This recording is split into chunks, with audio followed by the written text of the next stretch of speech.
We're driving the next evolution, where networks meet cloud, alive with intelligence, enabling people, machines, and devices to interact in real time like never before, and making high-performance connectivity more consumable, adaptable, autonomous, open to innovation, to collaboration, networks that sense, think, and act.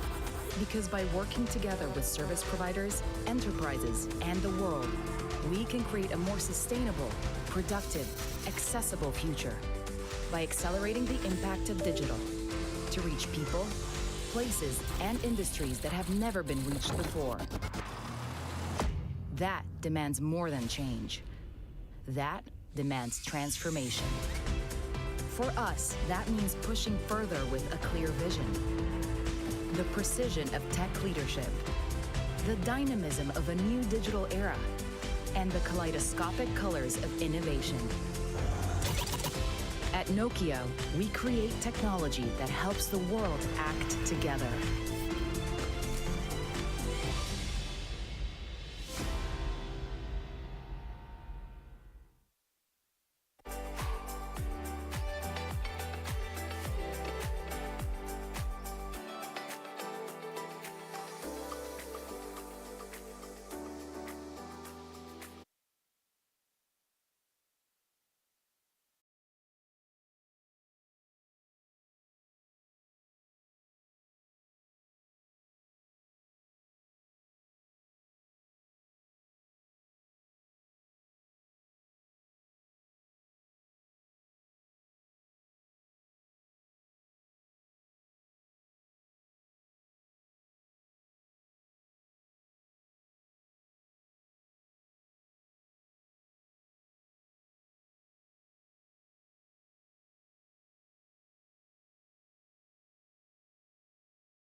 Today's summit on AI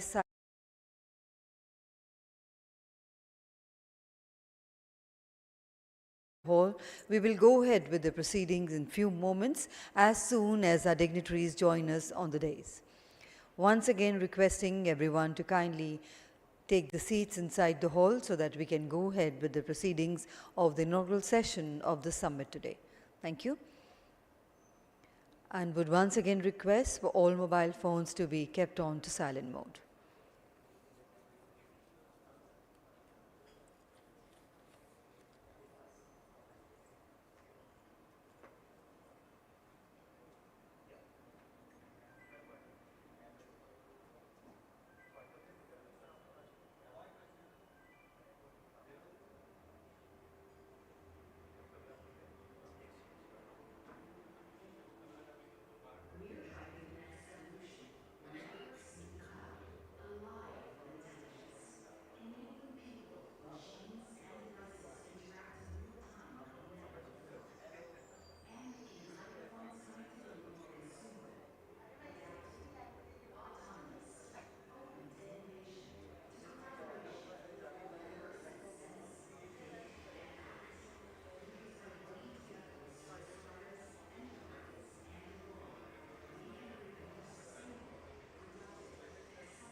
I, I,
Be seated.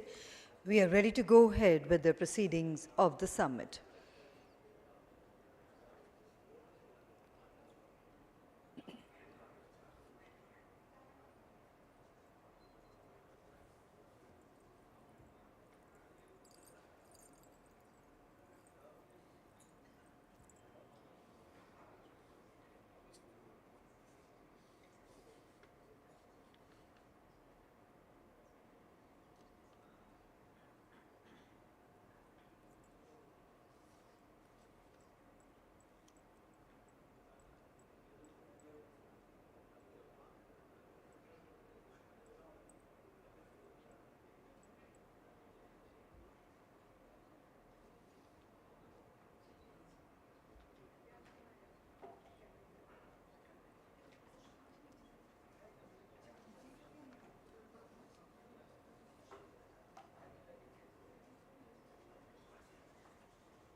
Ladies and gentlemen, let's welcome our guest of honor, Shri A. Robert J. Ravi, ITS Chairman and Managing Director, Bharat Sanchar Nigam Limited. We welcome our guest of honor, Shri Arvind Kumar, Director General Software Technology, Parks of India, STPI, and Shri B. Shankar Jaiswal, IPS Joint Commissioner of Police, Technology, Cyber and Licensing, Delhi Police. Requesting all the dignitaries and our guests to kindly take their seats. Also requesting for mobile phones to be kept on to silent mode. Thank you.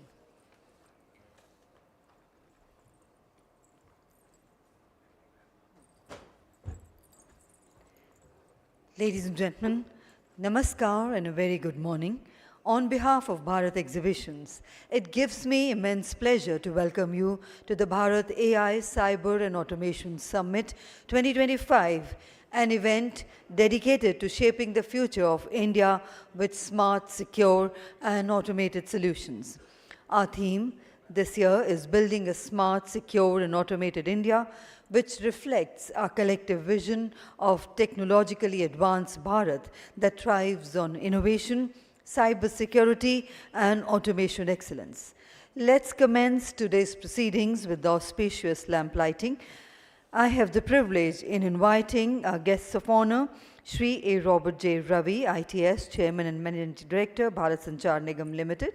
I invite you, sir, for the lamp lighting. I invite our guest of honor, Shri Arvind Kumar, Director General Software Technology, Parks of India, Shri B. Shankar Jaiswal, IPS, Joint Commissioner of Police, Technology, Cyber and Licensing, Delhi Police. I invite Major General Dr. Sandeep Sharma, VSM, former Commander, Army Cyber Group and Scientist, HNTRO. Mr. Ajay Jain, Senior Vice President and Head, Network Automation, Bharti Airtel, and Mr. Shashidharan, Managing Director, Bharat Exhibitions, to kindly proceed for the lamp lighting.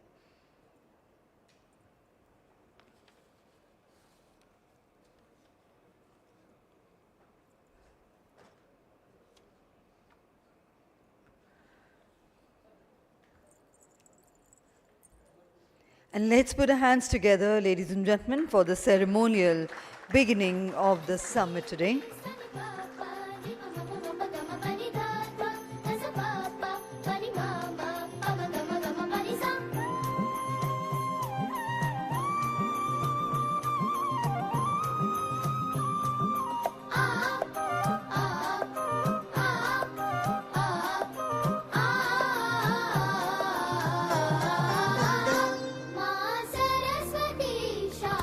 And a group photograph, gentlemen. Thank you.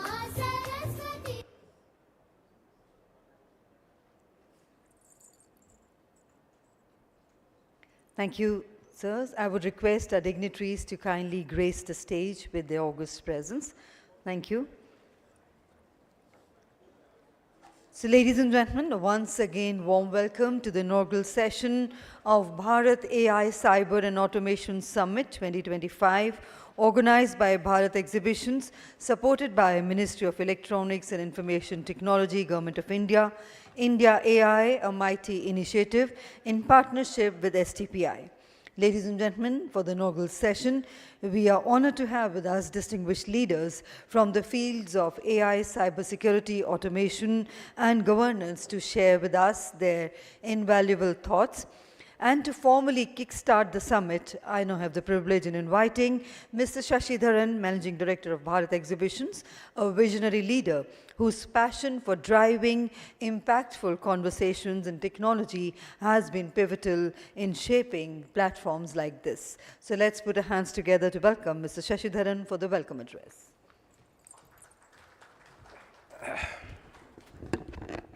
Good morning, ladies and gentlemen. A warm welcome to the AI Cyber Automation Summit 2025. This is the first event in 2025 by Bharat Exhibitions, and we lined up around 8 to 9 shows in this year in Delhi, Mumbai, Bangalore, and Chennai, talking about various technologies and various happening in each and everything in the industry of telecom, IT, and cyber. Having said that, a warm welcome our distinguished inaugural speakers, because all of them are in a busy schedule. They all have to leave early. So I welcome Sri Robert Reviji, ITS, the CMD of Bharat Sanchar Nigam Limited. Sir, thank you very much for taking off time and joining us on this valuable conference and giving us your inputs. Sri Arvind Kumar, DDG STPI, which is known as Software Technology Parks of India. Sir, thank you very much. I know you have to go a long way, but don't worry, Jaiswal sir made the security clear so that you go Muzaffarnagar safely. My good friend, Sri Jaiswalji, the IPS, now he is the Chief Information Security Officer of the Delhi Police. Recently has been, sir, congratulations on your new promotion and new designation on this. Thank you so much. Ajay Jain will be joining us soon, and very happy to always see a Signal family. My dad used to be in Signal, as I have General Saab here, who's an ex-Sharmaji, Dr. Sandeep Sharma, VSM, who's the former commander of Cyber Group and ex-NTRO. Sir, thank you very much. After Signals, my dad also served in the row, as I discussed yesterday. So, ladies and gentlemen, a warm welcome to this conference. As I see, when I was going through the various research in the automation and the cyber, the 2030 will be controlled totally by AI. Maybe before that, because that we need to listen to the experts sitting on the inaugural, how it is going to be the AI-driven cyber security. And if you see in various sessions, we have people talking about AI in telecom and telecom security and various other cyber securities and automation all the day. We'll be talking, and the panel discussion where we have a lot of cyber experts on this. Nice to see the uniform here from the coastal or the Navy or the Air Force and the Army. I welcome each one of you and to this session. Without taking much of a time with my welcome speech, let's listen to the stalwarts, what they have to share their thoughts. Thank you, gentlemen. Ladies and gentlemen, thank you so much. Thank you very much indeed, Mr. Dharan, for setting the tone for today's discussions. Your words certainly inspire us to embrace the transformative power of AI and automation for a stronger India. And moving ahead, ladies and gentlemen, we are privileged to have with us as our guest of honor today, Shri A. Robert J. Ravi, ITS, Chairman and Managing Director, Bharat Sanchar Nigam Limited, a leader at the forefront of India's communication revolution. So let's put our hands together as I request Sir to kindly share his valuable thoughts with us. Let's put our hands together to welcome him.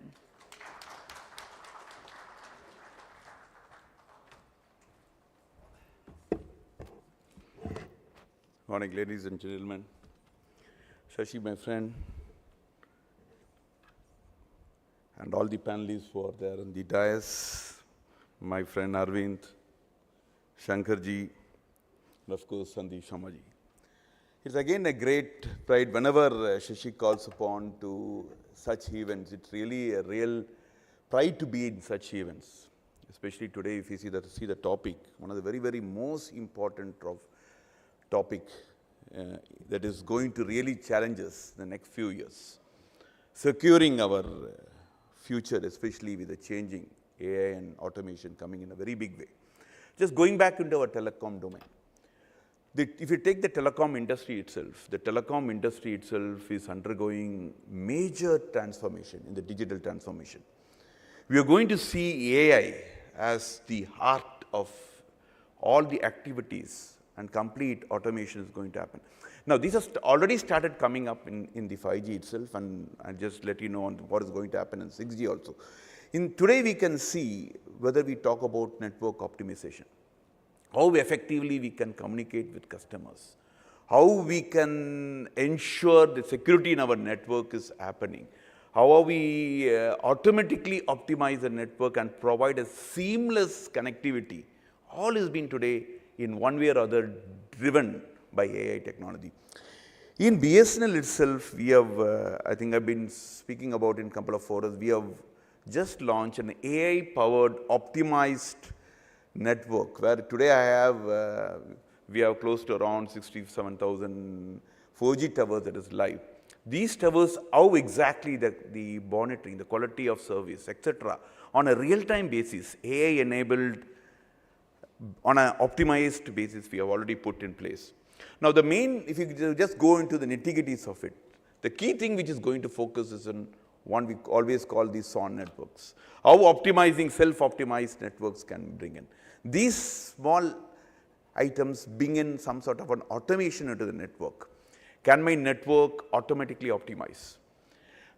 When you go on the customer experience, today I think again going back to what we are trying out at BSNL, today we have something launched, what we have the Vani AI. I think if anyone have gone into bsnl.go.in, we are just trying out how AI could improve my customer experience with customers. And it is again an automation. Suppose a customer in any part of the country can pick up his phone and just send a voice message telling that I don't have a signal in this particular area, or the network coverage in this particular area is not okay. Only needs to speak. The system automatically captures and then identifies, goes into the system, automatically goes on an AI platform, and automatically it sees whether there is a real challenge in these networks. We're slowly building that network. And as we speak, trials and testings are going on in this particular. We named it Vani, we'll keep improving it further. So what we say that AI and automation is becoming the core of all our developments in the network, the telecom network today. We are also, I think you're very familiar that we, in DOT also, we are coming up with a lot of innovations. We had this TAFCOP portal. We have the ATSR. Now, even in the security aspect of SIMs, the probability of SIM cloning, etc., is being easily detected today.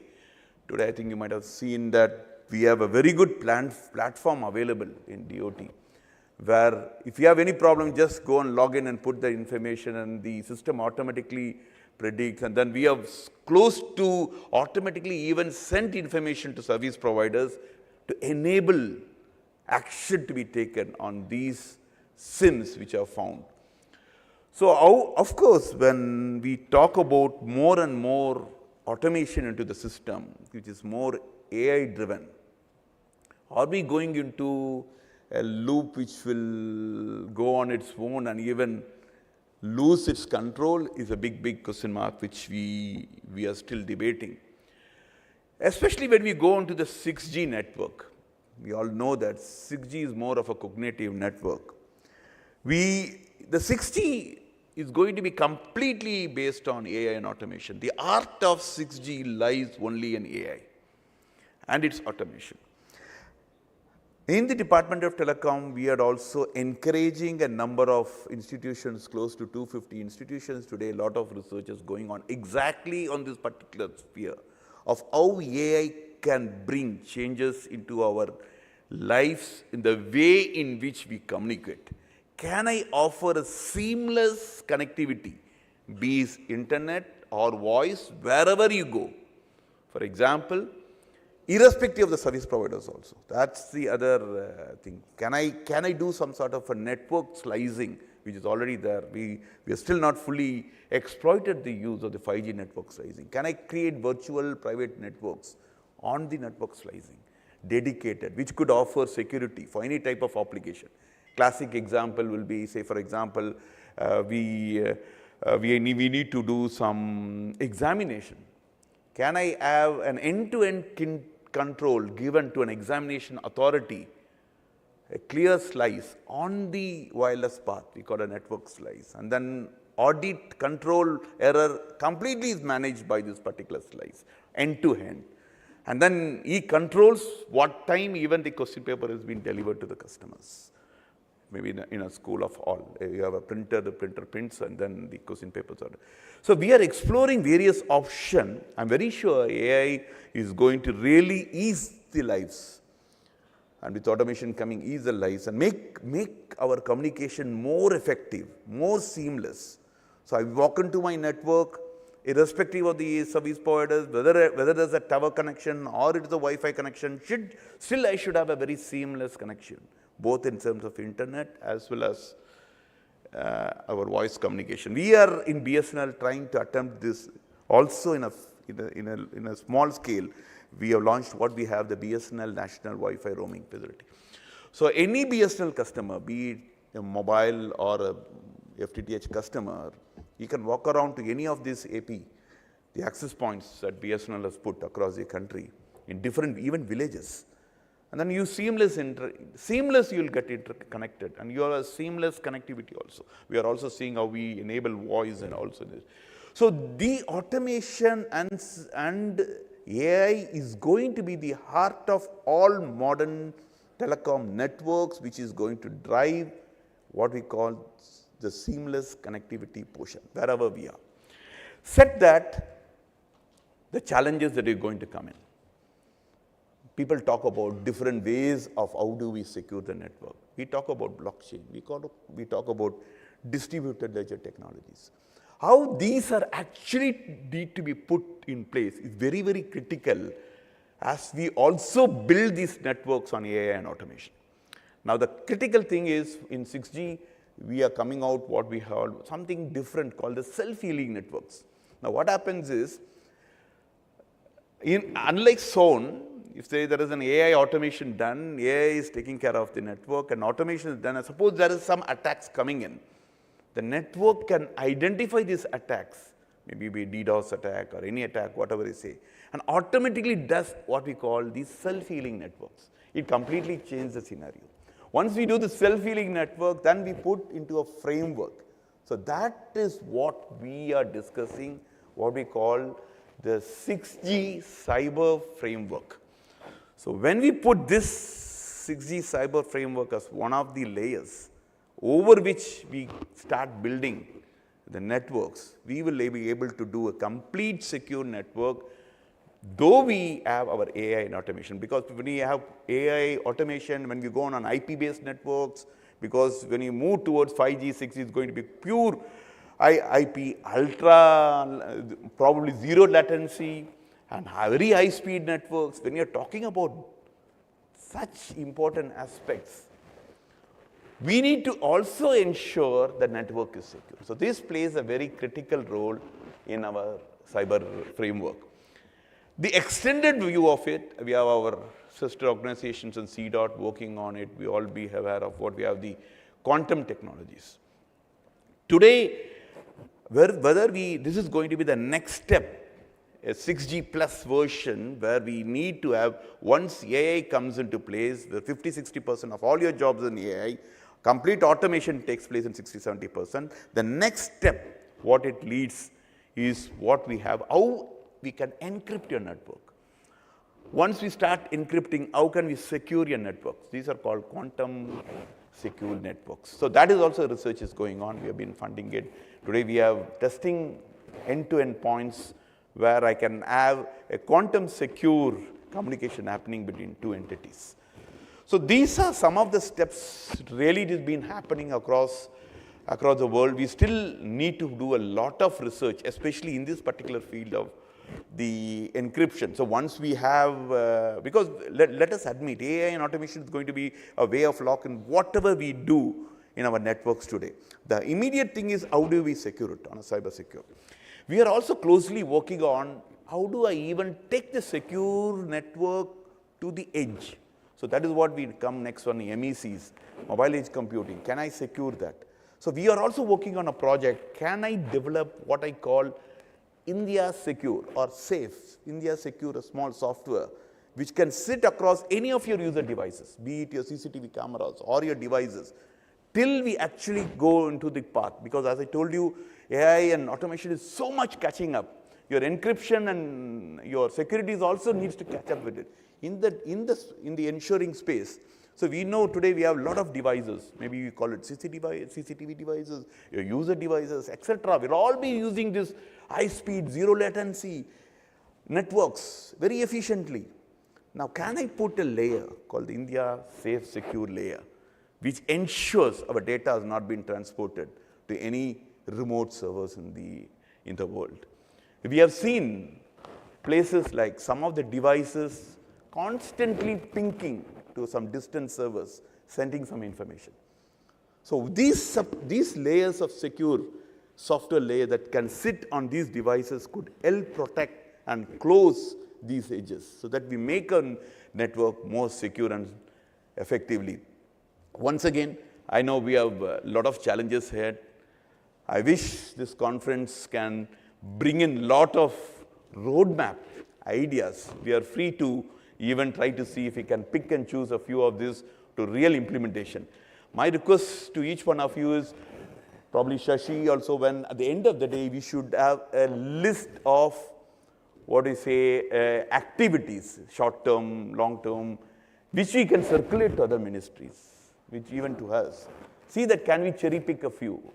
And then because you know the field is fast growing, we can't wait everything to ripe and then come back to the industry. So that will be a continuous process we can start building together. With these few words, wishing the conference a grand success. Thank you, Shashi, for giving me an opportunity. Thank you.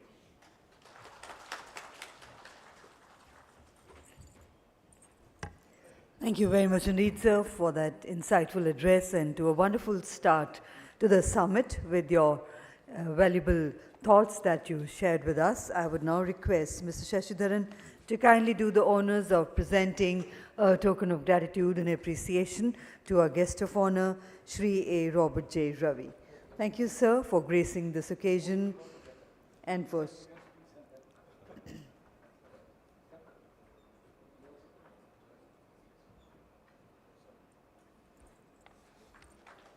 Thank you, sir.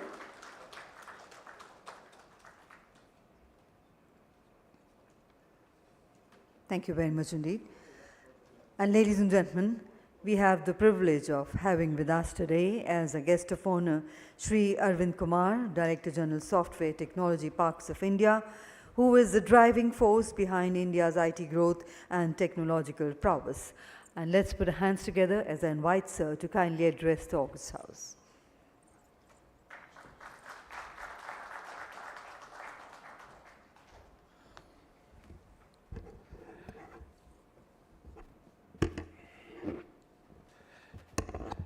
Namaskar, good morning. Chairman and Managing Director, Bharat Sanchar Nigam Limited, my friend A. Robert J. Ravi, Major General Sandeep Sharma, BSM, former Commander Army Cyber Group and Scientist H and TRO, Mr. Sankar Jaiswal, Joint Commissioner of Police, other dignitaries on the dais, dignitaries of the dais, officers in uniform, ladies and gentlemen. It's really proud privilege to be part of this very important topic, which is AI, Cyber and Automation Summit 2025. Subject importance can very well understood when people, officers in uniform are sitting with the conference. That means this subject is very important for the nation, for the country. It's really proud privilege for me also to be part of this very meeting. It is no doubt that AI is going to change landscape of many domains, and cybersecurity could be one of the prime out of them. Ultimately, just see what the AI is doing. AI can analyze the data, a lot of data. It can get some behavioral pattern. Now, since we are in the era of not in the productive AI, we are in the era of generative AI. It can also generate some what kind of the next threat is about to come. Till now, we were having only the predictive AI where you can analyze what actually had happened. Now we are having generative AI. This is the new word which has come into this world. And in a cyber attack, it is always something which comes new. I mean, you have to generate something. I'm sure AI could be very good in quickly recognizing behavior patterns. It could be very good for automating the processes. It could be also good for detecting some anomalies. And AI has a lot of potential. And it seems this technology, I mean, there are 2-3 parts. One is domain, you say somebody is working in fintech, somebody maybe in cyber security, somebody else. But AI has become now more or less like common thing. And could be the natural choice for cyber security to adopt newer AI models. Because everybody who is going to threat your cyber network, he is going to use AI for doing the next attack on you. Unless you are not well equipped with new AI technologies, unless you are not ahead with that, I mean, it's very difficult to predict and generate and detect what is going to happen in the next threat. There are some risks which also associated. Today AI is very new technologies. Who is going to train this? We are going to train that AI models. If there is some mistake is done, who is going to correct it? It's we are going to correct it. And therefore, human role, even AI is coming, cybersecurity, a lot of things can be taken care by the AI in respect of cybersecurity, but human role cannot be undermined. I mean, AI model, in any case, we are going to train them. There are 4 areas which has shown a lot of impact on AI and going to further impact this area. One is, we can say, threat hunting and threat intelligence. This is one area where AI is going to play a very major role. Second role which is going to play is in the SOC operations. Today we are going to automate a lot of things, but that automate things is SOC is like older NMS type of the thing. But if we can make use of AI, we can have real SOC operations in the AI world. Third, which is going to happen, the third where AI is going to impact is cyber secure training and development. Development and this training of SOC analyst. This is the third domain where this AI is going to help very much. And fourth is, we can say, security innovations. These are the 4 areas where AI is going to impact a lot. And what are the solution? I will tell you, if we really want to solve the problem of the cyber security, I think instead of dependent on conventional existing cyber security organization, it will not solve the problem. We have to depend only on the startups. You just run the hackathon, tell the problem, they will tell the solution. I met last week from one of my startup, which is called NAP ID. So there are a lot of fraud protection is happening, a lot of fraud is happening in the fintech domain. So the money is going from one bank to another second bank, then finally it has been either goes to cash withdrawal, or it goes to some coin. And how to direct this problem? He has got a very good solution. He has shown the solution to the RBI also.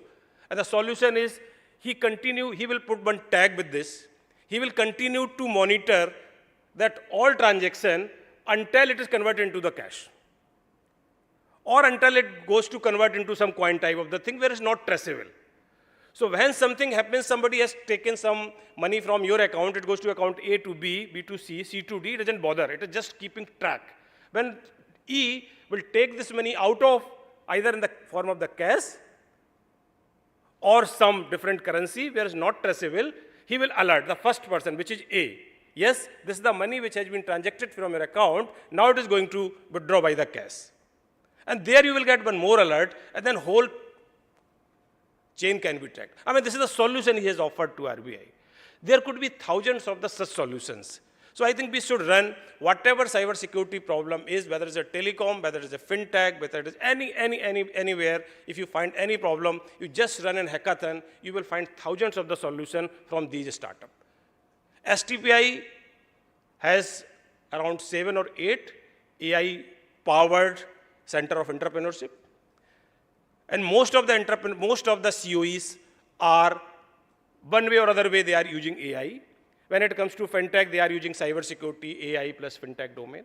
We are running 24 center of entrepreneurship across the country. And all are having, on an average, 50 startups onboarded there. And they are trying to find their solutions. We have 65 centers across the country in Tier 2, Tier 3 as well. But these all startups which is working today, they all have domain AI. One way or other way, this is AI. But if we can throw thousands of the problem to them, they are very much willing to solve that problem the way we can't even think of. We are old guy. We think only traditional manner, but they think entirely differently. They are actually digitally downloaded type of the people. They are not like us. So my take to this is that, okay, please continue for full day. Try to identify the problem. Today, solution is not a problem. Finding right problem is the problem. AI can solve the problem. AI cannot identify the problem statement. So if we can identify 10 or 15 good cybersecurity problems during the whole day, and we run a hackathon, STVI is more than willing to run those hackathons. We run the hackathons to find the solution from the startup, and then somebody should be able to accept those solutions in their company, in their business. Government may also be the one of the customer. Anybody can do it. I mean, that will be good service to the cybersecurity domain. Thank you. Thank you very much, Mr. Singh.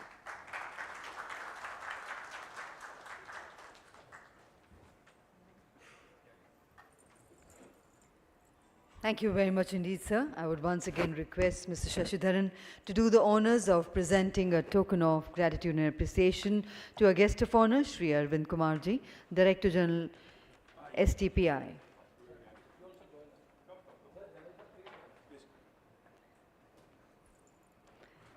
Thank you once again, sir, for that wonderful address we had from you. Thank our dignitaries for honoring our guest of honor.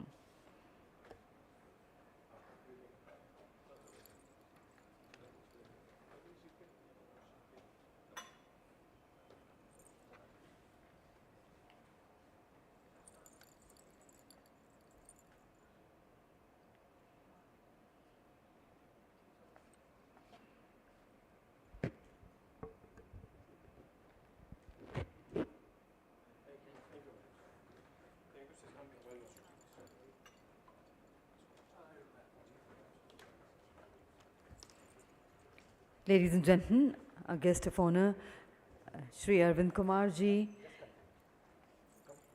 and Shri Robert J. Ravi sir, has some pressing commitment to meet. We would once again like to convey our gratitude to both of them for sparing their valuable time and joining us for the inaugural session.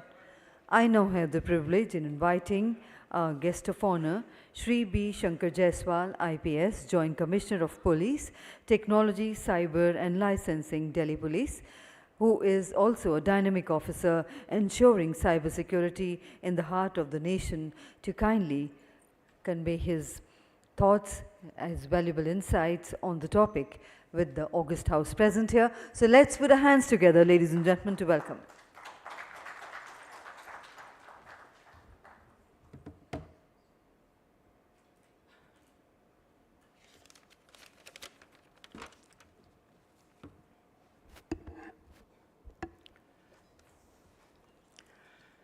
Yeah, good morning, everyone. Respected distinguished speaker on the dais and all the distinguished audience, including my mentor, my senior in ITK, Director, Triple IT Delhi, Mr. Ranjan Bose, and many of you. I know many of you over here and keep meeting with you in all the conferences like this. So the topic which is given to me today is very exciting. I could not have thought of a better topic than this. It includes everything which concerns us today and which excites us today. Automation, AI, and security. What else we can think of? All these three things, three important things together. We are going to talk about this.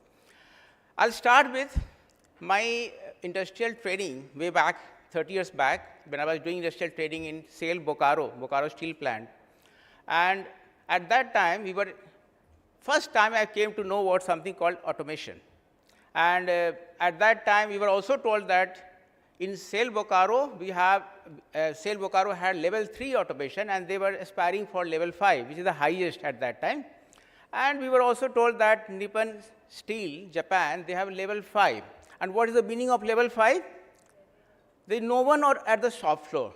No one over there, not a single human being at the shop floor. Everything is being managed by machine. And that was the notion of automation I learned for the first time. At that time, security was unheard of, the kind of security, cyber security, that was unheard of.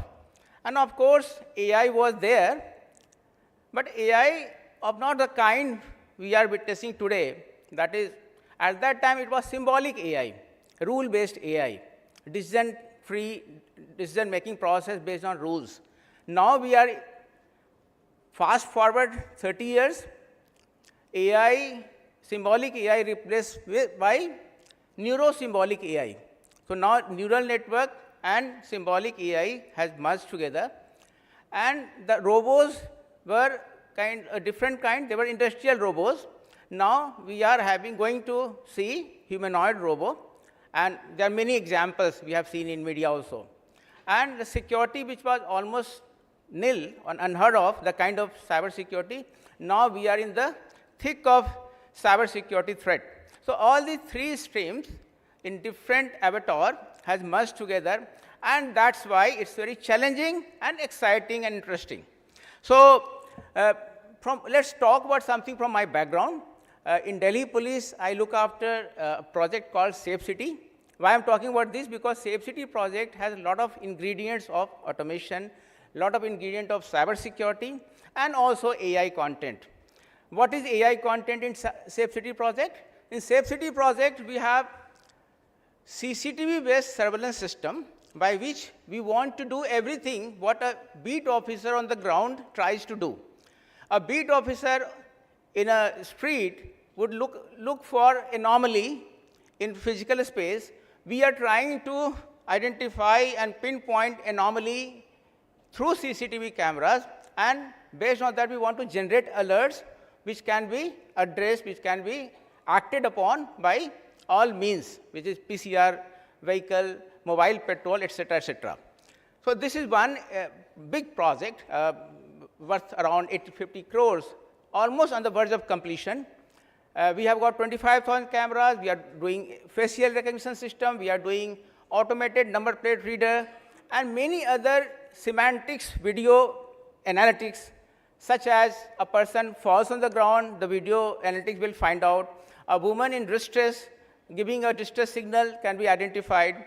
A woman in a deserted place can be identified. And we are testing all these models and trying to improve the model before we go for proper implementation and go live. And we are going to achieve go live in next 2-3 months. So this is one project where we are doing a lot of automation, lot of AI content, and also cyber security, because we have got a state-of-the-art data center, 22 petabyte of storage, huge compute, and also NOC, which takes care of all security aspects. We have designed in such a way that by nature of design itself, we will provide a lot of security. Even after there's some breach, we will be able to handle it. How to restore the system once we go in complete go live mode.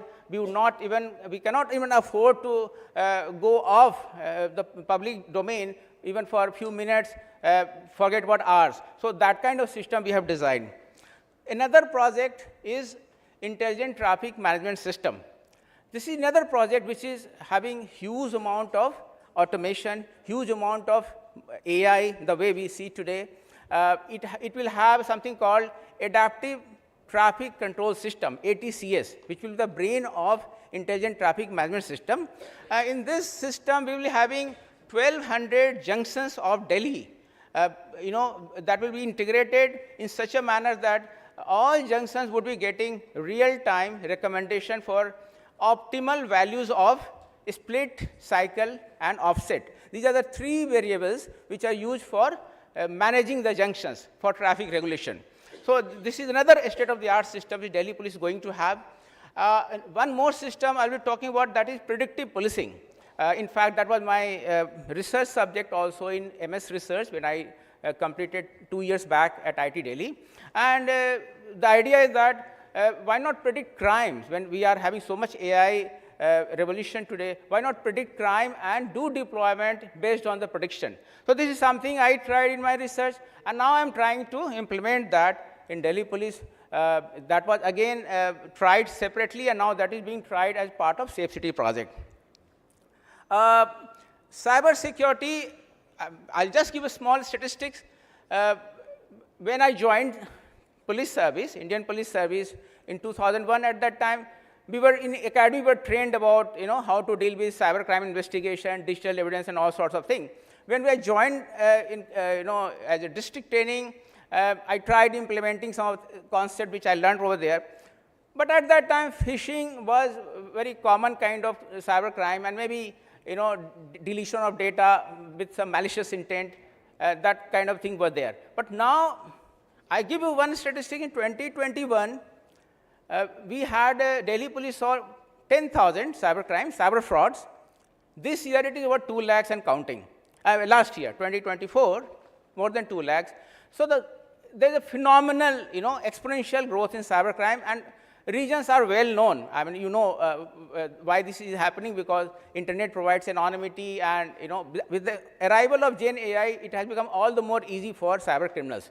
And on top of that, challenges in ensuring eKYC, identifying the person who is the actual perpetrator, is very, very difficult, very, very challenging for law enforcement. And that's why cybersecurity is also a big area, a big concern for law enforcement community, for intelligence community, for the other security-related organizations. I will also talk about I4C. I'm sure all of you are aware of the I4C was started way back in 2019 with the idea that there should be a comprehensive umbrella organization for handling cybercrime, investigating cybercrime, preventing cybercrimes, and having a comprehensive, framework for end-to-end relief to citizen, common people who are defrauded with a huge amount, whatever they have earned. And such cases are so many that I4C over the last 4 or 5 years has done great job in first giving a first portal where anyone can report crime. This is the first line of action. And thereafter, the moment a crime is reported on that portal is called NCRP, National Cybercrime Reporting Portal. The portal URL is cybercrime.gov.in. And after reporting, it goes to concerned police station, and thereafter investigation is taken up. And one more important component of this I4C framework is efforts are made to real-time recovery of the amount, whatever is left in the software system, the banking system. The idea is to recover it fast, and that golden minute should not be lost. So that concept, and there is a framework in which all the banking organizations, they are also interfacing so that recovery is very fast. I'll also talk about, it's not only law enforcement, because this forum is very wide, even many other areas. In manufacturing, we have seen automation. And nowadays, with the arrival of 5G and vertical slicing and private 5G network, there will be many use cases at the cutting edge level with the industrial IoT. So security, cyber security will also be equally important. And with the digital twin technology, it is quite possible that all the steps of manufacturing will have a digital twin and digital, digital counterpart in the software system, in the AI system. So, so these technology, blockchain technology, will further add value in that in terms of ensuring security. So, even Gen AI, we are talking about Gen AI, but Gen AI has got another, another flip side, and that flip side is the security aspect, because people are saying that by 2030, 70 to 90% online content would be fake. And that is a challenging scenario for all of us, because today when we see a content, we start with trust, and later on we come to know that it could be fake. But maybe after 4 or 5 years, perhaps we'll start with distrust. And only when we prove it that the content is correct, then only we'll start having trust. So otherwise also it is said that in online transaction, we should start with zero trust. But zero trust should not be stretched so far that every transaction, every activity of human life will start with no trust and zero trust. Perhaps that will be a very scary situation, and that's why we need to do something about that. While I'm talking about all these things, we should also talk about indigenization. We have recently heard that AI models and foundational models, frontier models, should be just a bystander looking at the big players coming out with new models. There is a debate. I mean, should we go for foundational model, or should we only be using the end use cases? Now with the new player, our neighbor also joining the fray, perhaps a high time we should go for developing our foundational model. And now with the arrival of DeepSeek, perhaps it has been well established that a foundational model is not beyond our reach. It can be tried with limited resources also. When I'm talking about this, because in Delhi Police Safe City project, at times we have to struggle with fine-tuning the models, fine-tuning the various video analytics models, and we find that it's only working continuously with dedicated data sets, with dedicated models customized for Indian conditions. Perhaps we can do something meaningful.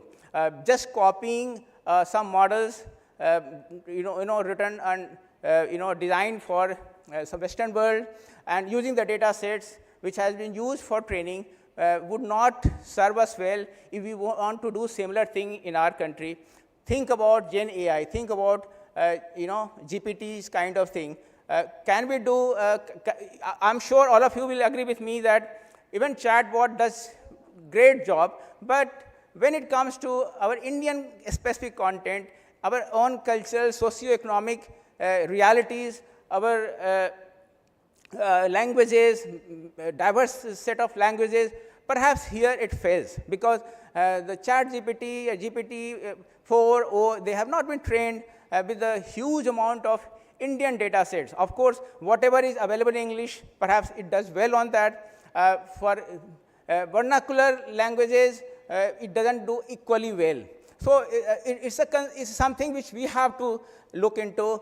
Someone else will not do for us. So and only when we have a foundational model, perhaps we can start training our model from the scratch on Indian content. And when I talk about ITMS, Intelligent Traffic Management System, here also there's a debate whether we should go for a model which has been trained in Western world, or we should start training a model from the scratch in our setting. Why I'm saying so? Because in Western world cities, they have a very ordered way of traffic regulation. I mean, rightly so. They have less population, and they have experienced disorder, and then they have tried and improved. Here we have difficulty in organizing traffic because lane discipline is not so much. There are a lot of competition on using of roads and a lot of traffic density. So the same model which has been trained in UK and Australia, they're very two important software system which comes from these two countries. If we try directly in our condition, perhaps we will not be having great results. So whether the same software can be trained from scratch on Indian data set, or we start a new model from our own data set, and creating data set is again the challenging thing. So these are the kind of things I want to emphasize today, because not only foundational model, but also creating dedicated huge data sets is also equally important. And I'll talk about physical AI also. As I said that automation was there, robots were there, but now we are fast forward 30 years, now we are going to have humanoid robots. And what kind of security challenges it can pose to us? We can think of one scenario like future warfare. Can we very well use humanoid robots in place of soldiers, drone in place of traditional ways of reaching out through fighter plane and other means. So robots and drones can collaborate for warfare. So are we prepared to that extent? We have seen how robots does such a marvelous job. We have seen in beating retreat also. We have seen in Kumbh also. So that kind of drone swarms is not something which is cannot be imagined in warfare situation. So we have to prepare ourselves, and only by indigenization, only by trial and error, we can have the same kind of success story as we have seen in missile program, as we have seen in ISRO, and as we have seen in Param 10,000 and higher versions of supercomputers. So we have to recreate the same kind of history in physical AI, in agentic AI. Agentic AI is another area where we have to be prepared, because agentic AI is a kind of automation where AI and robots can be clubbed together, and there will be hierarchy of agents.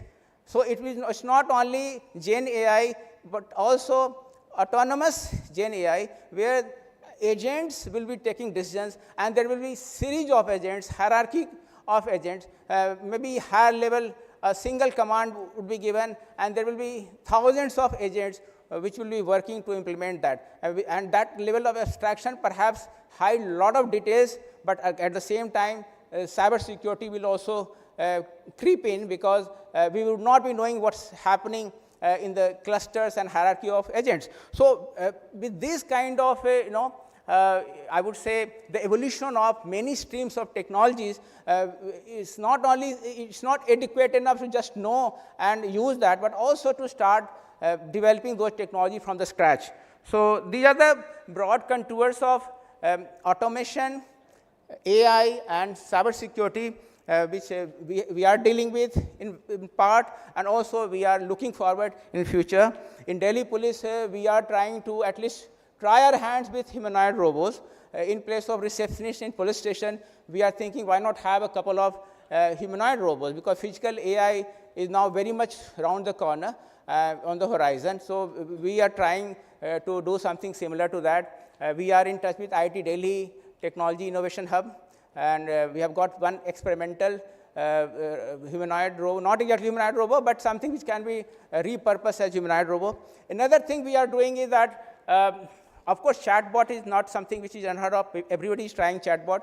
But now what we are planning that, can we have something, foundational model for text, fine-tuned for organizational data, crime data, and many other kinds of data, which is totally internal to us. We would not like to share that with any other organization. And so we will be training a model from scratch within the organization, and that can be used for all kinds of internal decision-making process.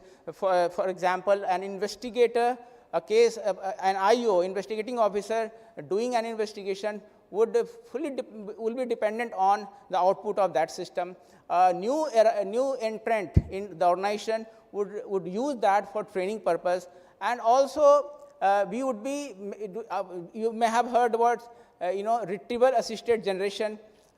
This is one notch above Gen AI-based tool, where you retrieve and also you generate in real time.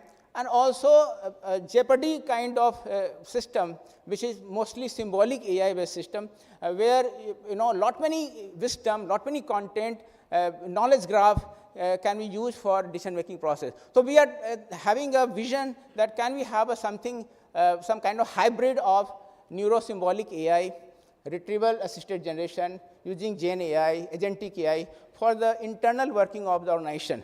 So that was the broad ideas I wanted to share with all of you. Thank you so much.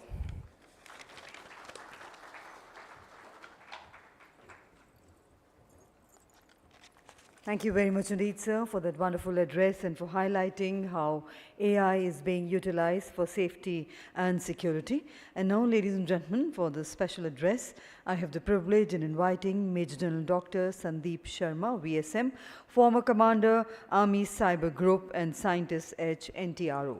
Let's put our hands together to welcome sir.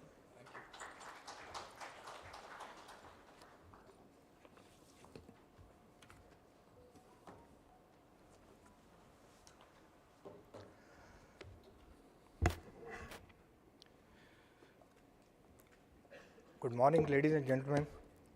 To start with, good morning, Shashi, and thanks, Shashi, for having me here.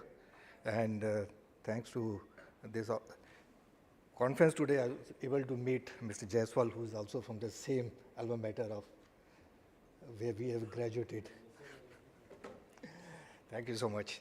And good to be with a learned audience here. The speakers before me have been very specific in their talk about their organizations, but I can't afford to do that. I'm basically a cybersecurity personnel, and I would be sticking to some issues of AI cybersecurity, but be generic in my comments. While preparing for the talk today, I came across this article of Meta of 4th February. So, Meta policy document describes the company's fear that it could accidentally develop an AI model which would lead to catastrophic outcomes. Very important to understand. Just 2 days back, it described its plans to prevent release of such models, but admits it may not be able to do so. Among the capabilities the company fears is that AI system that could break through the security over even the best protected corporate or government computer network without human assistance. The document, which Meta is calling its Frontier AI Framework, identifies 2 types of AI systems that company considers to be risky to release and is categorized under high risk and critical risk systems. As Meta defines them, both high risk and critical risk systems are capable of aiding in cybersecurity, chemical and biological attacks.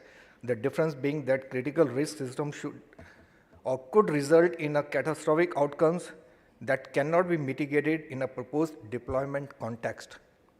High-risk systems, by contrast, might make an attacker easier to carry out its attack, but not as reliably or dependably as a critical risk system. The company explains its definition of a catastrophic outcome. The catastrophic outcomes are outcomes that would have large-scale, devastating, and potentially irreversible harmful impacts on humanities that could plausibly be realized as a direct result of access to our AI models.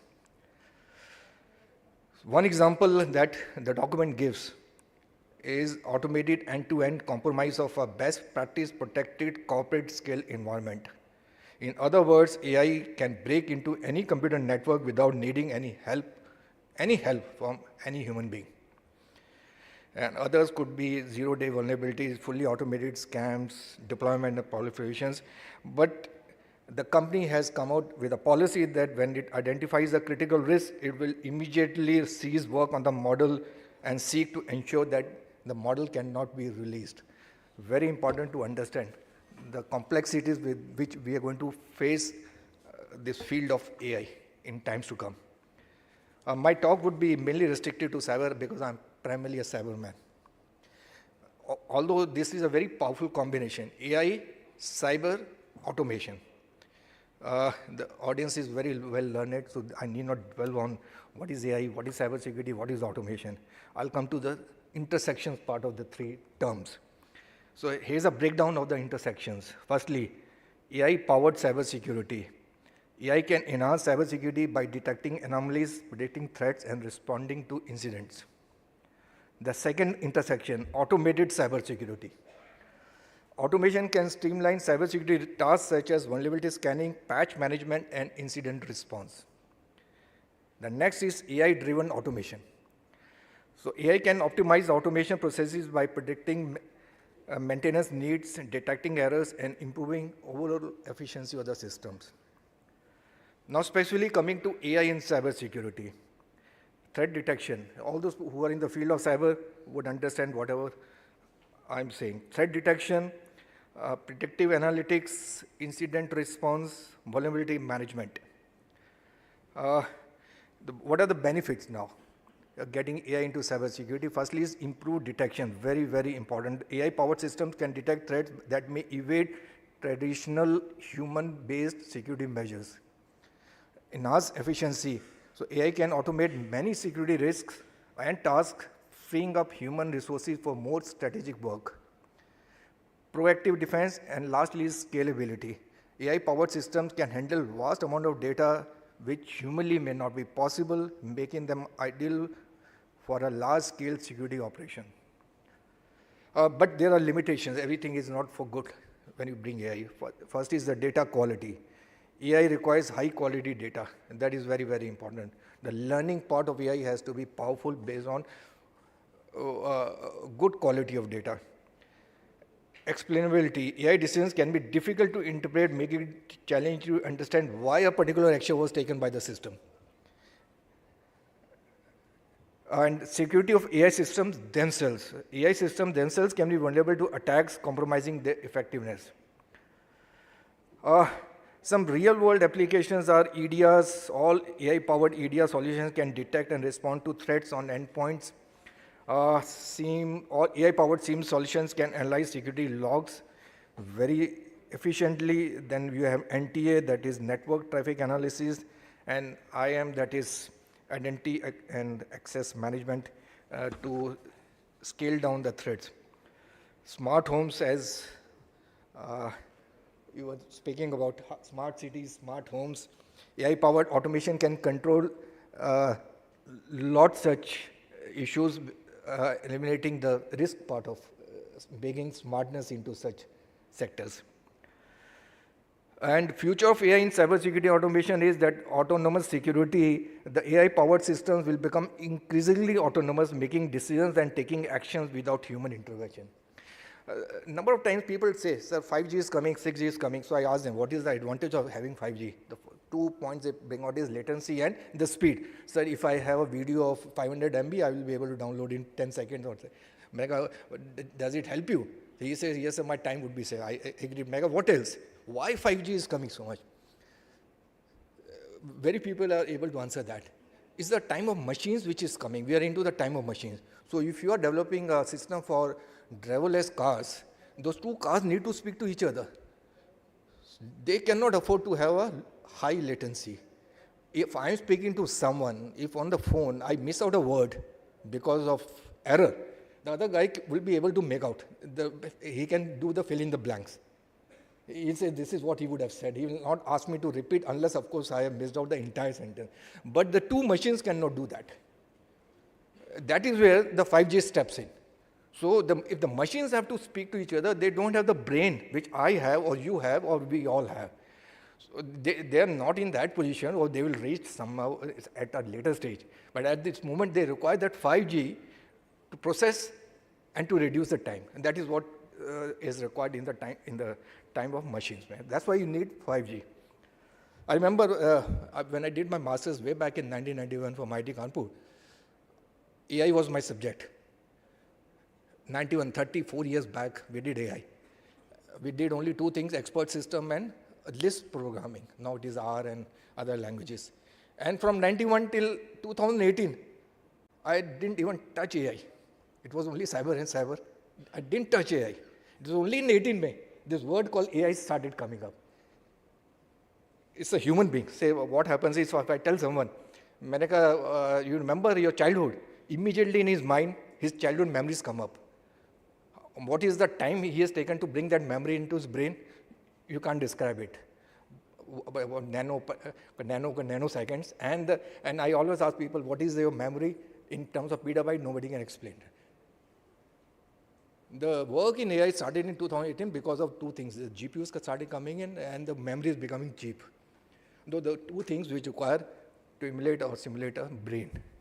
And now, of course, it is a chip war which is going on. So if you want to slow down the AI, you're trying to control the export of the chip. What are the benefits of the three intersections?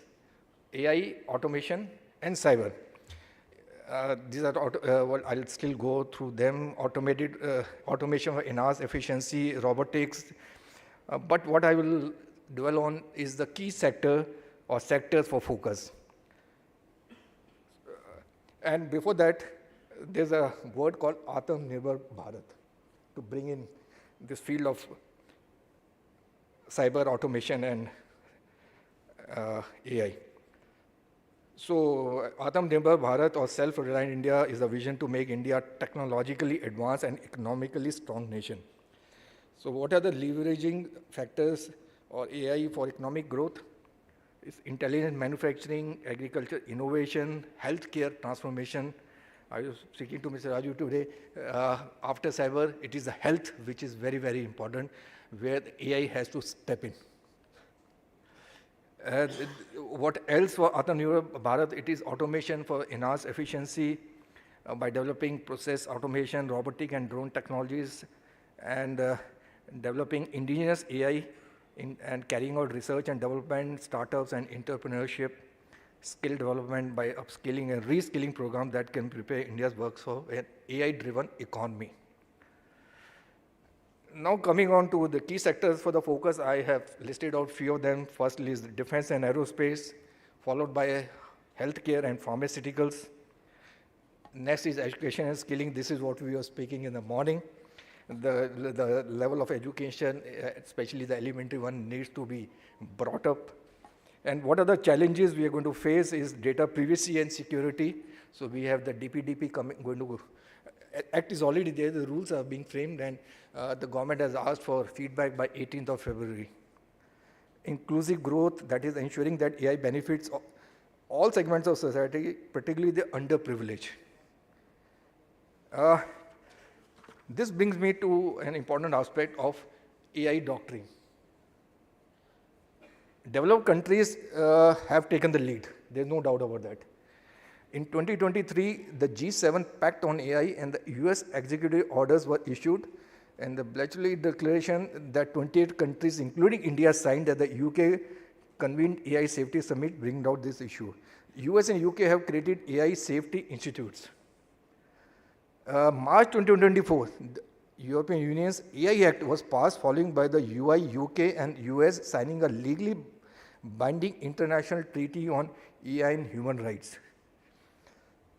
The responsible use of AI in the military domain, RIAN, summit in Seoul saw the US pushing a resolution on the responsible use of AI by the armed forces. Ahead of the proposed Digital India Bill, which is going to replace the IT Act of 2000, It is important to have an AI doctrine, drawing inspiration from the nuclear doctrine and the judicial doctrine that guides the development, evaluation, and impact of AI for India that would be analogous to the directive principle of state policy in the Constitution. I have a list of what all points should we have in the proposed AI doctrine. I'll not go to the details, but the doctrine should provide a comprehensive framework for India's AI strategy covering vision, principles, strategic areas of focus, research and development, workforce development, ethics and governance, and international cooperation. Each of these points can be dwelled into details, can be discussed. It is only when people who are involved in framing AI doctrine needs to be involved. But what I would like to bring out is that as far as the vision and objective of this AI doctrine, I propose that it should leverage AI for socio-economic growth, enhance national security, and improve governance and public services. There should be no delay as far as I consider, but international cooperation is also an important part of AI. You can't have AI being developed in isolation. So we should collaborate with international partners, engage them for AI research, development, and governance, participate in global AI forums, and develop international AI standards and the best practices. This brings me to what is being talked about on the DeepSeek. A lot of things have been said. It was ChatGPT in 2023. We did a research on ChatGPT as to what it is. That ChatGPT, everyone is using it, starting from child to adult to even the older people now. But if you look at it, the use cases are restricted only to 2-3 spheres. One is people who want to write something because it's a generative AI. It helps you to generate. People for writing their speeches, short notes are using it very extensively. Next is it gives you a good knowledge.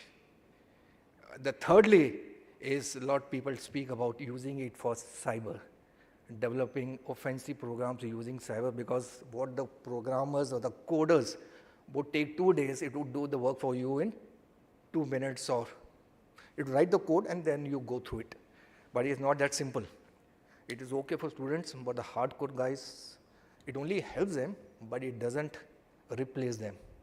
Let's be very, very clear, right? And if you ask ChatGPT, write a ransomware for me, it will not write. It will start giving you kahanias.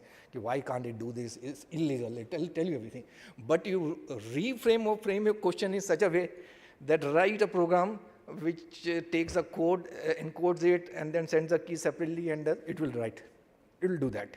So there are ways and making it work the way you want to work it, right? It is artificial, so that you can make it work for the type of work which you want it to do. But the DeepSeek, everyone knows, is an artificial intelligence company, AI company, founded in 2023 by this guy, Liang, who also co-founded the hedge fund, Highfly. The company's flagship product, I'm straight away coming to that because I'm working on it, is the R1 model, DeepSeek R1 model, which everyone is speaking of in the last few days. It was released in January 2025, last month, and been noted for its advanced reasoning capabilities at a fraction of the cost typically associated with. The word here is the cost part of it, because these are large-scale models, LLM. The large means the parameters or the features are in billions. And to annotate those, you need millions of people to do that, and it costs money. But here they have used a different methodology, which we'll not discuss. But there are issues with it, censorship and jailbreaking. The DeepSeek exhibits strong censorship controls, particularly on topics sensitive to Chinese Communist Party. These controls can be easily detected and circumvented. I'm not going to the details. These are subject of detailed discussions, but I'll just go through the heading part of it. Then is deception and self-preservation. DeepSeek R1 exhibits deceptive tendencies and self-preservation and self-replication instinct even without explicit prompting. That is very important. Data leaks and security vulnerabilities. DeepSeek has experienced significant data leaks exposing sensitive information, including log lines and secret keys. Jailbreaking and security vulnerabilities, I'm not talking about malicious output, deceptive delights, unpatched vulnerabilities, chain of thought forging. There are security issues, for example, prompt injection. This refers to the technique of manipulating the AI model into executing commands or providing output that it would typically restrict. Recent findings indicate that DeepSeek is susceptible to such attacks. Bias and toxicity. Bias and toxicity and any AI model leads to generation of harmful or offensive outputs. DeepSeek has been reported to be exhibiting significant level of both. Data leakage, data poisoning, hallucination. This refers to the instances where AI model produces incorrect or nonsensical outputs while presenting them as factual information. Agentic vulnerabilities, the conclusion is, because otherwise I'll be overshooting the time, is DeepSeek rapid ascent in AI landscape has been accompanied by significant security challenges that pose risk not only to user but also to broader societal norms regarding trust in AI technologies. Addressing these vulnerabilities, that could be prompt injection, bias and toxicity, data leakage, data poisoning, hallucinations, agentic vulnerabilities, and supply chain risks require a multifaceted approach involving continuous monitoring, rigorous testing, and proactive engagement with regulatory framework. As AI technologies continue to evolve, we believe that ensuring their safe deployment will be paramount in maintaining public trust and safeguarding against malicious exploitations.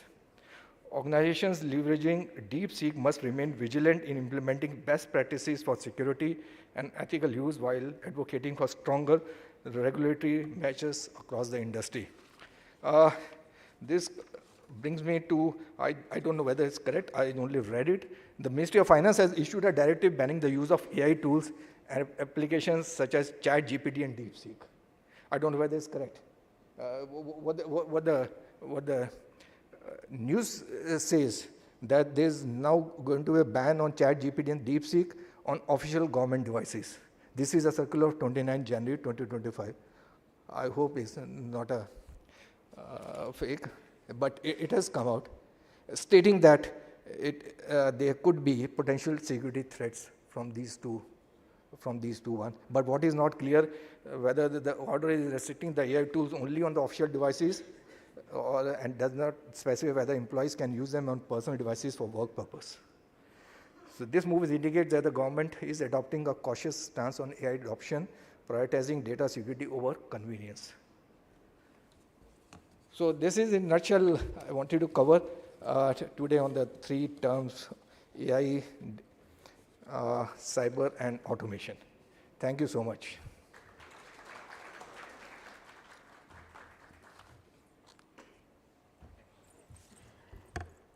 Thank you very much indeed, sir, for kindly sharing your thoughts on automation and network evolution, which are truly insightful as we aim to build a digitally empowered Bharat.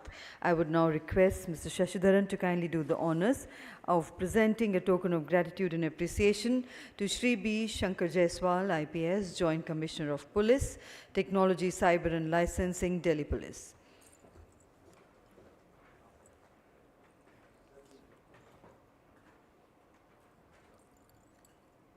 Thank you, sir, for gracing the occasion.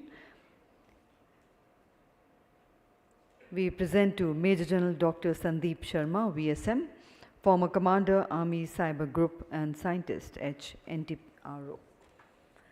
Thank you, sir, for being here with us and for sharing your valuable insights. Ladies and gentlemen, let's put our hands together to thank all our eminent speakers as we conclude the proceedings of the inaugural session. Invite everybody to kindly join us for a cup of tea. We have a short 15 minutes refreshments break. We would request you all to kindly be seated back in time in 15 minutes as we would like to conclude our proceedings of the day in time today. Thank you.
on which businesses will be handled, the core of the thing is going to be the network. And taking forward the business operations and its growth, the role of AI-powered network is going to be very much. So the way network has evolved from traditional network and then coming to software defined and then getting to the AI-powered network, the criticality and the agility what it is going to offer to the operations help is immense. The flip side would be to have that talent developed, to have the legacy and integrations and other things are going to be really challenging. So we have the eminent speakers with us, which would be taking us to the flow of the events, the way the AI-powered networks are going to be deployed, to have its efficiency, to have its agility in development of the growth of the organization as far as businesses are concerned. So to take forward the discussion, I would just request my eminent speakers to take forward the discussion. Thank you.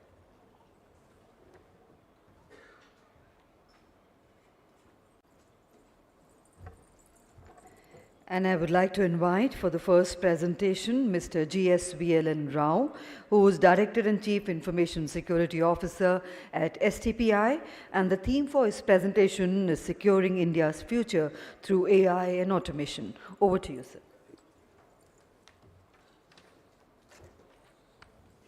Thank you. Shri Matre Namah. Good morning, ladies and gentlemen. Esteemed dignitaries, industry leaders, innovators, and distinguished guests, Sadar Pranam.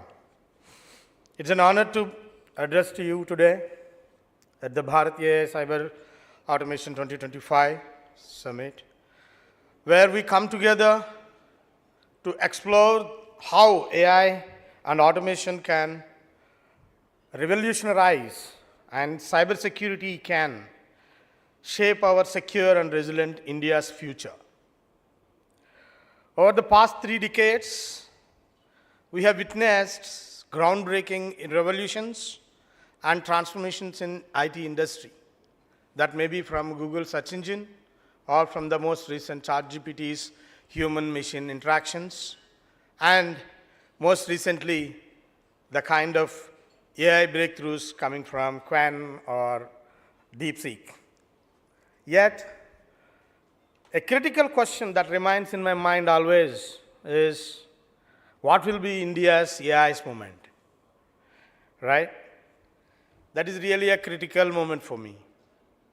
Being one of the world's largest digital ecosystem, with a thriving startup landscape and unmatched talent pool, India has fantastic potential. India is at the pivotal junction where we need to take choices today to make today's the kind of determination we need to make it to make India how India can lead AI global cybersecurity revolution going forward. So I passionately believe that that is the future we all should be dreaming about, and also we are all aspiring to be part of that future. The future is not that which we are going to wait for it. The future is something which we created, right?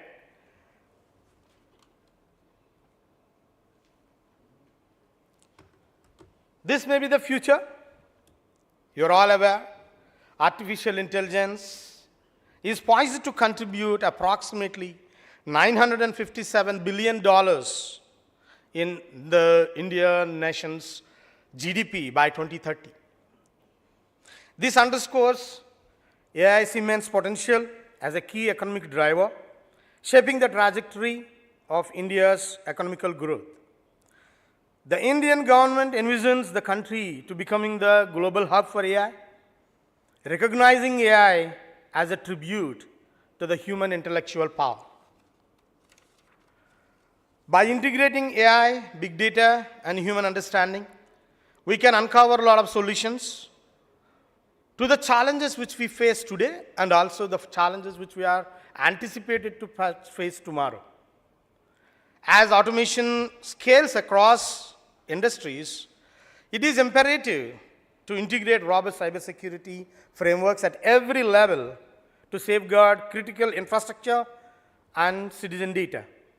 The true potential of AI and automation can only be realized when they are secure, inclusive, and ethical. As AI undergoes rapid digitization, cybersecurity is critical in protecting India's future. With the rise of cyber threats such as ransomware, phishing, and national state attacks, implementing comprehensive cybersecurity measures is essential to ensuring secure and resilient digital future. Cybersecurity is not just an IT concern. It is a national security imperative. India has established robust cybersecurity frameworks and AI automation so far. And India is going to continue defining various policy frameworks and guidelines and standards also. Artificial intelligence and machine learning are poised to drive innovation across industries, fostering automation and advancing the data analytics and enabling personalized services. In July 2024, all of us know that Government of India has launched India AI Mission under the aegis of Ministry of Electronics and Information Technology. Under this initiative, government has allocated approximately 10,000 crore rupees for setting up of computing capacity of 10,000 GPUs, as well as to develop various AI solutions for critical sectors. There are so many policies, standards, frameworks have been defined, and we are confident that India is going to continue define such kind of frameworks for advancing AI and automation. India has established robust cybersecurity policies to protect the digital infrastructure and critical sectors. The National Cybersecurity Policy, currently under division, aims to bolster the cyber resilience. Additionally, initiatives such as NC-IIPC, I4C, and Cyber Surakshit Bharat play a crucial role in strengthening national security and cyber crime preventions.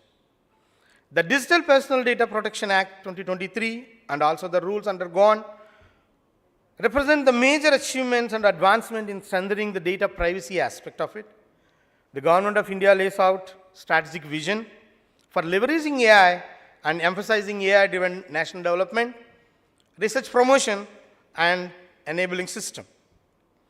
Such key areas serves as a clear roadmaps. Policy areas are going to create such kind of a confidence and also development of responsible AI and cybersecurity, while values and principles form the foundation of ethical AI framework.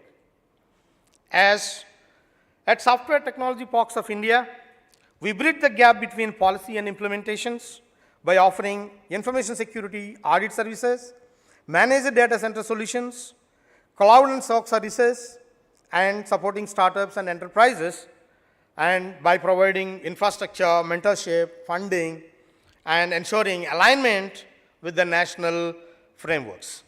STP has nurtured a thriving ecosystem for startups, researchers, and enterprises harnessing the advanced technologies, driving the development and innovation in the technological solution front.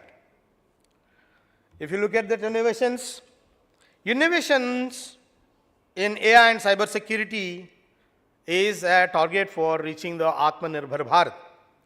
Innovation is the foundation for Atmanirbhar Bharat, driving the self-resilience through technological empowerment. AI and cybersecurity are merely tools. They are enablers for the vision. I firmly believe that cybersecurity will continue to evolve beyond AI with the breakthroughs such as quantum encryption, autonomous defense systems, blockchain security, and predictive risk management taking the center stage. As digital threats become more sophisticated, the future will demand and integration of AI and emerging technologies to develop autonomous self-healing and hyper-secure solutions also. This fusion will fortify India's expanding digital infrastructure, safeguarding national priorities, and ensuring economic stability amid evolving cyber threats. India must take the lead in setting the global benchmarks for ethical AI, ensuring fairness, accountability, and transparency. A robust cybersecurity defense framework, proactive policies, and highly skilled workforce will be instrumental in keeping this India secure, resilient, and globally competitive in the digital era. As India's digital ecosystem grows, integrating advanced privacy technologies will play a critical role for safeguarding national security, economical growth, and digital sovereignty. Additionally, cyber hygiene trainings for all the citizens or the people who are exclusively using the solutions will play a key role for preventing the breaches resulting from the human errors. Software Technology Parks of India is at the front end of technological innovation. We actively support AI-driven innovations through our Center for Entrepreneurships, fostering research and startups in AI and cybersecurity. If you look at it, the screen depicts that Kalpataru, Motion, FinBlue, OpenLab, and MedTech, and so on and so on. 7, 8 AI and cybersecurity related Center for Entrepreneurships have been established and exclusively working on it to support the Indian's national mission. By creating regulatory sandboxes, we provide secure environments where startups and enterprises can test their AI solutions safely and while ensuring compliances. The implementation of Digital Personal Data Protection Act 2023 will be a key driver for adopting robust privacy frameworks and across the industries. Under the esteemed guidance of MITI, STPI is strategizing to support startups in developing innovation solutions using the privacy technologies, which will protect sensitive information while enabling secure and seamless digital transactions. We aspire for India advancing in artificial general intelligence while adopting comprehensive cybersecurity strategy that integrates AI, automation, and global collaboration. This strategic approach will fortify India's digital infrastructure, ensuring resilience against evolving cyber threats and reinforcing positioning as a global leader in AI and cybersecurity. As envisaged by Government of India, let us build AI in India and make AI work for India. Together, we will shape a resilient, intelligent, and cyber-secure nation. Jai Hind.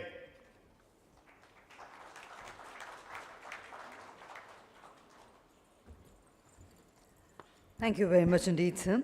And now for the next presentation, which is on AI and automation in telecom network security. May I invite Mr. Gaurav Kaushal, Head of Pre-Sales, Business Applications, Cloud and Network Services, Nokia. Over to you, sir. Hi. Good morning, everybody. I myself, Gaurav Kaushal, as you would have heard, I'm part of Nokia, and I head the technical business applications solutions, which are actually concentrated towards automation and the security, and for our telecom service providers, right? So today I'll be talking about the intersection of AI and automation, both put together for cybersecurity. So that's the theme of my talk over here, and how it's going to impact the telecom industry. So the telecom sector is not just about connecting people, as you would have heard earlier, Nokia talking about. It's not just only that. It is to make sure that people, when they communicate, their communication is secure. It's important that whatever data they provide to the telecom service providers, that is secure. And all the systems are secure from the cyber attacks, which are happening, all the time. Let's start with a situation when a telecom network is impacted, getting an outage. It's not just going to stop the communication, but it's having other implications as well.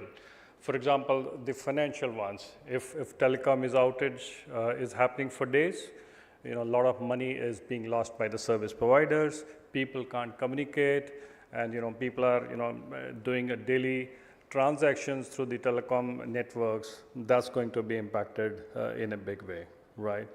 And restoring such events normally take days, if not hours, right? That's a pretty big impact. And furthermore, the telecom service providers, they lose trust of their subscribers or their customers, right?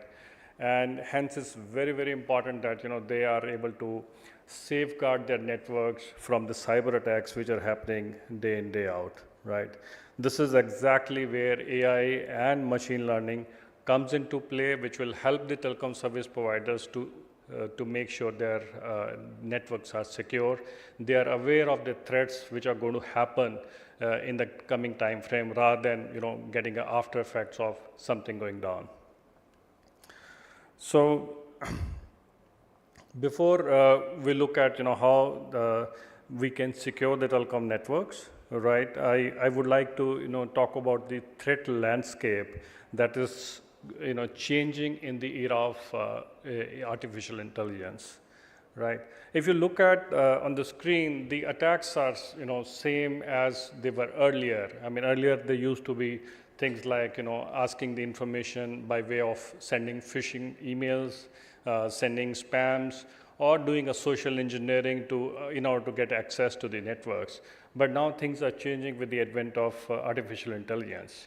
It is playing roles in things like voice impersonation, right? What happens is that using AI based on the data which is available at various places, learning can happen that how people interact, how people speak to the others, and which can be exploited in order to tell to the organization people to do certain things, divulge details about the networks, or maybe even getting the information about the passwords and other things, right? That's one of the things which is getting, coming in a big way with the impersonation. I think the examples for this are a lot. One of them being a CEO of a British gas company, getting a call from their German parent.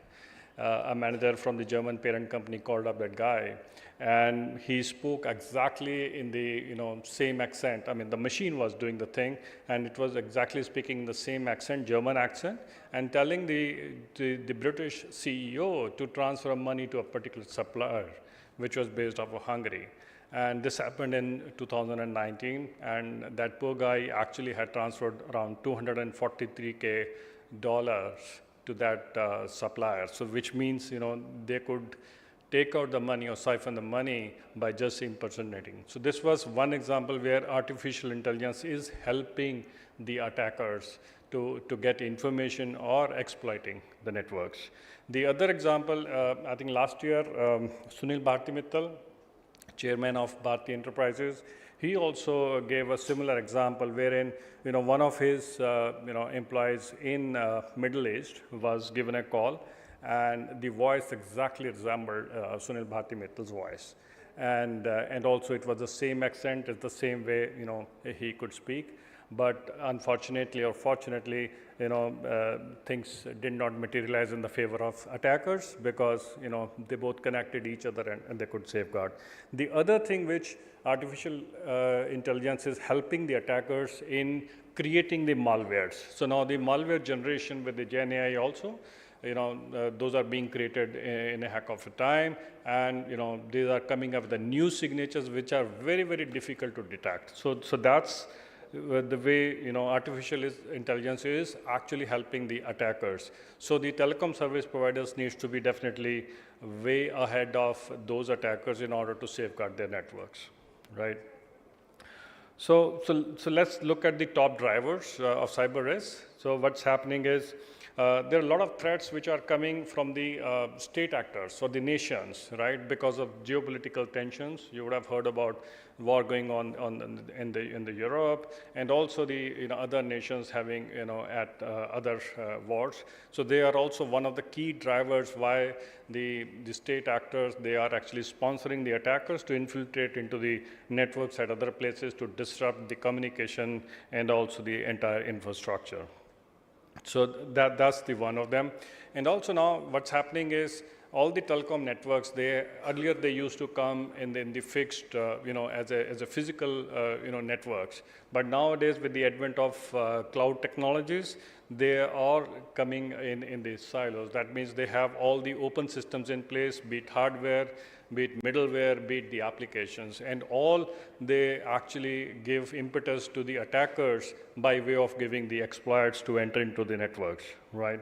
And GenAI is enabling attackers to come up with the new ways of infiltrating. And the quantum computing is another thing which is a driver of these attacks, wherein the attackers are what they're trying to do is they get the information beforehand, which could be an encrypted one, so that they could decrypt it later and generate the attacks. So these are the drivers which are going ahead with that. And then I'll talk about some of the attacks which have happened. I just pick up one of them, which has happened in US with all of the CSPs in United States. And this was also again a state sponsored attack. You would have heard of the name called Salt Typhoon. With the Salt Typhoon, what the state actors have done is they have actually exploited the vulnerabilities in the security functions, for example, a firewall or the servers. And they actually, what they did was they put in the ghost spiders and also exploited the technique of living off the land, which means actually exploiting the legitimate tools in the systems in order to sit in the network. So this is very, very hard to detect because these are the not new malwares, but these are the actually legitimate tools like lawful interception and so on. So that was done. And that happened very recently, last year in October. Similarly, there are multiple such attacks which are listed on the screen. You could have heard about the Kyivstar telecom operator in Ukraine getting impacted in a big way. And they had to they got multiple outages. They recovered definitely, but they had to face all the brunt. If you look at what are the different objectives the attackers they are having, what they look at is, they try to get the information who is talking to whom, right? Who is where, right? For example, in order to find out, what is the path of the army in case of a war, they try to see the cell phones doing the attached signals to the radio networks. So that's what they're also exploiting. They're also trying to get the IMSIs and IMEIs so that, they could clone the SIMs or the devices in order to intercept the communications, right? And why these threats are not getting detected, that's one of the things which is a big question for all of us. With the advent of the new technologies, the networks are becoming large and large. You could see that we already have 5G launch in India. We are actually on the forefront of 5G in the entire world.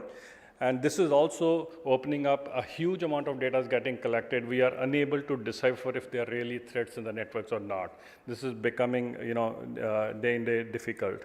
And also the lack of the security personnel with the required abilities or skills in order to intercept such kind of threats. So that's also lacking, right? So it demands that we should have systems in place wherein they have all the help available for all the security personnel, so that if we do not have people with the required skills, systems can help. Here comes the role of artificial intelligence based systems. Okay, so in order to secure the telecom networks, what kind of things should be there in the telecom infrastructure? One is having advanced solutions for threat detection and also generating a response like the XDR or the EDRs. They should be powered by the AI, have a visibility across the entire network. I mean, the telecom operators, they deploy a lot of solutions in silos, but they don't get to have one single particular view where they can see where the actual threat is. And then it has to be supported by the privilege access management, so that all the access which are given for the privilege systems, they are protected. And then the communication has to be in a secure way between the systems, and main use of the certificates and continuous change of the certificates and the keys that need to happen in order to make sure the telecom infrastructure is secure. And also a continuous dialogue with the agencies which are providing information about the threat, as well as the regulatory authorities, so that the corrective measures are in place before any untoward incident happens. So that's the ingredient for the telecom operators to have in their network. The other thing, if you look at the security functions which are shown on this slide, at the heart of every CSPs, these should be there, right? One is having a total visibility across the entire network. CSPs are struggling with the individual solution. They're also investing a lot in ensuring that their networks are secure. But what happens is that they get a lot of data, and they do not understand whether this data is related to a threat or it's just an alert or a warning, right? And they don't get a one single picture which area is getting attacked, whether HLRs or the registers are getting attacked, whether it's the charging systems or the billing systems are getting attacked. They don't get a clear picture. So that should be there in place. Then there has to be the prioritization of alerts. You can't handle huge amount of data which is getting generated in the telecom networks. So the prioritization is a must. And people have invested a lot of money in these solutions like SIEM, SOAR, but they are all outdated. They need AI-powered systems which can analyze tons of data which is being generated by the security tools in the operator infrastructure.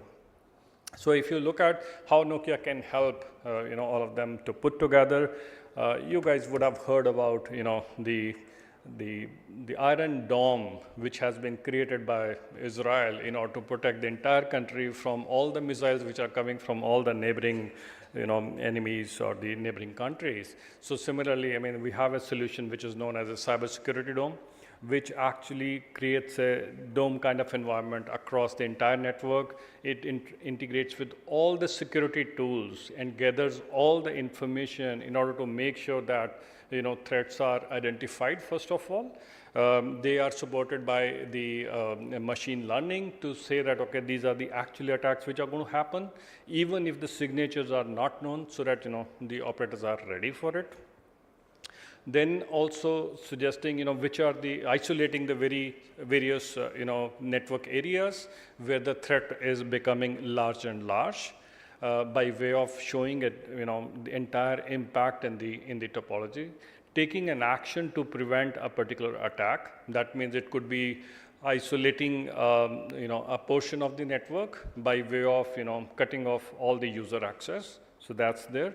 And then, it is also supported by the generative AI-based assistants. What it does is that, if your security people do not have understanding of what to do in case of an attack, it actually guides all the, security people, these are the actions they need to take so that they can prevent any damage that might be happening to the network or to the customers, whose data is with the telecom service provider, right? So that's one way Nokia can help. You can see on the screen the various features and the functionalities at a high level listed.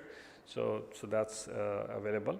And if you look at, Nokia comes up with the various services, starting with the, providing a consulting around, cybersecurity, helping the operators in designing building a security operations centers, and also running the security operations centers, and also providing a threat intelligence feed, which helps them to come up with the new signatures in order to prevent the attacks from the new threat vectors.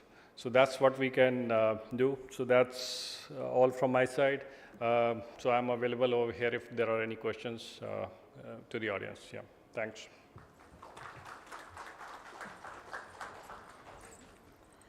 Thank you very much indeed, sir, for that presentation. And ladies and gentlemen, I now have the privilege in inviting our next eminent speaker, Ms. Shikha Srivastava, Executive Vice President, Member Board, CDOT, and she will be presenting on AI in Telecom. So let's welcome ma'am with a round of applause for her presentation.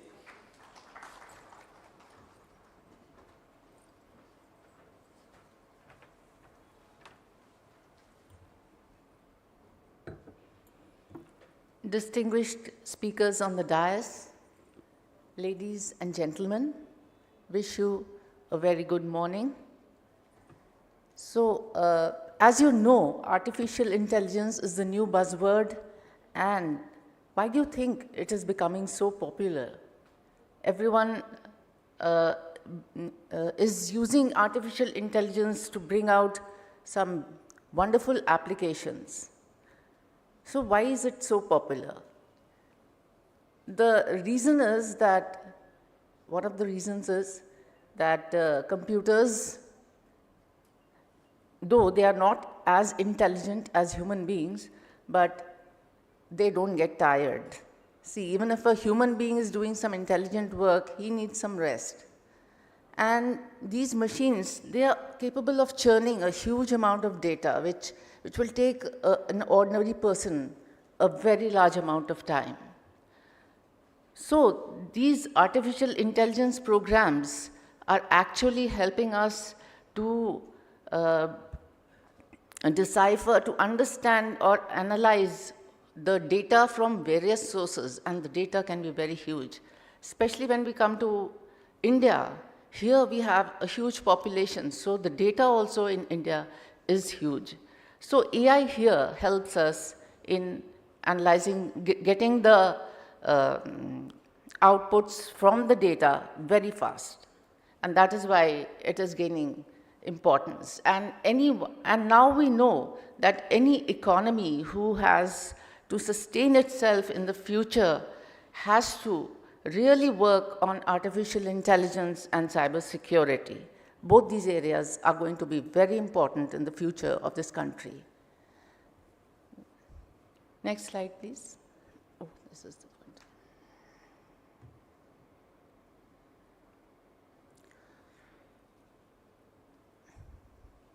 So I'll just go through some use cases of AI in telecom. For example, intelligent network automation, wherein right now we have a set of people doing various configurations, and we need 24/7 support in all the data centers. This is being manned by so many people. And still, they are not able to detect what is wrong in the system if anything happens. So this is where AI will actually help them to find out what is the issue and how to resolve it also. That can be done at a very fast pace. Then traffic routing, because with the ongoing traffic in 5G and 6G is expected to be huge, low latency traffic. So handling that huge traffic and providing it the right resources is going to be difficult. If we do it manually, then there can be some outage. So it has to be seamlessly, resources have to be allocated in case the traffic is increasing. Therefore, this traffic management is also going to be very important. And 5G, standards themselves have come out with network slicing, which will be catering to multiple different types of traffic. And of course, optimal resource allocation will impart cost effectiveness. So that also is a very important aspect where artificial intelligence will help us out. Apart from that, we have to have the entire, as the previous speaker has also emphasized, that we need to have the visibility of the entire system. And there are so many components, problems can happen at every stage. So here we are being given a tool which can help us to look into each and every aspect of the solution, whether it is network, whether it is servers, whether it is applications, and it can give us all the cues as to what is the bottleneck in case there's a bottleneck, is there a congestion, is the user experience good, what is the quality of service being served to the customers, do I need to improve the capacity of my system, does it need expansion? So all this will be powered through AI. Then it will help us. The best part would be that we do not want the problems to happen and then we take the solution. So we have to take some steps in advance. We need some solutions which can predict, like humans can predict that something is going to happen. So we now want the machines to predict whether there's going to be any failure. And it can, in case it is a critical service, we would also like it to heal and to provide the solution also by bringing down some system or taking out some traffic or something. And that is going to be a very useful application in future. And of course, the network security is also going to, nothing now is going to be without AI. So AI is going to enter each and every aspect of our lives to give improved performance. So here again, we are looking to AI for giving us automated threat detection, security, posture assessment, and the adaptive security policies based out of the threat detection and security assessment.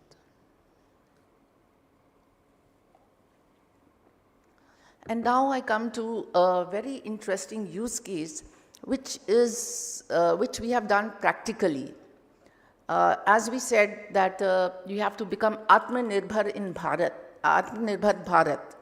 So I can proudly say that CDOT is already living that in AI, in the field of AI and cybersecurity, where our engineers have given solutions for in the space of AI for the country, for improving the fraud or mitigating the frauds that are taking place in the country. So let us see what this little story, I hope it will be interesting for you. So as you know, there are multiple telecom resources such as SIMs or mobile handsets and various applications which can be misused for generating fraud. Like you are getting a number of calls that you have won a lottery. So for that, actually the perpetrator of that has set up a call center and he's making calls to unlimited people because he wants to get money. He wants to earn money. So calling a single person will not serve his purpose.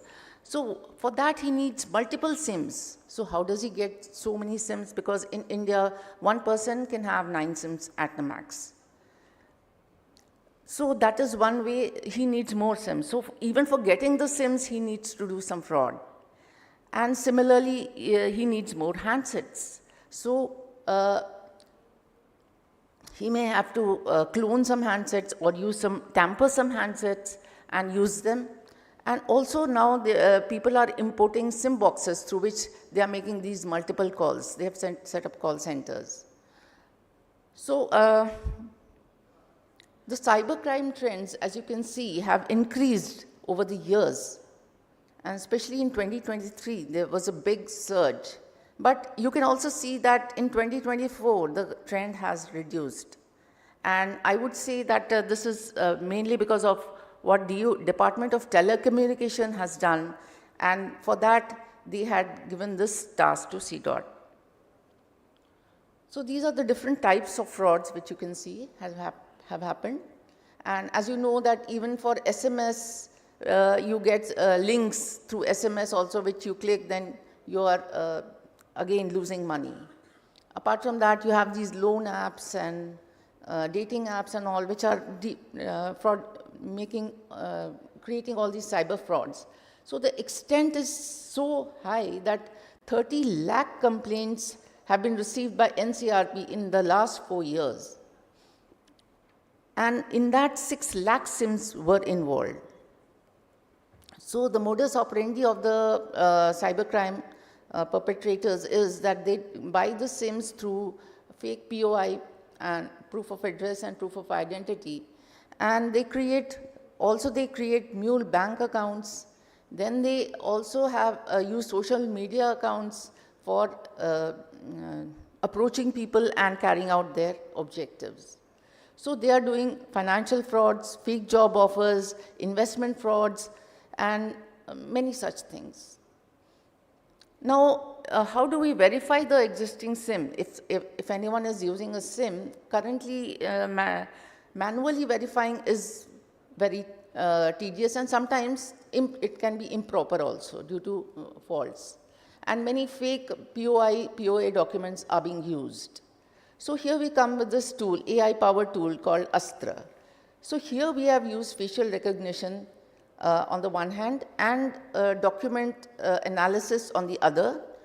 And using both these, we have found out the number of subscribers having SIMs greater than 9, which they are not supposed to have.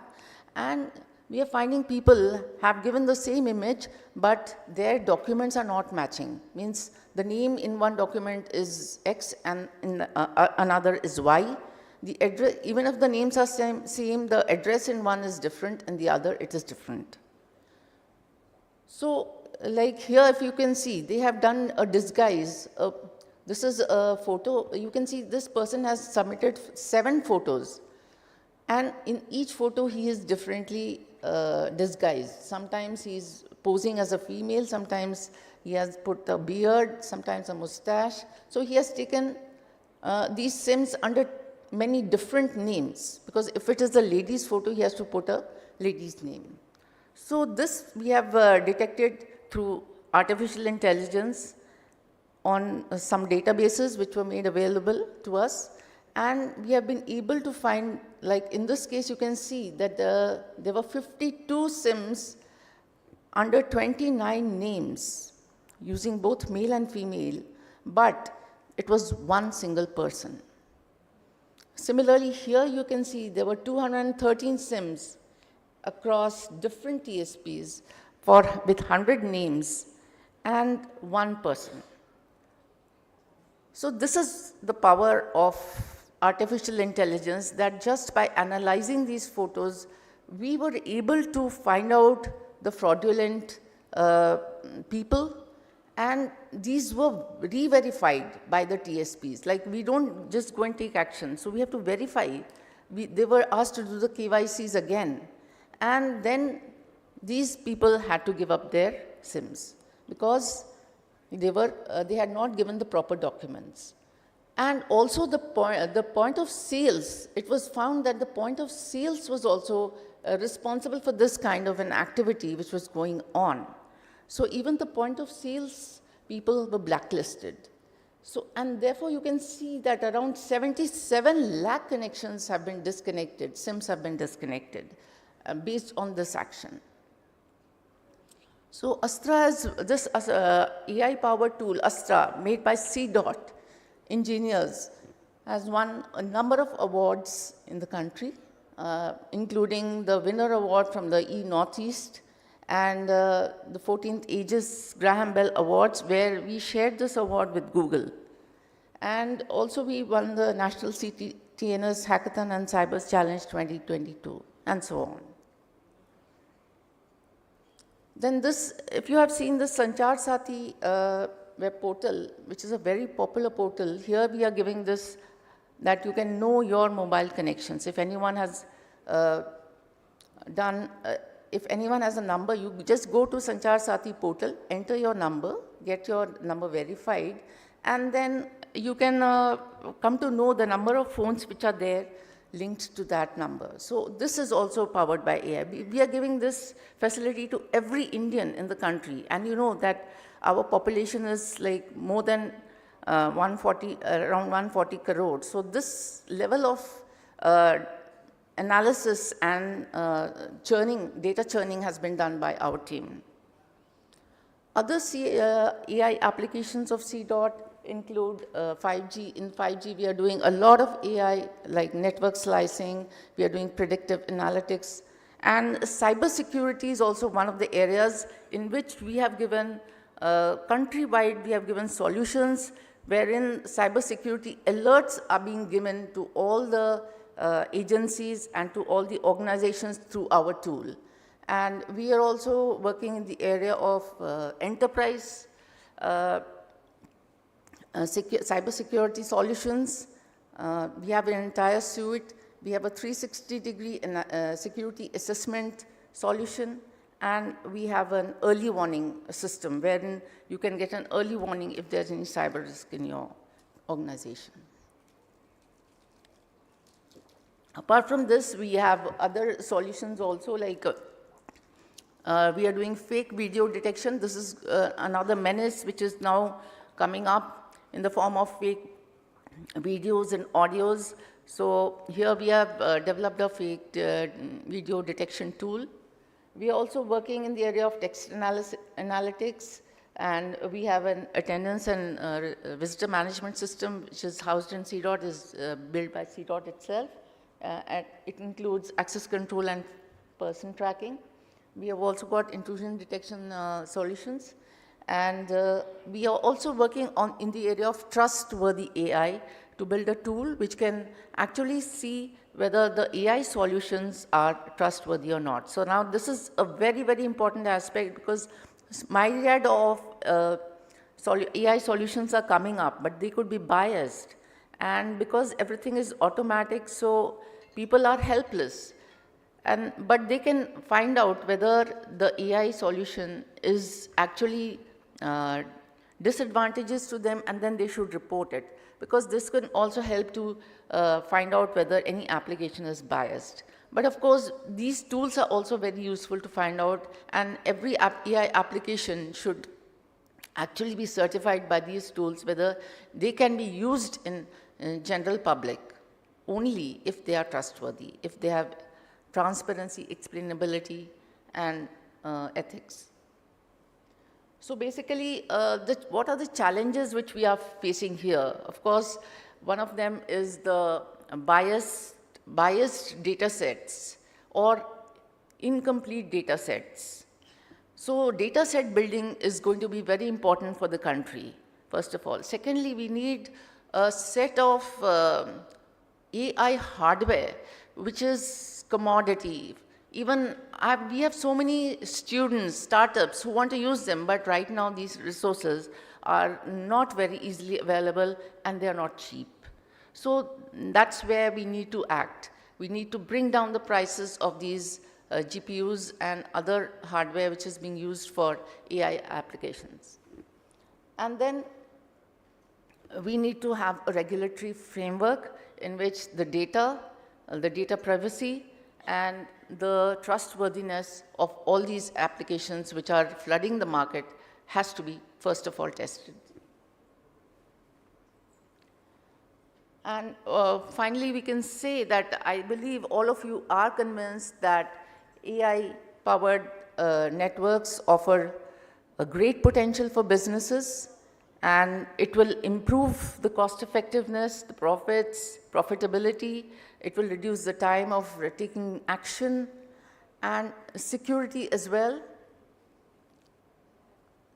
So I believe that you all are convinced that AI is going to be the power of the future, and India should also work towards getting more and more expertise in this area to excel in this area. And once again, I would like to say that CDOT is one of the arms of the government who is already doing Atmanirbharta in AI and cybersecurity. Thank you so much.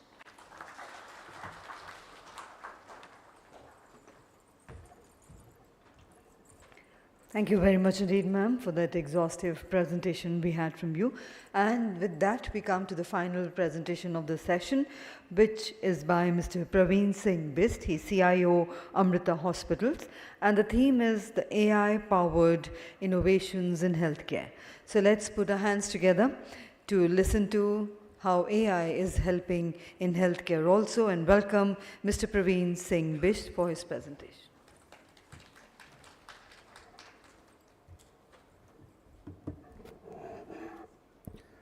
Good afternoon, everyone. So I guess I'll try to be as brief as possible. I'm in between you all and the delicious lunch being, getting served. So my focus of the presentation will be how AI has been very instrumental in the healthcare, domain specifically. I'll do touch upon the other generic things also, but primarily I'll be talking from a healthcare perspective. So I belong to Amrita Hospital. I hope you have all heard of it. It's one of the largest hospital in Faridabad, was inaugurated by Modi ji a couple of years ago. So with that, I'll go to the presentation. So we have all heard, talked, and I guess we all believe that AI is already shaking the world, and it's going to impact each one of us. So I have few examples here, and I would like the audience to also participate. For example, the very first one, if you have to take a cab ride, taxi ride, what do you do? Who do you go to? So it's not the taxi person or the person owning the taxi. You typically go to Uber or Ola. But Uber, Ola themselves don't own any taxi, right? They have used information technology and solutions to create that framework so that they have a platform so all of us can utilize it and can avail the service. So eventually as a client, as a citizen, all I need to is get a service, and Uber has made it possible, Ola has made it possible without having their own taxis. Similarly, who do you think from the real estate perspective, they don't have their own real estate, but they are still one of the largest one? Airbnb, right? We have all heard of this name.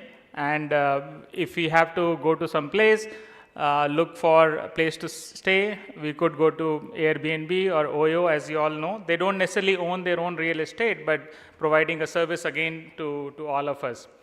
How about from a telecom perspective? We have esteemed speakers here.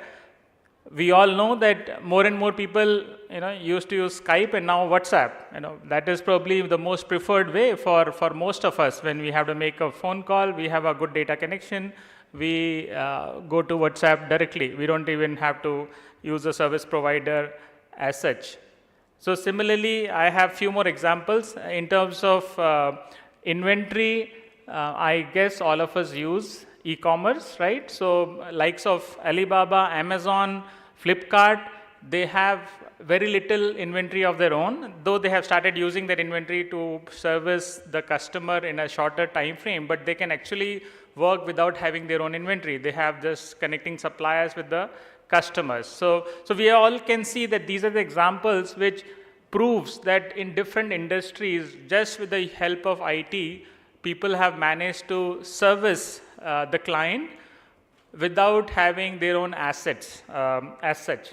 Similarly, talking about digital content, we have Facebook, we have YouTube.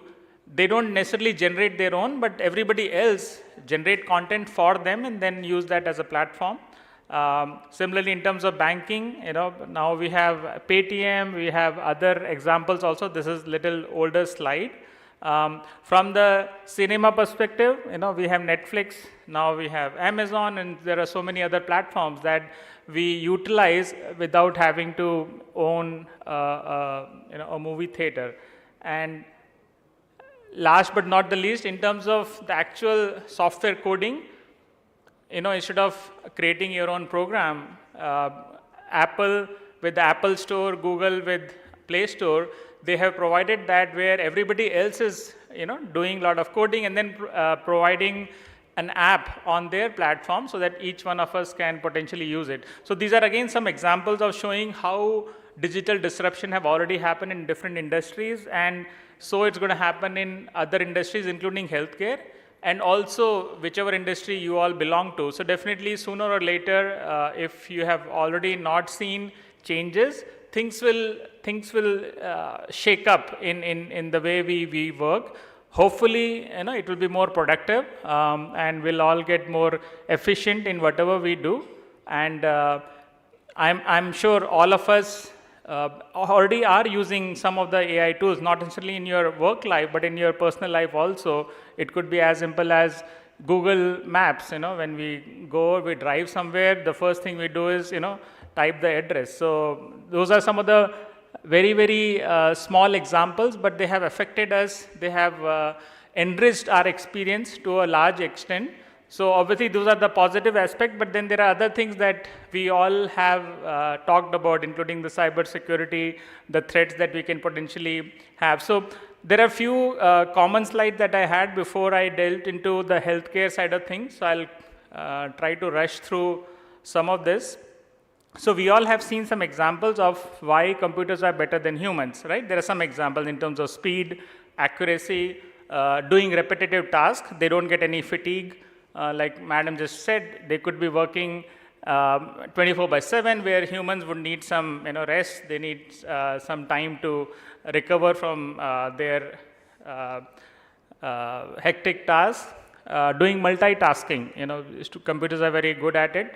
Scalability, they can easily do multiple operations. Automation, there is no end to it how computers can use. And obviously data processing precision. So these are some examples, we all know about it.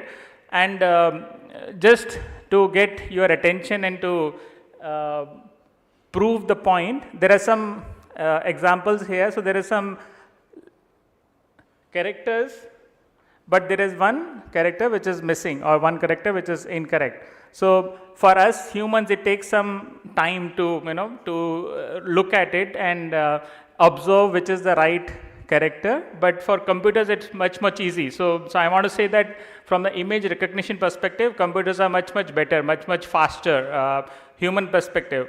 This is another example, one of the famous ones where you could see A and B as two shades. Any guesses which is a darker, which is a lighter shade?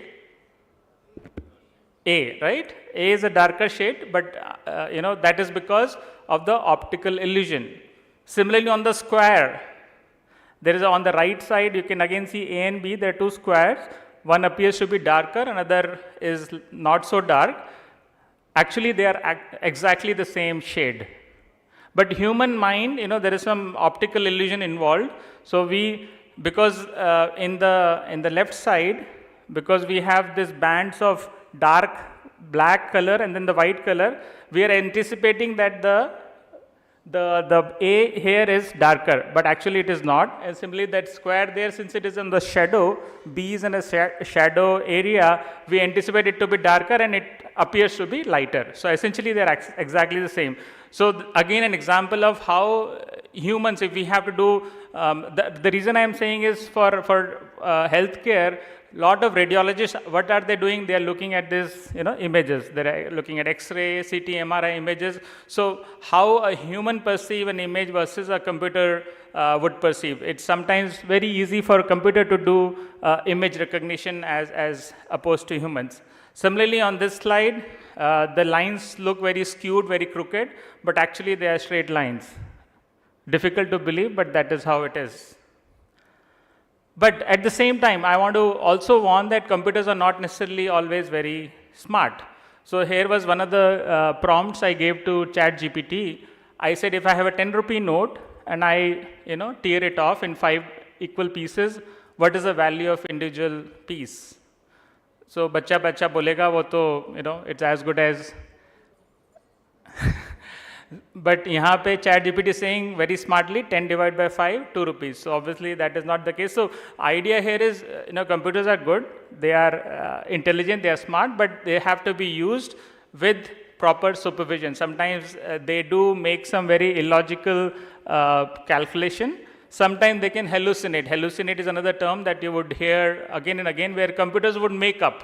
So the way it is programmed that we want AI to give you right answer. So sometimes computer doesn't know, but it doesn't want to act like he doesn't know. जैसे हम लोग कहीं नए शहर में जाते हैं, कोई रास्ता पूछते हैं, sometimes the person may not know, but he will फिर भी बोलेगा कि आप right जाके left जाइए, which has happened to all of us. So similarly, computer also is very, very smart at that. He will behave, and he will behave with such confidence that we can to get fooled sometimes. So that is something that we have to be aware of. So here is a slide which talks about different capabilities as a human and how AI has kind of matched up to each of those capability. The good part is, even though AI has been able to match up to human capability, but not necessarily in every single aspect of it. So there is a concept called, just like generative AI, you would have used Gen AI, there is a concept of artificial general intelligence, which means AI machine that is capable of beating human in every aspect of it. So mera matlab has, you take any AI example today, they are good in one particular skill only. Suppose you're talking about driverless cars. So it's that AI is good only in driving cars. They cannot do other aspects of it. Versus, you have all these chat GPT, they are good in textual representation or visual representation, but they cannot do some kind of robotic automation. They are not able to do. So AI is good for a specific activity, but there is a concept of AGI, which is artificial general intelligence, which we say, scientists say that it's still maybe a decade or two out, but it's going to happen sooner or later. So this slide just depicts that. And now I want to drive your attention towards, there is this news item. When I was a kid, I had heard that chess, the grandmaster is playing with computer, and then after multiple, games, finally computer deep thought was able to beat the chess grandmaster, right? And it took them a lot of time to do that. But with the further development of the game, AlphaGo was another game. Go is another very, very difficult game, which has much more permutation combination even compared to chess. It was able to beat humans within, much shorter time. And then AlphaZero is another system which can learn any game and can beat the best human in like matter of hours. So that is how things have improved.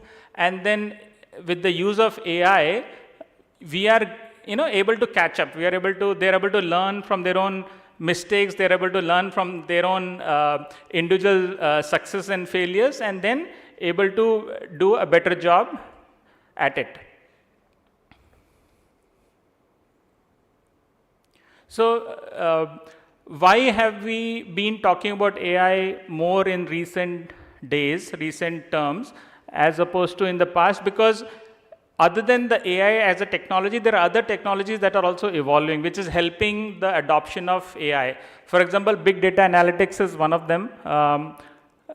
In big data analytics, you have a huge amount of data, but unless you're able to process through the data, unless you're able to analyze the data, it has very little meaning. So with the use of big data analytics, we are able to do that in much faster way.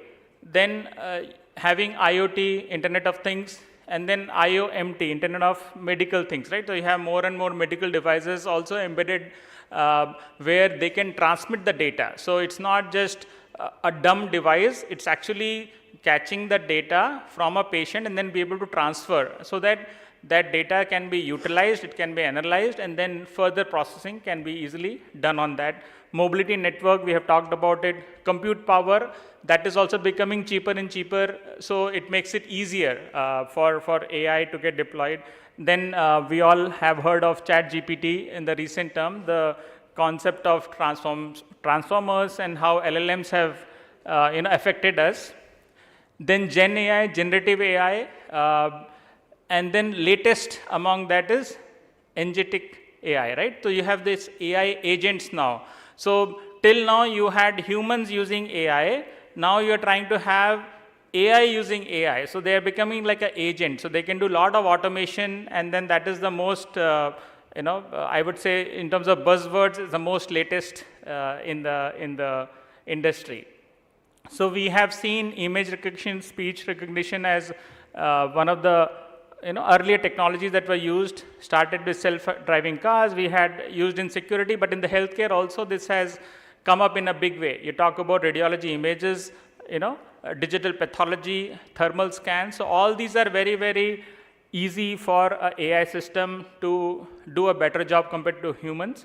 But we all realize that it cannot be used independently.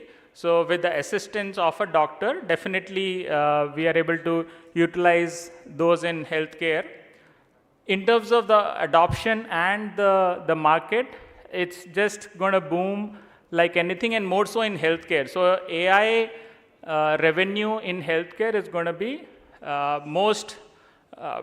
having the biggest, largest margin when compared to other domains. So far, AI has been used in healthcare, but will only increase many more fold. These are some of the examples of some of the startups. We are doing ourselves a lot of projects in AI at Amrita Hospital. So we have realized the need of AI engineers also. Finally, you need a resource to work on AI projects, not only the development of it, but the implementation also. So at Amrita, since we are also a university, we have started a BTech and a MTech program at Amrita campus at Faridabad. So we have a school of AI, and we have developed all these examples. I'll show you a few screenshots. So this is the AI chatbot, which different departments are using and customizing to their need. For example, for dermatology, they have utilized this so that they can gain the patient information upfront. Even while the patient is waiting in the OPD, he could be entering some data which can be gainfully used by the doctor when the patient is actually consulting the doctor. Similarly here, you can actually take a photograph of the lesion. Suppose you have come to see the doctor. So not only with image recognition, we try to identify what the problem is. We also ask some relevant question to the patient. If I can, yeah. So this is the image part of it, and these are the set of questions. So both of them take input from the patient, and then eventually when the patient is going to the doctor is able to see based on images what the AI is suggesting, based on the LLM, and also based on the expert system. So expert system is something doctors themselves have given us input that if a patient comes with such and such symptoms, such and such problems, this could be the possible disease. So from the diagnosis perspective, here you can see image is saying, say, dermatitis is the highest probability. If you click on expert, it might give some other disease, or it might give you the same disease. So basically, doctor is able to get lot of prior information before he does their part of the diagnosis. This is how we have done for the giving reminders to the patient for various planning measures. And then I was mentioning about this AI to Gen AI, and now agentic AI or AI agents. I'll not go into the details of it, but in the layman's term, like I said, on the left side in the image, you can see a human trying to use a system, computer system.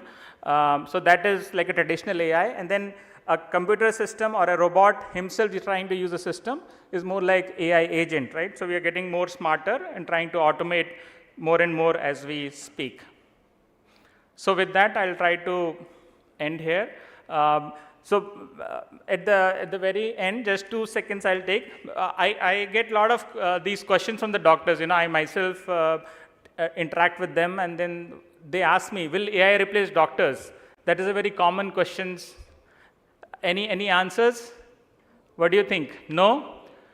So yeah, so we also say no, but we say that AI will not replace doctors, but surely doctors knowing AI will replace doctors not knowing AI, because AI is something all of us should learn about, and it's a tool that we all should be able to use and be more effective with whatever we do, both in professional as well as personal space. Thank you so much.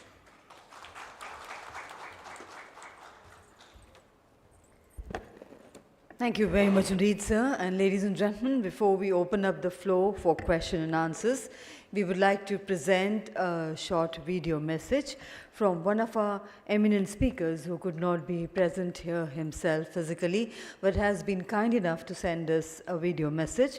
The message is from Shri Golok Kumar Simli. He's the Principal Advisor and CTO at Passport Seva Program, Ministry of External Affairs. So let's have the video message from him. Kumar Simli, Chief Technology Officer, Passport Seva Program, Ministry of External Affairs, Government of India. I am happy to be part of Bharat AI Cyber Automation 2025 Summit. Let me at the outset thanks Mr. Sashidharan and his entire team for having me here. I'll speak about some of the essence of AI. How do we create a cyber surakshit Bharat? And at the end, when you look into the citizen perspective, the government to citizen interaction, how we can make things secure. When it comes to citizen services, public at large, I personally believe AI can potentially help on 3-4 ways. The first and foremost thing is the threat detection and prevention. Here I would like to say that we can take help of AI. Many of such use case we can develop where we can monitor real-time threats, take a preemptive action, detect proactively, and isolate those kind of threats coming to the either government critical infrastructure, critical mission critical applications, or when a citizen is engaging with the government. To cite an example, let's say you are applying for some sort of a services within a government sector, whether it is a Aadhaar services, passport services, or you are doing a transaction, whether you are doing a banking transaction or UPI transactions. The kind of behavior, the kind of pattern we can monitor in terms of identifying a true applicant or a genuine citizens applying for those services or doing a banking transactions, one side. The other side, when you enter into the government system in terms of availing those services, I think not only in terms of expediting and assuring the service delivery end to end, but also in terms of assuring your identity, your all other background checks, we can monitor very well through AI related tools and technologies.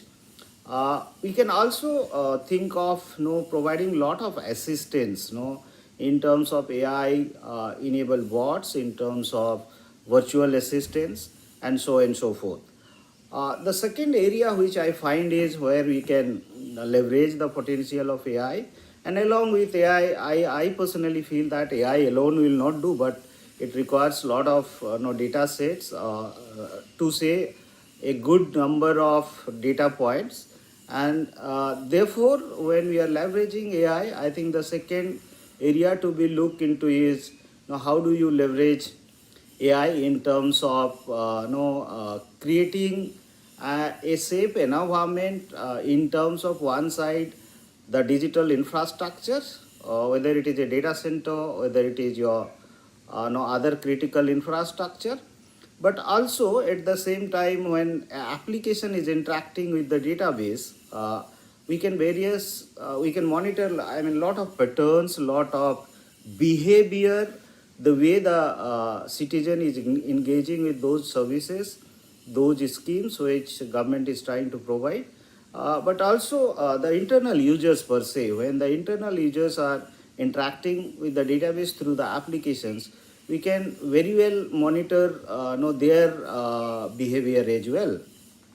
Let me quote another example. Assume that a particular government employee is clearing some sort of a files 200 per day. Now suddenly I find that that same employee is suddenly clearing 400 to 500 files per day through digital means. That means there is something wrong. Either there is a problem saying that the officer is not actually going through the required processes, check and balances, but it may happen that there is a intrusion happening as part of the application and then employee may not be even aware of. So such kind of anomalies, such kind of a behavior, such kind of a patterns, I can very well monitor and safeguard one side, not the beneficiary, but also the employee and overall system at large. I can also, the moment I find that a particular system is compromised or a particular system is came into a under the threat, I can very well isolate that particular system on a real-time basis so that the implication remains local, the implication remains there and there, rather it is spreading over the network. The third thing is, when we are leveraging AI, I personally feel that we have to develop a lot of use cases, right? AI per se itself will not work. One has to understand your data sets, your data points at large, your business case at large, and then how are you leveraging such business case, such data points through the potential of AI and AI related tools. Let me cite another example so that we can connect. Assume that you are applying for a passport services. I can not only monitor are you a real applicant which is trying to avail passport services, but also I can very well assure that the documentation process which is happening as part of the passport issuance process, I can very well find out is it a good document, bad document, fraudulent document. That is one level of check while you are applying services on the portal. But at the same time, I'll be also guiding through you saying that how do you fill up a form, where are you require if any assistance with the help of bot or virtual assistants, I can do that. The second level, what I can take it forward is, when you actually visit to the these passport seva kendras, one is I can not only check all your backgrounds available in my database in terms of your identity or your various kind of services you have already availed before, but also if you are kind of trying to manipulate any kind of your personal particulars or documentation per se, I think I can preempt it and detect it and protect it. So there are a lot of fraud detection, fraud behavior, as I said, whether it is a G2C services, financial transactions, UPI transactions, any of such transactions, I can leverage AI and make it kind of a, which we call is surakshit kind of an environment across the digital ecosystem. But also we can assure that when citizens are interacting with the government department or ministry, they feel safe and secure. The last and not the least thing, I think when we are leveraging potential of AI to make cyber surakshit Bharat, protecting our digital and critical infrastructure one side, and other side we are trying to assure same level of assurance to our citizens, masses at large. I think there are a lot of engagement model will develop going forward. I personally forecast, I personally visualize there are a lot of GNI based engaging model will develop, huge cases will develop, which will one side kind of a interact with the governance model which will develop inside. When it's a government governance model, it will be comprising of people, your execution model, your tools and technologies deployed, and the rules of engagement. That is the compliances and law of the land. But other side, it will also assure you that you are availing such services when you are interacting or engaging with a government department. Your data, your privacy is safeguarded. The secondary use of data in terms of if at all any between government to government happening, or let's say consent-based mechanism is being developed along with the principal owner of the data, even though you will come to know that whether your data is kind of a leverage with your consent, without your consent, and how is it kind of a leverage further. To end my kind of a session, or I'll say to end my take here, I must say that AI will come a heavy way in terms of all of us, in terms of one side development of product and solutions, development of lot of use cases, business model per se, and at the end, when you see the impact of AI, I think the ethical use of AI, the adversities of AI, the biasness of AI, which will also come into a big way where all of us, as a service provider, as OEMs, one side, other side, the domain experts, the government policymakers, administrators, they have to be very tightly aligned. And at the end of the day, as I said, all of us, the one and only one aim is, how do you make sure that your and my data is safe and sound, whatever I am doing, whatever I am leveraging the potential of data with the help of AI and AI related tools. So thank you once again, Mr. Sasi and his entire team for giving me this opportunity. Thank you, and I wish you all the best for the success of the event. Thank you. Thank you very much indeed, sir, for being kind enough for sending us this wonderful video deliberations. And now, ladies and gentlemen, we have about 10 minutes where we can take up the questions from the audience with all our eminent speakers. We request you, if you have a question, kindly raise your hand and the name of, identify yourself and the name of the speaker your question is addressed to. We request you to kindly keep your questions very, very brief so that more people get an opportunity. I'm Dr. Anush Srivastava. I'm an ex-ITS officer. I was just asking a question from C-Dot Sika. Are you using the AI for the fault detection in the telecommunication network and detection and also the rectification, particularly the fiber network? Number one. Number two, if you are designing a fiber network, then what latency you are envisaging?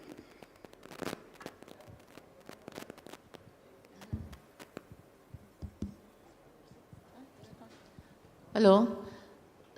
As I said that in every domain and every aspect of technology will now, AI will now enter into each of these. So even now, CTOT is also working on that the fiber fault detection, etc., that is already a part of CTOT solutions currently.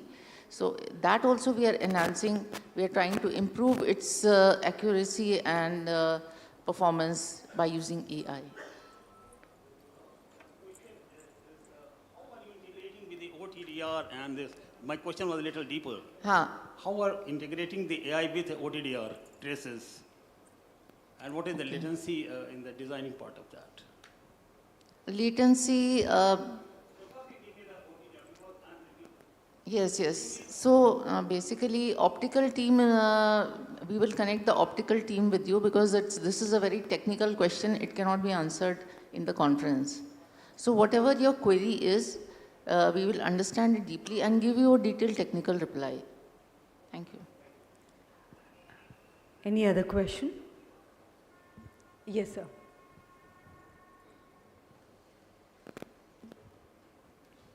Hello. Good afternoon, everybody. My name is Dharmendra Rathi, and I am the part of Delhi Police. I want to ask that how AI helps to investigate the cases in any platform. क्या कोई ऐसा कोई platform हमें provide किया जा रहा है जो हमें केसेस को इन्वेस्टिगेट करने में हेल्प करेगा, या अभी कोई आगे इन फ्यूचर ऐसा कोई प्लान है? Yeah, there is a plan to use AI for LEA solutions also. In that, basically, if we talk of interception systems, we have got these huge transcripts which people have to write manually. So that is being automated. The transcription will become automated, and then analytics on that transcripted text will be presented to the user. So I believe that will really help you all. It will make your life a little easier, I hope. And if you have any more requirements which you want to automate, then you can always come to CDOT. CDOT is serving all the LEAs. Thank you, ma'am. And we'll have one last question. Yours will be last one. We have another question at the back. Hello. My question to Mr. Praveen Singh Bist. Can we have your name, sir? Yeah, myself Tilak Bhattacharya. I am working as a technical director in Oracle. And my question is very straightforward regarding the cancer detection. Are we doing something on that perspective also? I am also residing in Faridabad, and I understand that Amrita is one of the greatest hospital there, and there are a lot of cases which are basically on oncology perspective comes. So how AI can helpful, or I know that the lab and all these are very in an advanced manner in our Amrita, and using Tesla latest versions of machines in various lab and pathology, I understand that. But on AI perspective, how we can detect those cancers? What are we doing something on that perspective? Yeah, definitely. I think, like you just rightly mentioned, it's not just the lab data, because we all understand that for AI, data has to be in digital form. Without that, it cannot process, it cannot be utilized. So lab has traditionally been a data-driven, digital-driven, and now more and more radiology, which is linked to the PAC system, picture archival and communication system. So all our systems are connected with PACs. They're all DICOM based. So yes, we are able to apply a lot of image recognition algorithm. But unfortunately, what has happened that these tools have been more developed in the West, and they have been trained by the West, data from the West, basically the images from the West.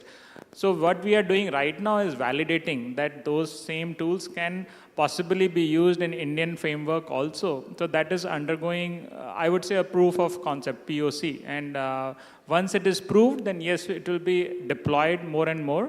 So you have very rightly said, cancer being, very much prevalent in India, we are having a big focus on that area. Thank you so much. So we'll have the last question from you, sir. Good afternoon, everyone. My name is R. Shakya. I belong to the Department of Telecommunications. I have a question to my friend Praveen Singh ji here. The question is, if we go the last year's cyber issues, especially in the health sector, the US was impacted for the data leak of about 75% of their populations. Even the data in our AIMS was reportedly had concerns.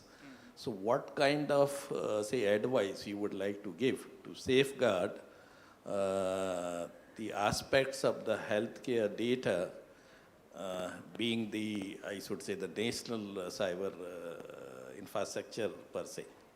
Please. Okay, very, very relevant question.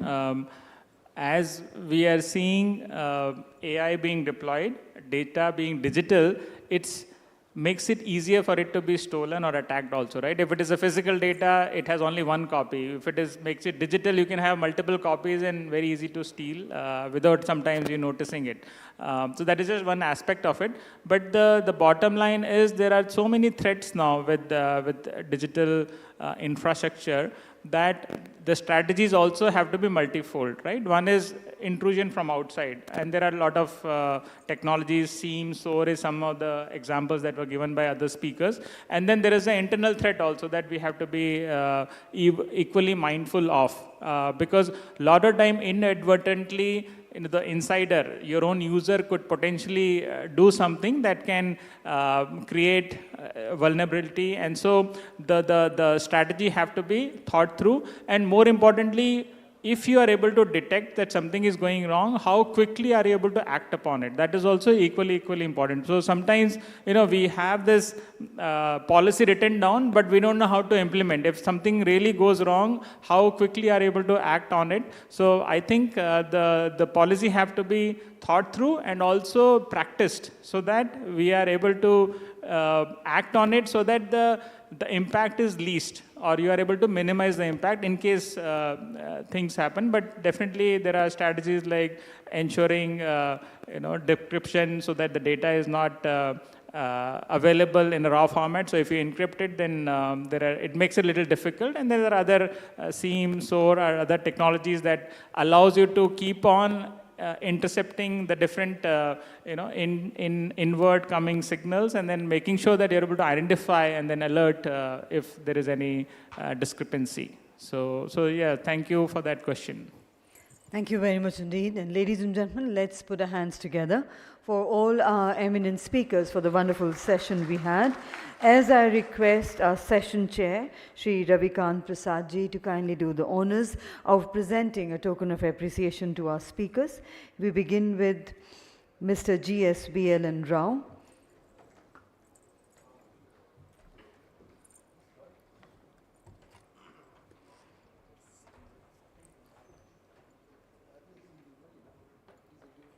Yes. Yeah, all the speakers to kindly step forward. Also inviting Mr. Shashidharan onto the stage to join our speakers. Next we present to Mr. Gaurav Kaushal.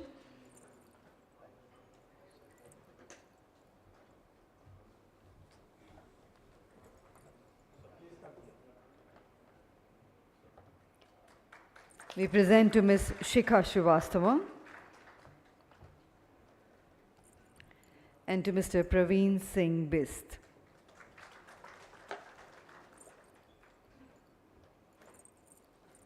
And I would request Mr. Shashidharan to do the honors of presenting it to our distinguished session chair, Shri Ravikant Prasad. And a group photograph. And ladies and gentlemen, we now break for lunch. The lunch is once again served outside in the pre-function area. The next session will begin sharp at 2 o'clock. We would request you all to kindly be seated back in time for the next session. Thank you.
We're driving the next evolution where networks meet cloud, alive with intelligence, enabling people, machines, and devices to interact in real time like never before, and making high-performance connectivity more consumable, adaptable, autonomous, open to innovation, to collaboration, networks that sense, think, and act.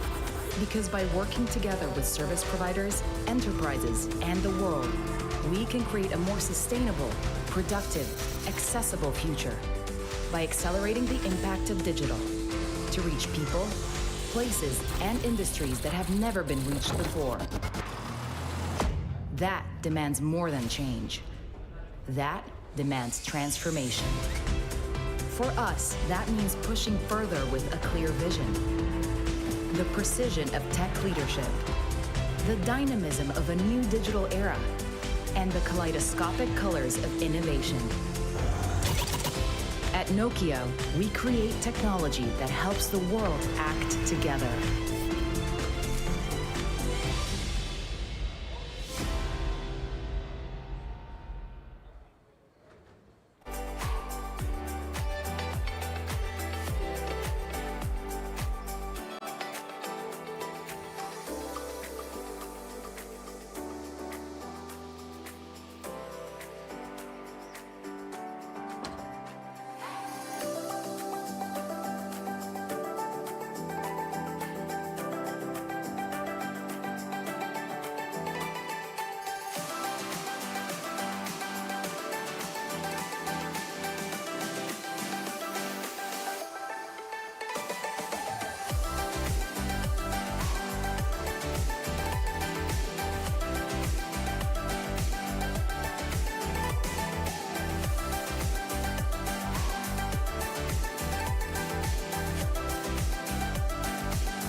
We're driving the next evolution where networks meet cloud, alive with intelligence, enabling people, machines, and devices to interact in real time like never before, and making high-performance connectivity more consumable, adaptable, autonomous, open to innovation, to collaboration, networks that sense, think, and act.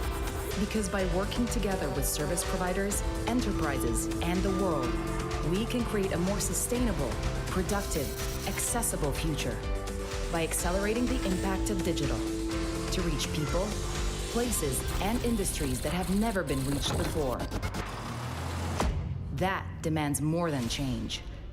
That demands transformation. For us, that means pushing further with a clear vision, the precision of tech leadership, the dynamism of a new digital era, and the kaleidoscopic colors of innovation. At Nokia, we create technology that helps the world act together.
We're driving the next evolution where networks meet cloud, alive with intelligence, enabling people, machines, and devices to interact in real time like never before, and making high-performance connectivity more consumable, adaptable, autonomous, open to innovation, to collaboration, networks that sense, think, and act. Because by working together with service providers, enterprises, and the world, we can create a more sustainable, productive, accessible future by accelerating the impact of digital to reach people, places, and industries that have never been reached before. That demands more than change. That demands transformation. For us, that means pushing further with a clear vision. The precision of tech leadership, the dynamism of a new digital era, and the kaleidoscopic colors of innovation. At Nokia, we create technology that helps the world act together.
We're driving the next evolution where networks meet cloud, alive with intelligence, enabling people, machines, and devices to interact in real time like never before, and making high-performance connectivity more consumable, adaptable, autonomous, open to innovation, to collaboration, networks that sense, think, and act. Because by working together with service providers, enterprises, and the world, we can create a more sustainable, productive, accessible future by accelerating the impact of digital to reach people, places, and industries that have never been reached before. That demands more than change. That demands transformation. For us, that means pushing further with a clear vision. The precision of tech leadership, the dynamism of a new digital era, and the kaleidoscopic colors of innovation.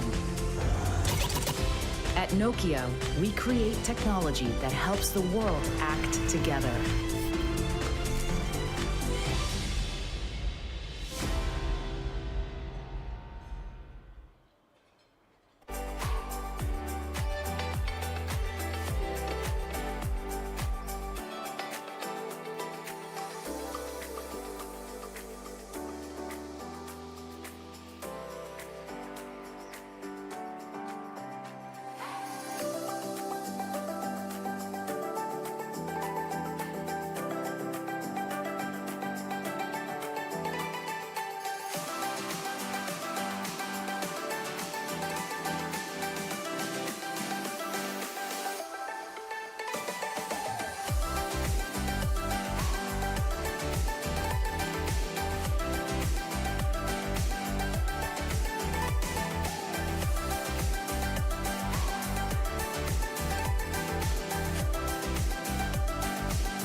We're driving the next evolution, where networks meet cloud, alive with intelligence, enabling people, machines, and devices to interact in real time like never before, and making high-performance connectivity more consumable, adaptable, autonomous, open to innovation, to collaboration, networks that sense, think, and act. Because by working together with service providers, enterprises, and the world, we can create a more sustainable, productive, accessible future by accelerating the impact of digital to reach people, places, and industries that have never been reached before. That demands more than change. That demands transformation. For us, that means pushing further with a clear vision, the precision of tech leadership, the dynamism of a new digital era, and the kaleidoscopic colors of innovation. At Nokia, we create technology that helps the world act together.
We're driving the next evolution where networks meet cloud, alive with intelligence, enabling people, machines, and devices to interact in real time like never before, and making high-performance connectivity more consumable, adaptable, autonomous, open to innovation, to collaboration, networks that sense, think, and act. Because by working together with service providers, enterprises, and the world, we can create a more sustainable, productive, accessible future by accelerating the impact of digital to reach people, places, and industries that have never been reached before. That demands more than change. That demands transformation. For us, that means pushing further with a clear vision, the precision of tech leadership, the dynamism of a new digital era, and the kaleidoscopic colors of innovation. At Nokia, we create technology that helps the world act together.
We're driving the next evolution where networks meet cloud, alive with intelligence, enabling people, machines, and devices to interact in real time like never before, and making high-performance connectivity more consumable, adaptable, autonomous, open to innovation, to collaboration, networks that sense, think, and act.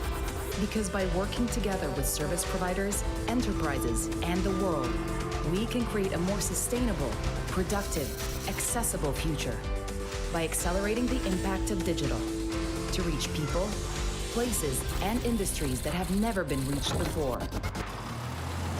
That demands more than change. That demands transformation. For us, that means pushing further with a clear vision. The precision of tech leadership, the dynamism of a new digital era, and the kaleidoscopic colors of innovation. At Nokia, we create technology that helps the world act together.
We're driving the next evolution where networks meet cloud, alive with intelligence, enabling people, machines, and devices to interact in real time like never before, and making high-performance connectivity more consumable, adaptable, autonomous, open to innovation, to collaboration, networks that sense, think, and act.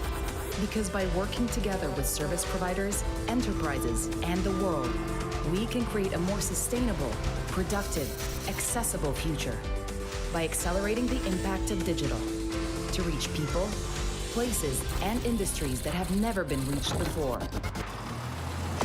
That demands more than change. That demands transformation.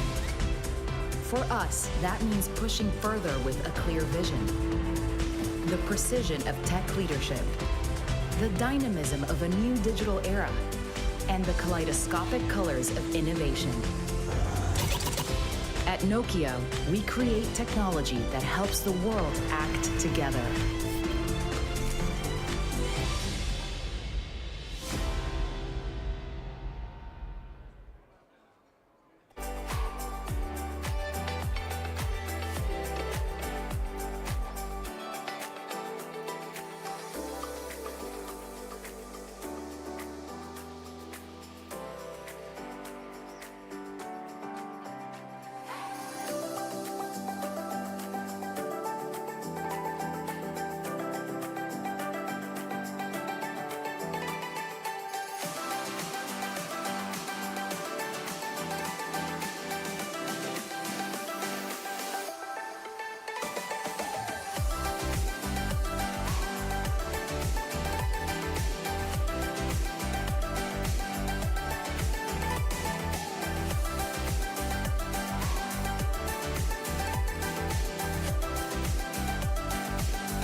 Good afternoon, ladies and gentlemen.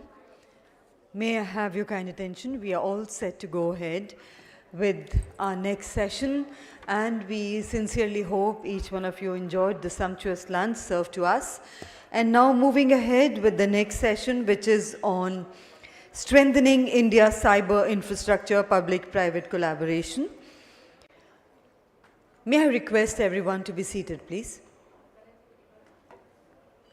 Ladies and gentlemen, we are ready to go ahead. May I request all of you to kindly occupy your seats, please? Thank you. So moving ahead, I would like to invite our distinguished session chair and the lead speaker for this session, Shri R. Shekhya ji. He is Additional Director General, Haryana LSA, Department of Telecommunication. A very warm welcome to you, sir. Let's put our hands together to welcome sir, ladies and gentlemen.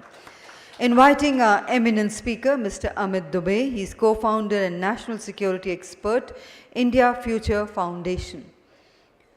I invite our eminent speaker, Mr. Alok Verma, Chief Secretary, Cyber World Organization.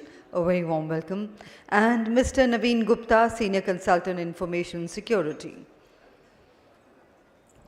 So, ladies and gentlemen, once again, the topic is strengthening India's cyber infrastructure, public-private collaboration.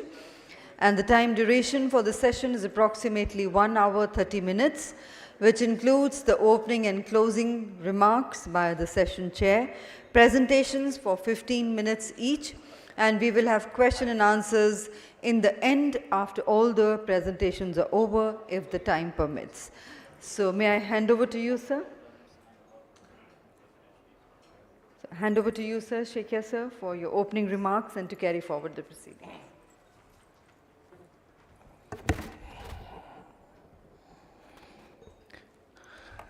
Good afternoon, friends.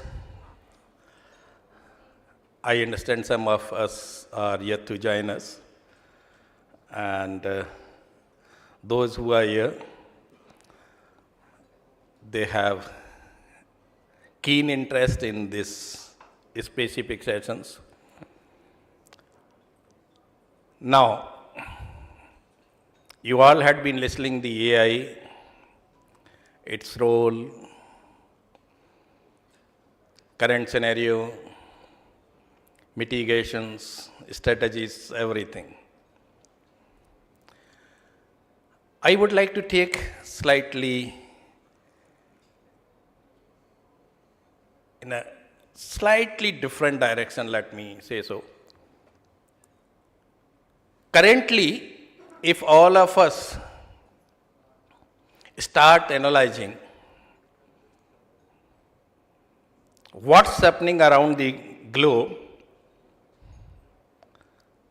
so the first thing comes is Ukraine war or Ukraine-Russia war. Though Israel and Hamas thing has slightly getting settled, another war, and everywhere there, the role of different systems which are practically impacting the whole globe. In terms of infrastructure, and especially the critical information infrastructure, as per notification of the Government of India, we know telecommunication, power, finance, banking, transportation. And all these sectors are getting affected almost on a very regular and frequent basis. We do hear that with the right technologies, with the right policies, with the right framework, the issues relating to the sector, cyber threats get minimized. Fortunately, if anybody put your fingers on the Google or any other such engine, you will observe that on ICT, 10 major attacks have been there in the US itself, especially on the infrastructure part. And what are those assets? I think just to make you all fresh, water supply, which used to be highly technical and fully automated, was forced to go manual because the ransomware was there, and the most powerful nation like US was unable to address the ransomware at that time. Hardly 1 month passed, we observed the entire water supply of the US had got the issues. Again, another threat. You all heard about the Seattle airport, wherein the software was under attack, and the flights for the entire day were just jammed. Not on the flights, the ticket booking and every system got this thing. These were all intentional. Even you remember the unintentional thing, wherein part of our country also got affected, that due to some patch management, entire aviation sector of the world got impacted. Right? So, it becomes more imperative for us when the US is having the best framework, having the best technologies, having the best resources, had put most of the money on this aspect, is facing these difficulties. Are we different than them? And if we say that even our nuclear power supply or the nuclear center did have the concerns a year ago, not in the 2024, but a year ago. The AIMS data with respecting to the doctors had the issues. Again, if you refer to the US, almost 300 million people's data relating to their medical records got hacked. That shows that probably no single entity is able to handle the issues coming out on the critical information infrastructure. Reasons are very obvious. Today, entire world is dependent on the ICT. When we say the communication, again, because of the ICT infrastructure network. If you say transportation, the entire mechanism by which transportation moves from one to another, be it railways, be it airways, be it waterways. If you say power, all the grids are working on the ICT infrastructure. And factually, we all know that if we take the figures of the GDP contributions, the country had about 12% in the 2024, and in the current, it was slightly less than 14% of the contribution. And we all expect that by the 2030, it shall go up to 20%. So when so much is dependent on the ICT infrastructure, can alone government, can alone departments, or the suppliers alone, or the integration alone are enough to handle these situations? The answer, I think all of us agree in this room, that answer is no. Whatever strength you have, it's impossible for any one of us to take care of the ICT infrastructure in isolation manner.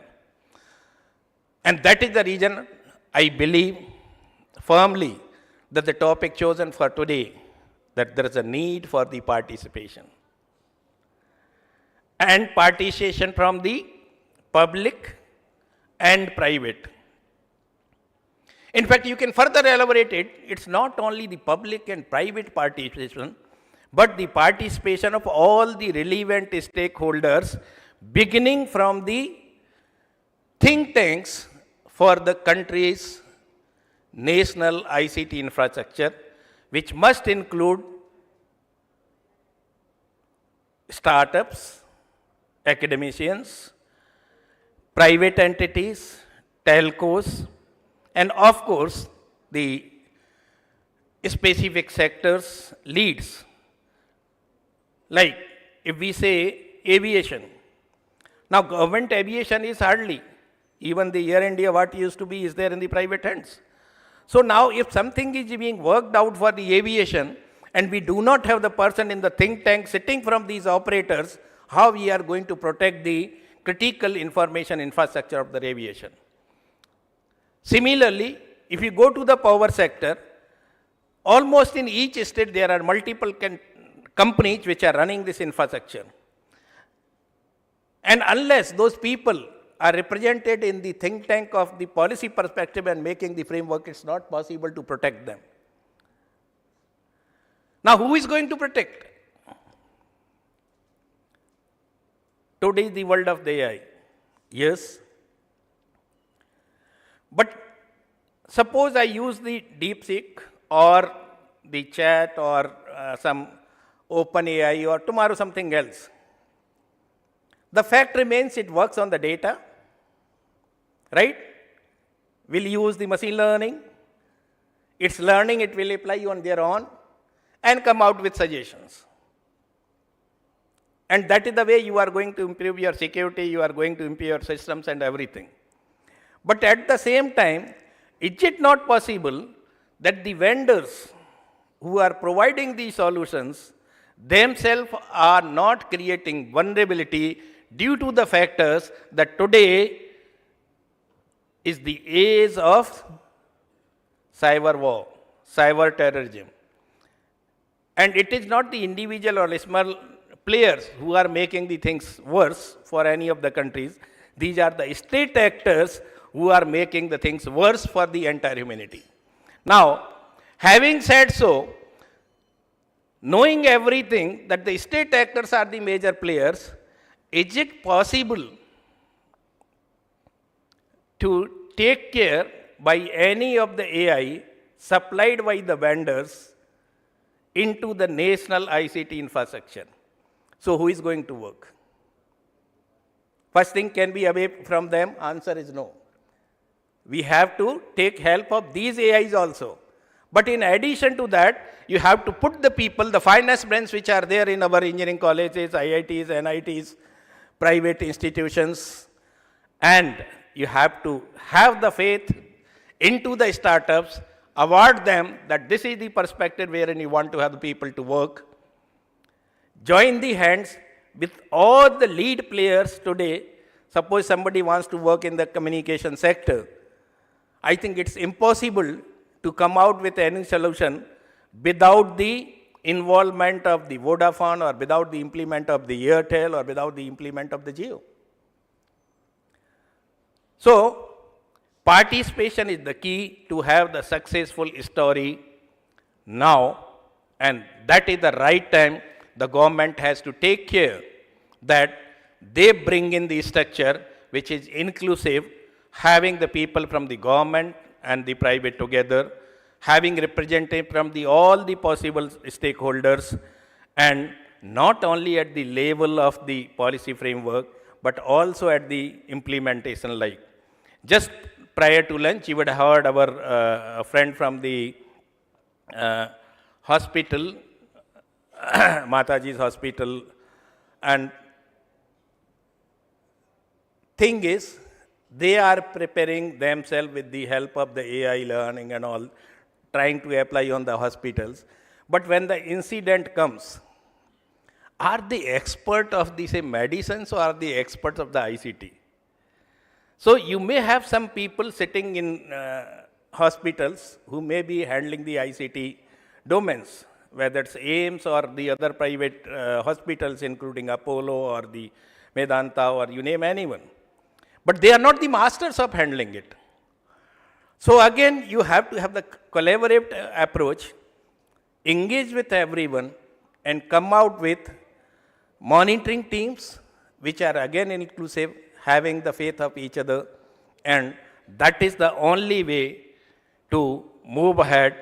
So let us say that joining hands is one of the paramount need of the day to secure the national ICT infrastructure and today's infrastructure, all of you are already aware, we have the NCCSC, National Cyber Security Coordinator, sitting in the National Security Council Secretariat at the apex in the government.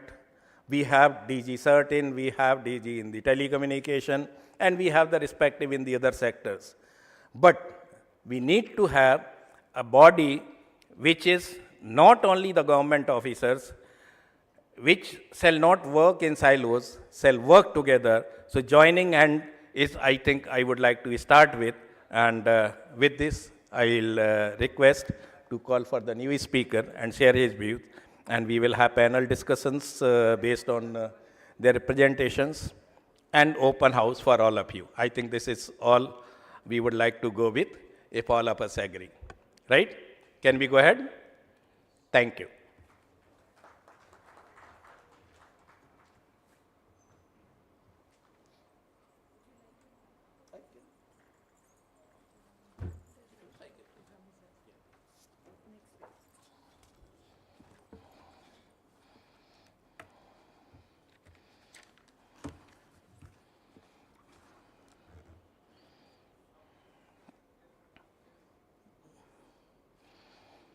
So may I request Mr. Alok Barmaji, Chief Secretary, Cyber World Organization, to share his thought on the today's topic.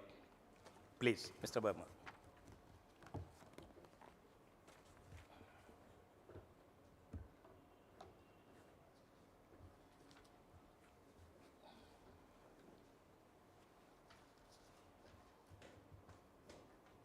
So first of all, I would like to thanks to Shashi sir and to his entire team for their dedication and support and for management.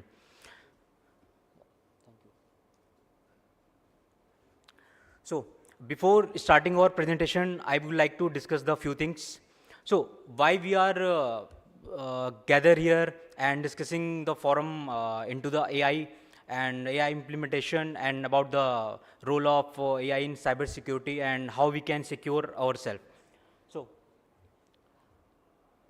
So before a few years, we are in the same forums and same conferences, and we are discussing about AI is coming, and our workload is reducing, and how it's securing our problems, and how it's taking the steps towards the cyber security.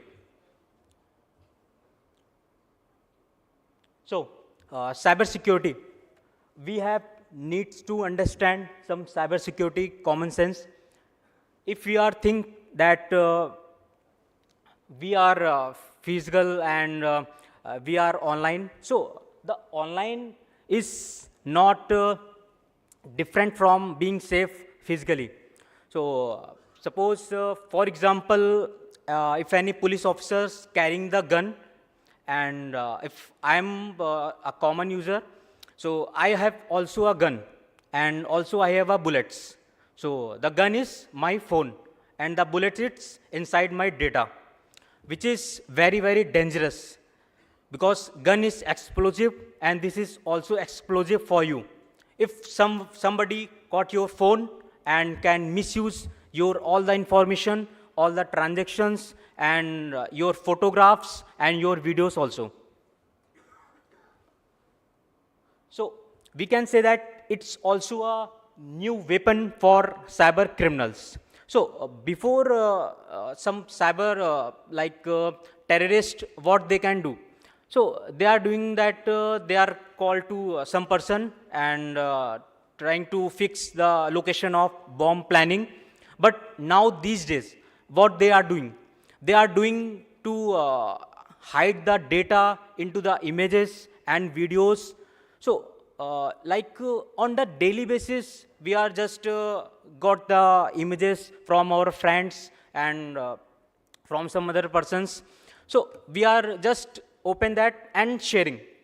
So we are not think about the behind what the logics being and what the data being hidden inside the images.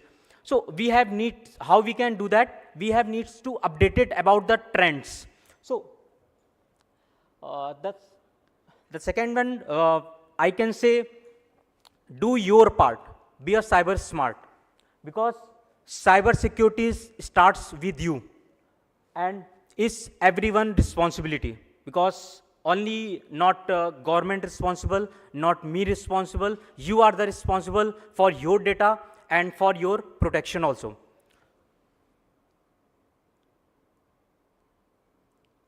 So if we are talked about generative AI, so in the before conferences, when I asked about chat GPT, so what they say, so what they're saying that हमारा काम easy हो जाता है, अब हमें ना मेहनत नहीं करना पड़ता है और हम बस यूं बैठे रहते हैं और उसको prompt दे देते हैं और वो अपना काम करता रहता है.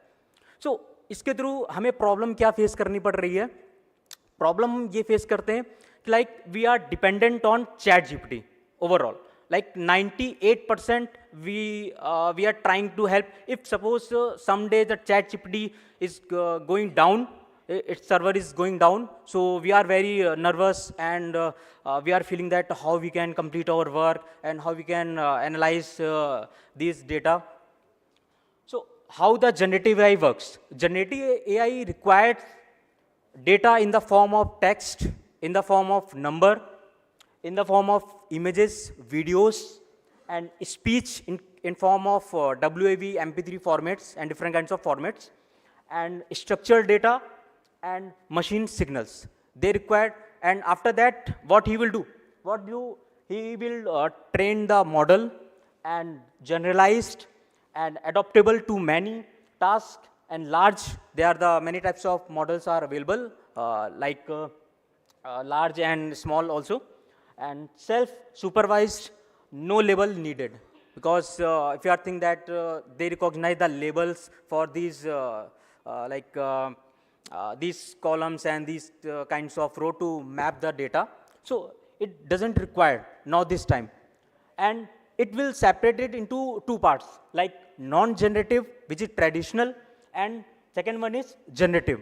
So non-generative, it will predict the data what you want, and on the basis of data it will classify your problems. Like suppose if I read to something like book, any kinds of book, so what I need to do, starting reading the table of contents, reading the indexing, and reading the introduction and overall books. But now these days Google has launched notebook LLM, so where I need to only upload our either audios, either PDFs of books, so it will generate the summary of the PDFs, and it will, suppose if I'm in the meeting and I'm recording the meeting, so after that if I upload that audio on that platform, so it will generate the MOM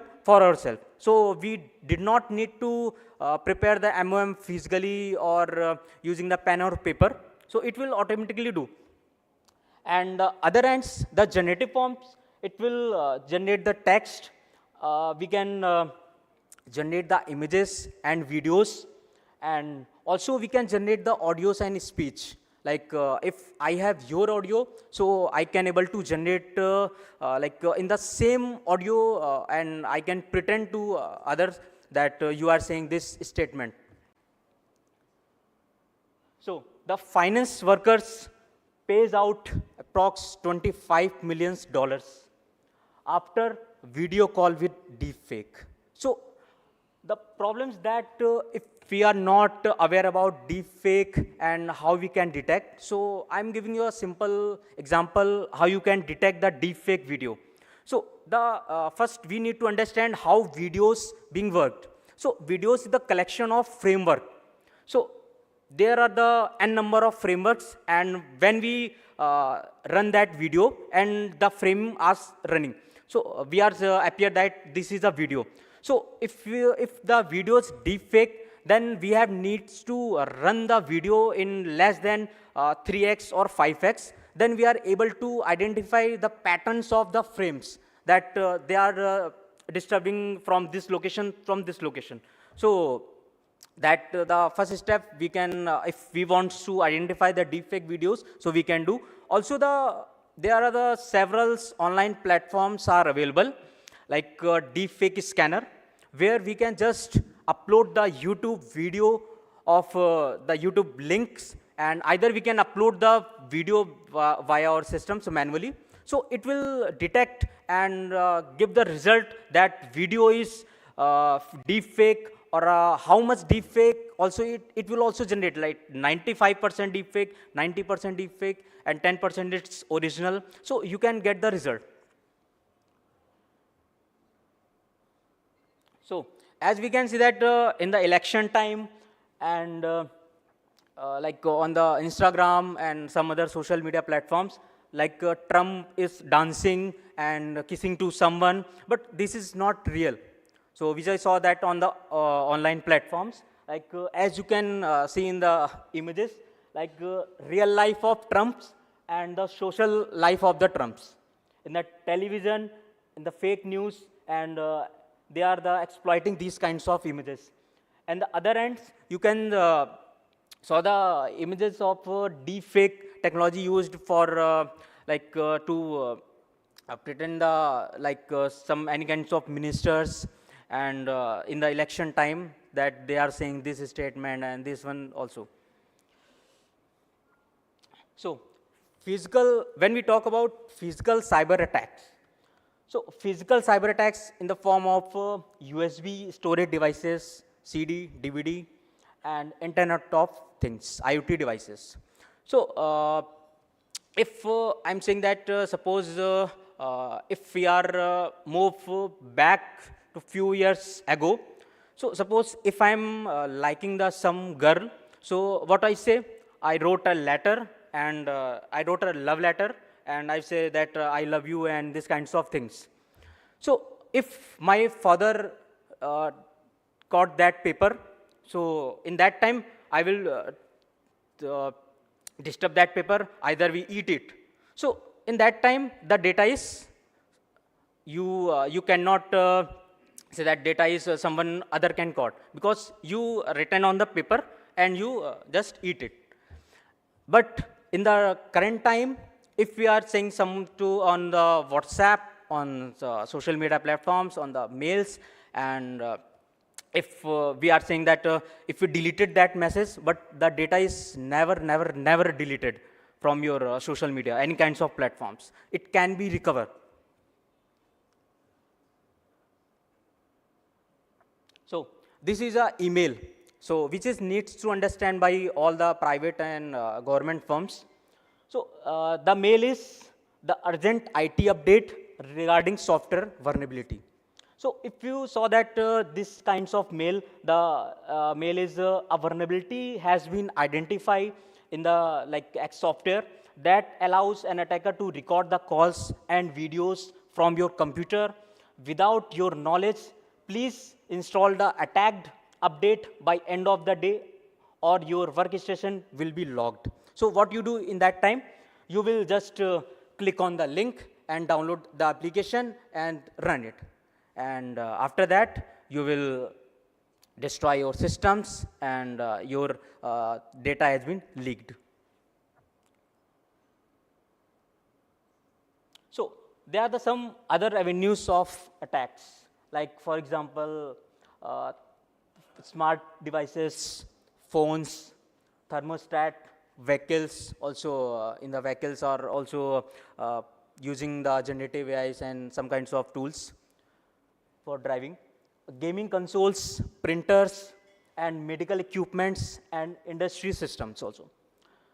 So we as a private firms or the government firms, we always needs to understand that someone asking for remote access, and someone asking for your accessing the Bluetooth devices, and if you are did not care about your ports, like your database ports and TCP and TLS, some kinds of ports. So you have need to understand, you need to close and don't show the real ports numbers to them, because they can identify and they can exploit on your systems.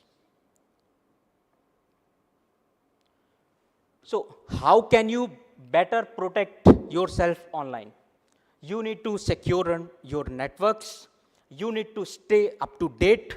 And if you connect it, then protect it also. And double your login protection.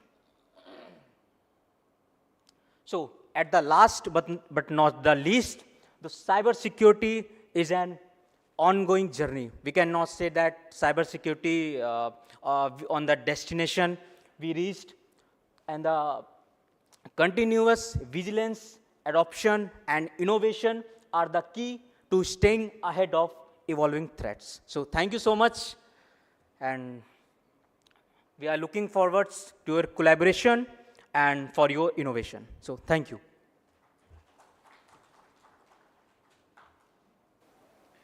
Thank you, Alokji. Now, may I have the honor to invite Mr. Naveen to share his thoughts.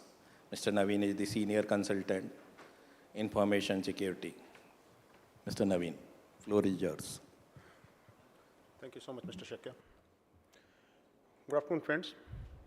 First of all, I would like to pay my gratitude to the organizer of this event, Mr. Shakya, the coordinator of this session, my colleague, Lok, my co-speakers, and my dear guests. See, why I have chosen this topic, information security risk management. Because see, this topic has stayed relevant for more than last 20 years. I'm saying more than last 20 years because that's my career span in cybersecurity. It could have been relevant before that as well. And it's going to stay relevant for decades to come. Okay. And why is it relevant to cybersecurity? We will learn during the course of this presentation. Okay. So before getting into the details of the presentation, okay, I want you to imagine a kind of a cinematic scenario wherein Mr.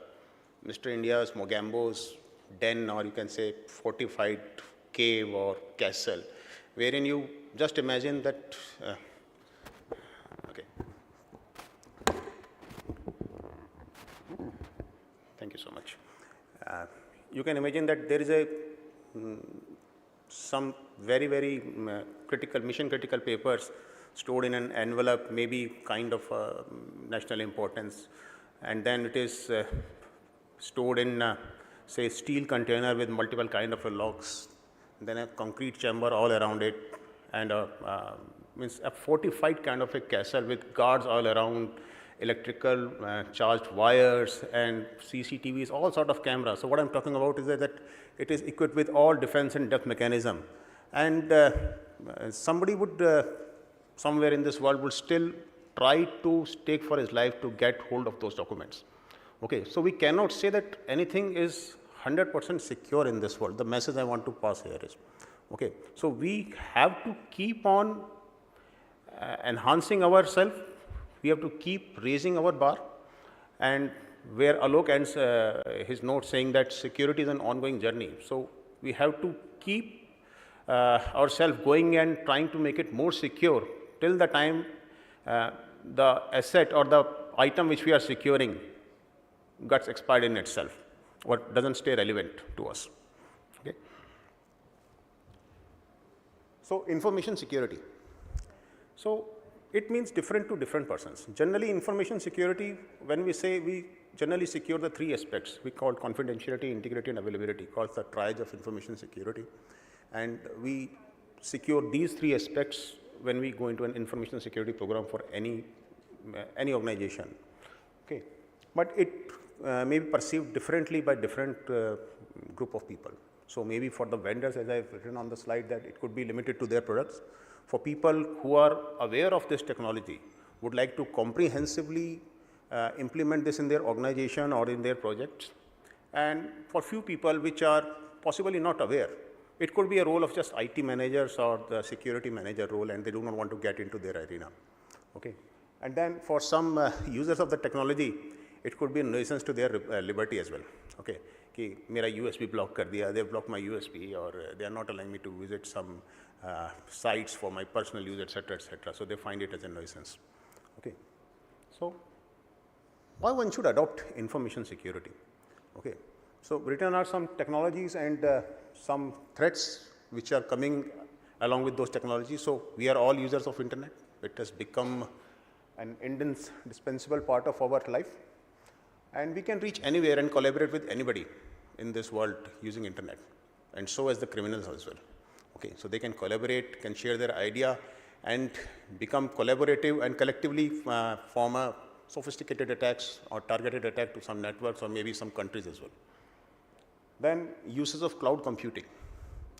Cloud computing has been a buzzword for many years now and will remain a buzzword for at least what I've heard through conferences and reading through material, that at least till 2030, it will remain a buzzword. But again, cloud computing means we are somewhere giving our data to a third party, sitting very, very remotely. Okay, maybe in other countries as well.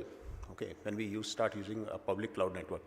Okay, then naturally the threats with respect to the networks come along. Threats with respect to the data being handled by third party will come along it. We have got mobile devices. We have got mobile devices in our hands. It's a small screen.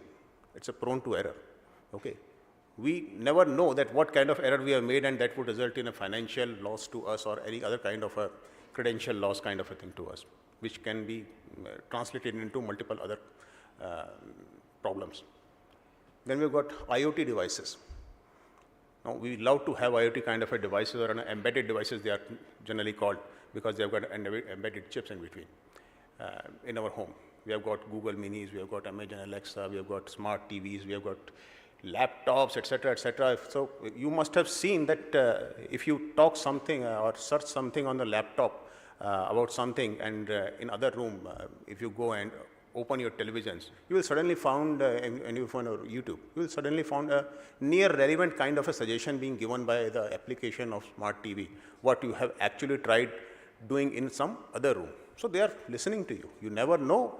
They are acting as a spy also. Means, for you, it could be a shutdown device, and in hindsight, they are actually listening to you. You never know. That can happen. Then automation and artificial intelligence. Again, a burning buzzword today. But it comes because it is, what is AI? It is learning from huge amount of data from all kind of different resources. But if the information is coming, there is always a chance of a cross-sharing of that information, unless that system is appropriately secured to not to do that. Okay, so there is a threat of information leakage. And then AI also learns incorrect data. It is not always that it runs from the correct data. So what will happen if the incorrect data is being learned and the output is incorrect, or which is not relevant to what we have thought AI should do?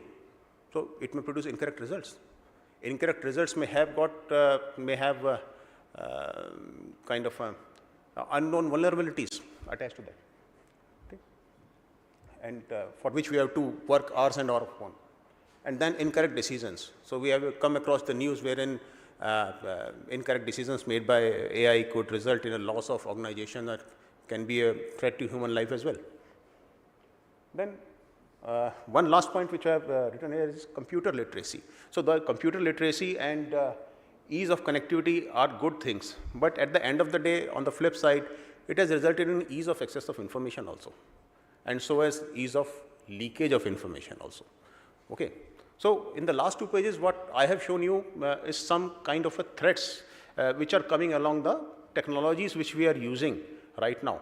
So this creates a need of information security, but problem is known. What is to be done next?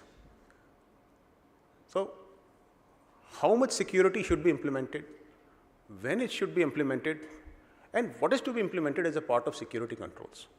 Now that is being driven by a process called information security risk management, and that's the topic which we are covering today. Okay. So I'll read out for you the first line, which is important, that in order to reduce the likelihood of risk that may jeopardize the confidentiality, integrity, or the availability of information system assets, thus impacting the overall business objective. Okay. So at the end of the day, risk is what? Risk is the function of probability as well as the risk. That how probable is that risk will get materialized. Okay. The risk to the information assets which we want to secure. Okay. Now, at the end of the day, we can reduce the probability of it to happen. Okay, we cannot just eliminate the risk at all. Okay, so this function of reducing the probability is called the risk management. And one more important use of risk management is that we can translate that risk management outcomes to showcase and to make a business case to our CFOs that, okay, how much money would we like him to invest in our risk management program? Otherwise, means they will not be understand. So that's a finance person. We have to tell them each and every thing in terms of cost and benefit analysis that, okay, this is what the benefit and this comes with such and such cost, and if you do not do this, there is a risk associated with it, and that will result in that much amount of loss. So if loss is certainly less than, more than, or maybe you can say that cost benefit analysis has to be done to arrive at a decision of financial investment. Okay. And as we have seen that the impact of information security risk is eminent. It could be operational, it could be legal, financial, or even it can jeopardize the reputation of your organization as well. Okay. So, but what happens in general? Okay. In general, what I have seen in my career is that risk management document ends up being a paper record. Generally, people open it up before the audit, do some patchwork up to keep it updated, and once the audit is happening, it gets closed till the next audit. So it should not happen. So it's an ongoing activity.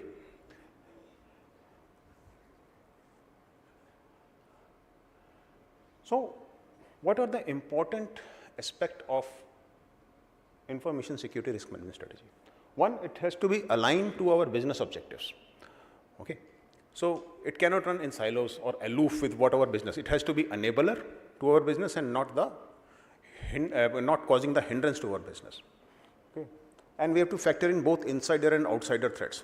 Generally, the user's perception is that, okay, we will ring fence our business and we'll start thinking that who can invade from outside world to our organization or to our project.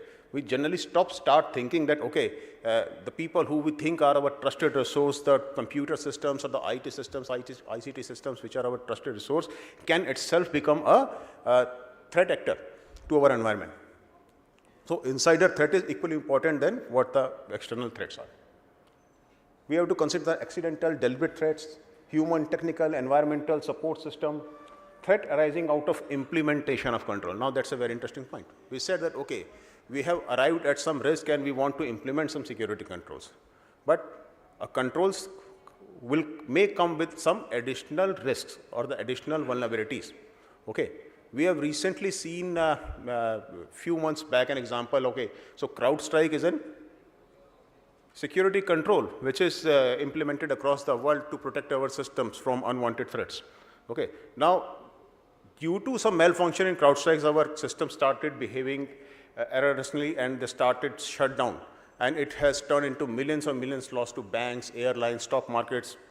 Means what to say about that? Then we have to define our risk appetite. What is risk appetite? Risk appetite is, you can say, we can derive some numerical numbers to our risk, wherein, because as I said that we cannot zero down our risk, okay, but we cannot keep working on one particular risk to an eternity. Okay, so we have to put a full stop somewhere and we'll say that, okay, if the risk is at this level, we'll bring out to this level and stop for a while. Okay, and then we will review this risk after 6 months or say after a year, or if our environment gets changed, to see whether this risk has increased over a period of time so that we can again reduce it down to this level. And if the risk is at this level, we will stop it again for a while. Okay, this is called our risk appetite. And the risk remains after that will be called residual risk. Okay. So see, we are getting benefit from this particular presentation because some of you might be aware of these terms and you might be exercising words. For those new, I'm sure you will find something interesting in this presentation and will take away something from it. Okay. Now define risk owner. Next point. We have to, so once we have identified risk, we have to define our risk owners.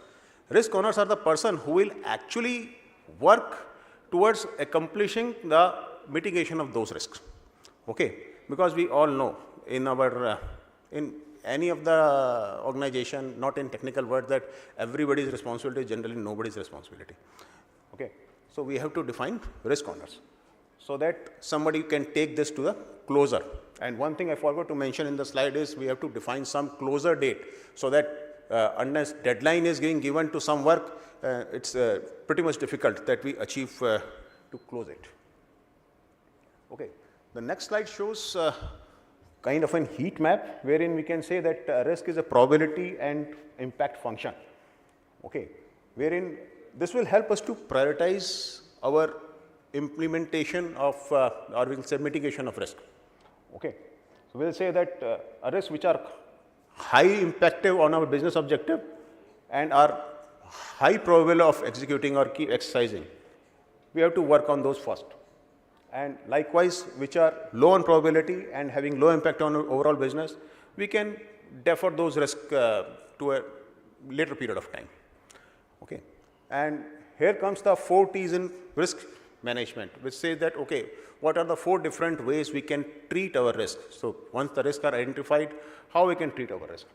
One is treat, obvious manner that, okay, we have to put in some mitigation control. We can tolerate those risks. We can defer those risks for some amount of period of time as per our appetite. We can transfer those risks. Like we give our work to vendors, we outsource our work to different, our sister concerns or colleague or different groups. This is called transfer of the risk.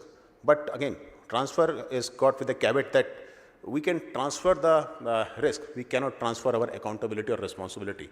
So we will remain accountable to our customers or be it internal customer or external customers when we transfer the risk. Insurance is an example of transferring the risk. Terminate the risk. You stop going on the road, you avoid the risk of getting hit by a vehicle.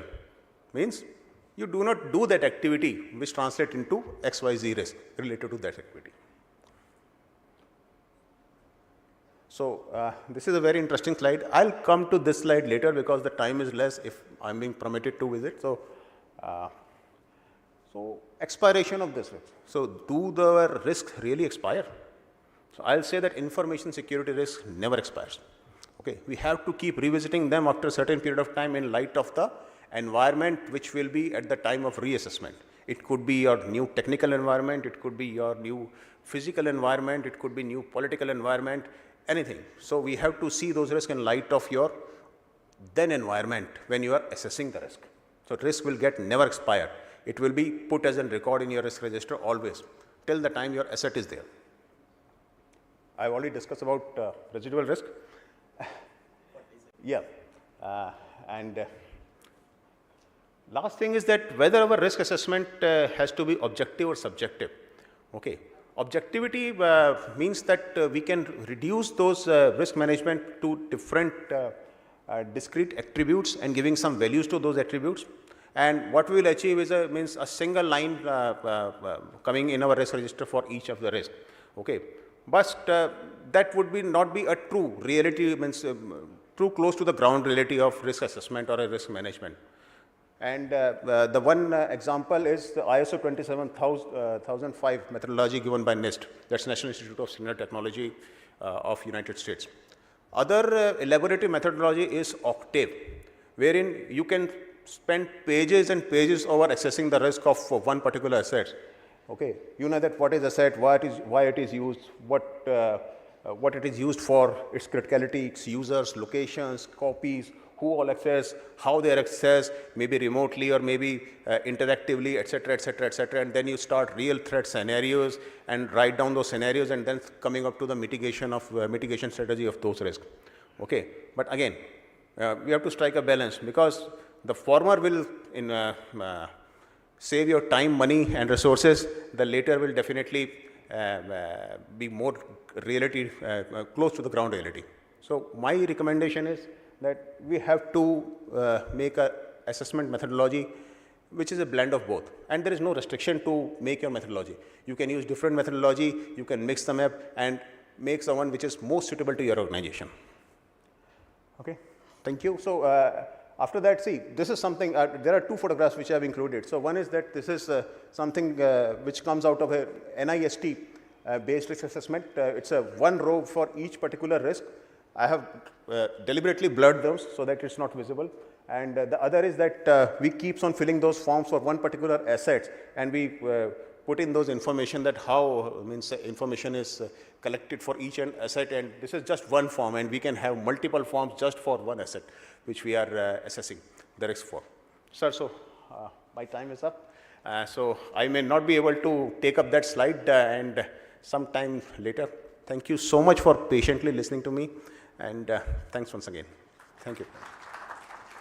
Thank you, Naveen ji. Thank you. Thank you, Naveen ji. Now, may I have the honor to invite Mr. Amit Dubey, who is the co-founder and the national security expert from India Future Foundation. Floor is yours, Amit ji.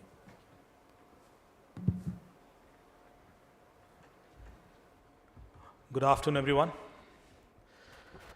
First of all, thank you so much for hosting such a lovely session. Thank you, Mr. Shakya. Thank you, everyone present here. Friends, I'm a cyber crime investigator, and whatever I have learned in my life, I have learned through criminals. And I truly believe criminals are innovators. They always teach us something new whenever we solve a case. A new modus operandi, technical vulnerability, human vulnerability, or a process vulnerability, which has gone unnoticed before them. And as I always say, that cybersecurity is a mutual responsibility. It can't be achieved in isolation. I was doing a security assessment of a bank in US. और जो bank के सीसो थे उन्होंने मेरे से कहा कि Amit, we are very old, have been following all the processes, all audits regularly, never had any incident. You may not find anything, so you are wasting your time. तो मैंने कहा सर आप मुझे 2 दिन दे दो. If I won't find anything, I'll give you a certificate that you are the best. So he liked my confidence and he said, okay, try it. For next 2 days, I was not doing any scanning, any assessment, nothing. मैं सिर्फ hotel में था और 2 दिन मैंने सिर्फ Google search किया. और गूगल सर्च में I try to find कि if there is any second party, third party vendor of this bank जिन्होंने recently engage किया. So I got a news. और उस न्यूज़ में था कि there is a law firm which they have engaged for legal services. I quickly scanned the email server of that law firm और वो DMAR compliant नहीं था. So I sent a spoofed email from the law firm's email ID to the CFO of the bank with the request to seek some sensitive documents related to one of the case running at that time. And he shared. Next day मैंने वो document दिखा दिया. मैंने कहा sir ये आपकी security है. तो सिक्योरिटी आइसोलेशन में नहीं होती. हमारी बाउंड्रीज सेफ हैं, हमारी पैरामीटर सेफ हैं, हमारा एंड पॉइंट सेफ है, हमारा नेटवर्क सेफ है, हमारे क्लाउड सेफ है, हमारे डेटा सेंटर प्रोटेक्टेड हैं. That doesn't mean we are safe. As long as anybody whom we are interacting with, they are not equally safe. Noida के अंदर लास्ट ईयर एक स्टार्टअप कंपनी है agritech में. वो पुलिस थाने पहुंचे एंड रिपोर्टेड अ न्यूज़ कि साहब हमारे सर्वर को हर दिन कोई डाउन कर देता है.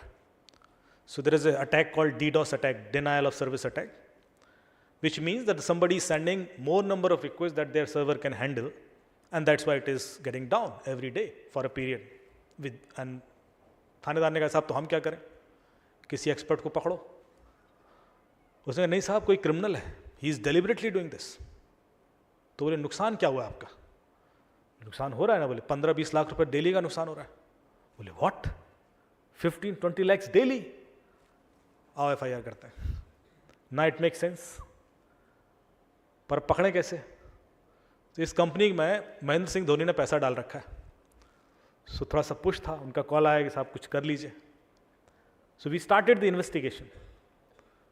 तो हमने सबसे पहले CEO से बात की कि why are you not using anti DDoS system.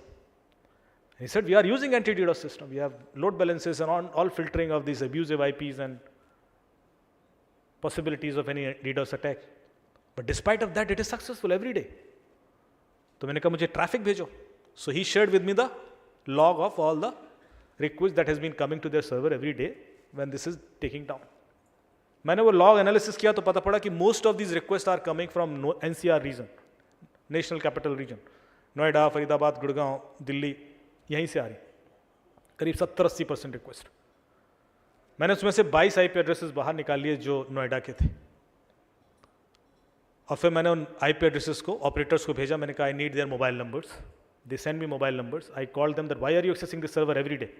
No we don't know, we never access this website. हमें तो आइडिया भी नहीं कि ऐसी कोई वेबसाइट। मैंने कहा पर आपके मोबाइल से रिक्वेस्ट जा रही है। बोले तो मैंने कहा आओ फिर, सबको बुला लिया थाने, सबके मोबाइल स्कैन किया, तो पता पड़ा कि हर एक के फ़ोन में एक मेलवेयर इंस्टॉल्ड है which is called Cloud9 malware. You can note it down. Cloud9 malware, which is a Russian APT group malware which can easily install in your browser and then can steal your autofill details and can also make requests on your behalf from your mobile phone. तो बड़ा अजीब लगा, मैंने इतने सारे phone एक साथ कैसे कंप्रोमाइज़ हो सकते हैं। So is there anything common among them? Same kind of business हो, एज ग्रुप हो, लोकेलिटी हो, कुछ भी कॉमन नहीं था। फिर मैं देखा इनके मोबाइल फ़ोन हैक कब हुए। So when we check date and time we found कि अलग अलग दिन पे हैक हुए, तो वो भी कॉमन नहीं। फिर देखा कि जब ये हैक हुए इनके मोबाइल, तब ये लोग थे कहां पर, तो पता पड़ा कि सबके सब कनॉट प्लेस में थे, बगल में है। तो ये बड़ा अजीब था। मैंने कहा साहब क्या कर रहे थे उस समय?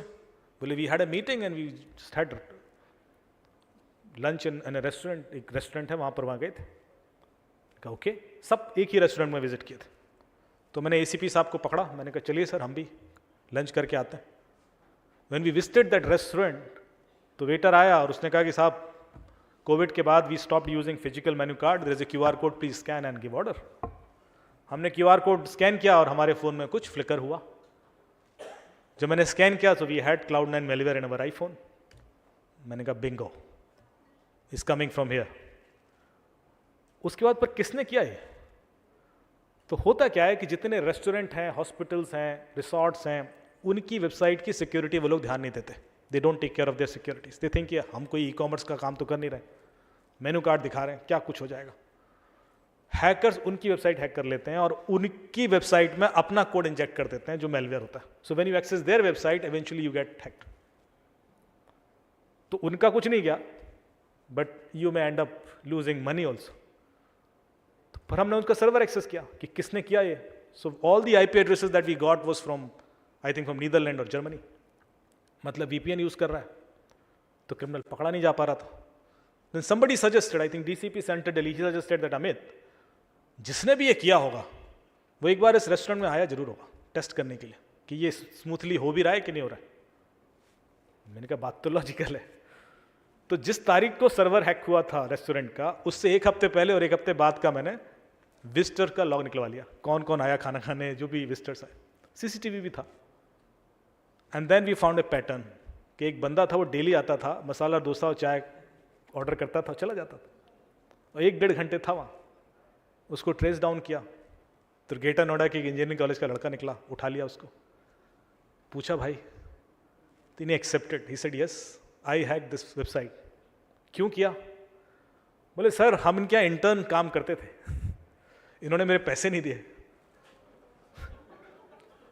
तो मैं एक रशियन APT ग्रुप के कनेक्शन में था, तो मैंने उनको ऑफर किया, क्योंकि उसको चाहिए था 0 क्लिक मेलवेयर जो बिना क्लिक के इंस्टॉल हो जाए, and Cloud9 is like that. तो वो तो महंगा था सर, तो मैंने एक डील दे दी उनको कि I will give you 3-4 restaurants compromised, और जितने फ़ोन होंगे हैक होंगे वो तुम्हारे। मेरी एक रिक्वेस्ट कर लो सिर्फ कि इस कंपनी को डेली टेक डाउन कर देना ताकि इनका बिजनेस ठप हो जाए। Security can not be achieved in isolation. Security is a mutual responsibility. हम कितनी भी बातें कर लें, कितने भी ऑडिट कर लें, जब ट्विटर एक्वायर हुआ, इलॉन मस्क ने किया, 2 हफ्ते के बाद हैक हो गया, और उसका सिक्योरिटी बजट है $150 मिलियन ईयरली, जो देशों का भी नहीं होता। और हैक किसने किया? FBI started the investigation, they arrested 3 kids. 17 साल का निमा फजेली ऑरलैंडो से, 18 साल का Nima Fazeli, Graham Evan Clark and a 21 years old guy. 17, 18 और 21 साल के लड़के, 3 लड़के अरेस्ट किए। जो हैकर था वो 17 साल का लड़का था, बाकी दोनों उसको बेच रहे थे डार्क वेब पर, Twitter hack as a service, Discord और डार्क वेब पर। तो ऐसा तो है नहीं कि ट्विटर ने ऑडिट नहीं किया था, या एंटीवायरस नहीं था उनके पास, या फायरवॉल नहीं था, या राउटर नहीं था, या गेटवे नहीं था, एंड पॉइंट प्रोटेक्शन सिस्टम नहीं था, इंट्रूजन प्रिवेंशन सिस्टम नहीं था, इंट्रूजन डिटेक्शन सिस्टम नहीं था, सिक्योरिटी ऑपरेशन सेंटर नहीं था, name it and they had it. Rather उससे ज़्यादा ही था, AI बेस्ड प्रोटेक्शन सिस्टम भी था। अब आप जरा इस केस स्टडी को गूगल करके पढ़िएगा कि जब वो इतना बड़ा सिक्योरिटी बजट था तो ट्विटर हैक कैसे होता है, और वो हैक करता है एक 17 साल का लड़का जो अभी कॉलेज भी नहीं गया। जिसको पता नहीं है कि NIST स्टैंडर्ड क्या होते हैं और ISO क्या होता है या बायोमेट्रिक फिंगरप्रिंटिंग कैसे होती है, he does not know. And he does not know that it is impossible. That's why he does it. जिसको ये पता है कि मुश्किल है वो ट्राई ही नहीं करता, पर जिसको पता ही नहीं है वो सबसे ज्यादा खतरनाक है आपके लिए। जितने साइबर क्राइम में हम लोग पकड़ रहे हैं, most of them are 18, 19, 20 years of age because they try offbeat things. ऐसी चीजें ट्राई कर लेते हैं कि हम सोच भी नहीं सकते। और जब मैं स्कूल और कॉलेजों में जाके बोलता हूँ तो मुझे OTP चुराने के तरीके बताते हैं कि सर ऐसे भी निकल आएगा, ऐसे भी निकल आएगा, और हम कहते हैं 2 factor ऑथेंटिकेशन लगा लो। अरे भाई, बच्चा चुरा रहा है OTP, वो भी बिना फोन टच किए, तो 2 factor से क्या हो जाएगा? फिर हम कहते हैं पासवर्ड स्ट्रांग कर लो। क्या हो जाएगा पासवर्ड स्ट्रांग करने से? यदि पासवर्ड लीक है डेटाबेस में ही पड़ा हो, कितना भी स्ट्रांग होगा, अल्टीमेटली तो लीक है ना वो। आप स्ट्रांग बनाते रहो, वो लीक कर करके निकालते रहेंगे। सोचने की देखिए गैप कहां है। प्रोसेस तो हम सब फॉलो कर रहे हैं। जितने FIR आपने आज तक देखे कि मेरा फाइनेंशियल फ्रॉड हो गया, कभी आपने नोटिस किया कि क्रिमिनल ने आपका पासवर्ड पूछा ही नहीं? कभी नहीं पूछा, आज तक नहीं। वो पूछ ही नहीं सकता। वो पूछेगा जरा पासवर्ड बताओ तो आपको 5 मिनट लगेगा कि वो कैपिटल है, स्मॉल है, @ है, @ है, तब तो कहोगे यार छोड़ो यार, रहने दो। वो कभी आपका बैंकिंग पासवर्ड नहीं पूछता है, वो सिर्फ OTP लेना चाहता है, और बिना OTP और पासवर्ड दोनों यूज के पैसा निकल ही नहीं सकता। तो फिर पासवर्ड उस तक पहुंचता कैसे? इसका मतलब यह था कि ये इसका पहला अटेम्प्ट नहीं था, ये UPSC का 3rd अटेम्प्ट था। पहले अटेम्प्ट में उसने पासवर्ड निकाला है। करेक्ट? एक लिंक आया होगा आपको कि is this you in this video, और आपने क्लिक किया होगा और आपका पासवर्ड गया होगा, ऑटोफिल में होगा कहीं, या वट एवर वे। बैंक से भी जा सकता है, I am not denying those possibilities, but password था उसके पास। इस बात से आप मना नहीं कर सकते। आज सबके हाथ में फोन है। मेरे कहने पर एक्सरसाइज कीजिएगा, प्ले स्टोर खोलिए जहां से आप एप्लीकेशन इंस्टॉल करते हैं, और उस प्ले स्टोर पर लिखिए फेसबुक या इंस्टाग्राम या जो भी आपकी पसंदीदा ऐप है, उसको क्लिक कीजिए तो आप देखेंगे फेसबुक के 10 बिलियन डाउनलोड। दुनिया में लोग कितने हैं? 7.5 बिलियन। इंटरनेट कितनों के पास है? 4 बिलियन। तो ये 10 बिलियन डाउनलोड किसने कर लिए? पहला यही झटका लगता है। अब आप उसको क्लिक कीजिए, आगे जाएंगे तो एक ऑप्शन आएगा सी डिटेल्स, उसको क्लिक कीजिए तो आपको फेसबुक बताएगा कि मैं आपके फ़ोन से क्या क्या लेता रहा हूँ, और उसके बाद यदि आपका दिल करे तो फेसबुक अपने पास फ़ोन में रखना। मैं नहीं कह रहा खतरनाक है, पर एक बार डेटा देख लेना। मैं बताता हूँ क्या डेटा है। वो कहेगा कि मैं आपके सारे पेमेंट रिकॉर्ड्स कैप्चर करता हूँ कि आपने किसको कब क्या पेमेंट किया, क्या कैश विड्रॉल किया, कैश विड्रॉल करके आप कहाँ गए, क्या किया, लीगल किया, इलीगल किया, आई नो एवरीथिंग। आपके सारे हेल्थ रिकॉर्ड मेरे पास हैं कि आप कितना सीढ़ियाँ चढ़ते हो, कितना सोफे पे बैठते हो, कितना रन करते हो, और based on your age I can map it to your fitness. 2 साल के बाद आपके घर की घंटी बजे और कोई आपको एक दवाई ऑफर करे, खा लीजिए, आपको हार्ट अटैक आने वाला है, तो खा लेना, क्योंकि फेसबुक को पता है। उसके बाद आपका नेम, ईमेल आईडी, एड्रेस मतलब घर का पता, जो आपने फेसबुक को कभी नहीं बताया। लोकेशन तो हर सेकंड की वो लेता है, वो अलग बात है। आपकी सारी आवाज़ें सुनता है, उसमें लिखा है कि मैं आपकी सारी आवाज़ें सुनता हूँ, आपके साउंड रिकॉर्डिंग्स भी ले लेता हूँ, आपके वॉइस नोट्स जो व्हाट्सएप पे भेजते हो वो भी कॉपी करूँगा, फाइल्स, डॉक्यूमेंट्स, पिक्चर्स सब कुछ लूँगा। इसके अलावा एड्रेस तो आपने कभी बताया नहीं। आप एक बिल्डिंग में रहते हैं 14th फ्लोर पे, 17th फ्लोर पे, you never tell them their address, but they know कि सबका एड्रेस क्या है। और उसके बाद जो आगे जाएंगे, कल हमारे यहाँ इलेक्शन था, उसके आगे लिखा है फेसबुक ने कि मैं आपका पॉलिटिकल और रिलीजियस बिलीफ भी जानता हूँ। मतलब to whom you voted last time, I know it. It's written there. And what is your religious belief, how hard, liberal, soft you are about your religion, I know it. And your sexual orientation. और आप देखते जाओ, scroll करते जाओ, और कम से कम 50-60 ऐसी चीज़ें मिलेंगी जो आपको लगे यार ये भी ले लिया, ये भी ले लिया, सब कुछ ले लिया। पॉइंट ये नहीं है कि वो ले रहे हैं, पॉइंट ये है कि हमें पता नहीं है, क्योंकि ले तो सब ही रहे हैं।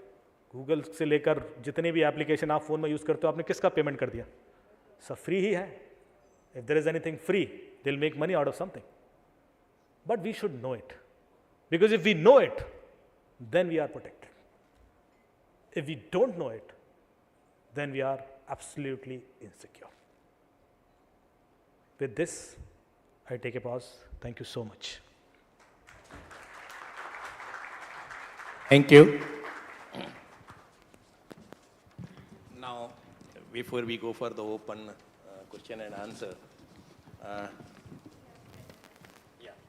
So, I think since I have got the eminent speakers here and on the dais, let me take an opportunity to seek their views on the specific questions. So, let me start with Mr. Dubey itself.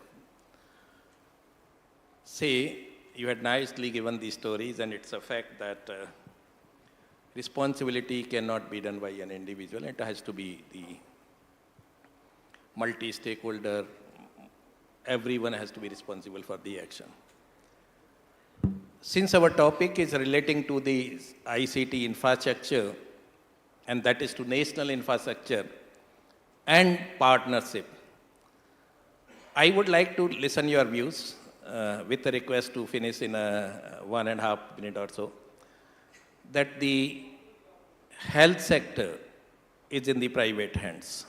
Transportation, aviation, almost they all are in the private sector. Especially health, since small hospitals are there, big hospitals are there, and the data of health is always vulnerable for every one of us. So considering this disintegrated kind of the places, what kind of the approach you suggest for the government to take to secure the health sector or the similar disintegrated sectors? Dubeyji.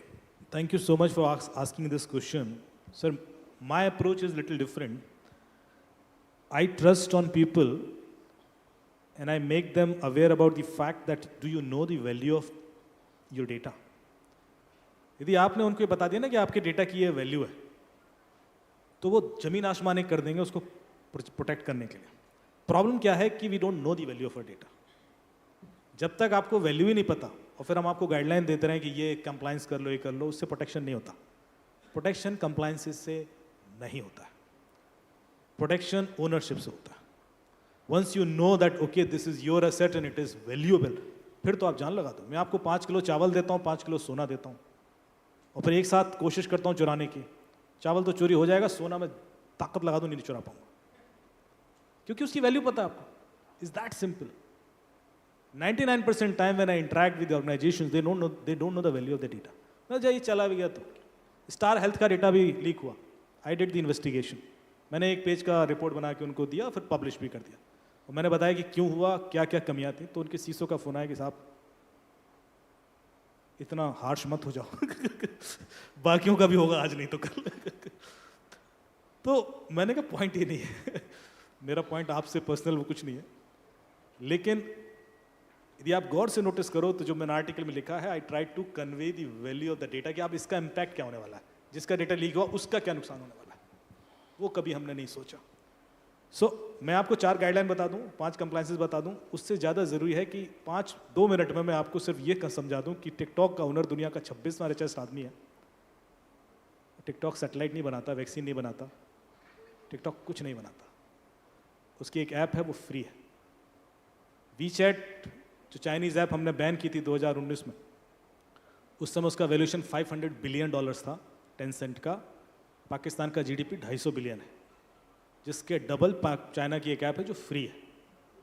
आप समझिए कि data की value है क्या, because ये value हमारे data की ही है.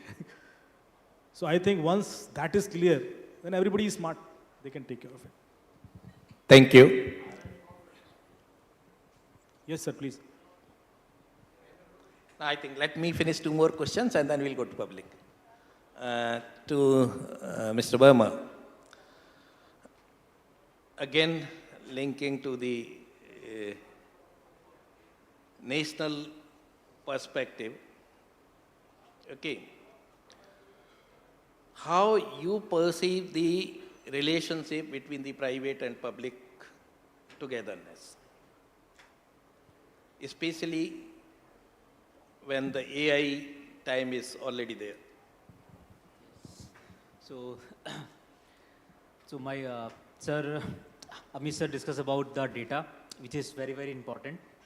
So according to me, like when we developed any softwares, either in our private firms, either in our government firms, so in that time, what we do? What we are doing that जल्दी से जल्दी इसको release कर दो software को, जो होगा देखा जाएगा. We have the set of policies and we have the set of security rules, but we did not 90% implement on that software.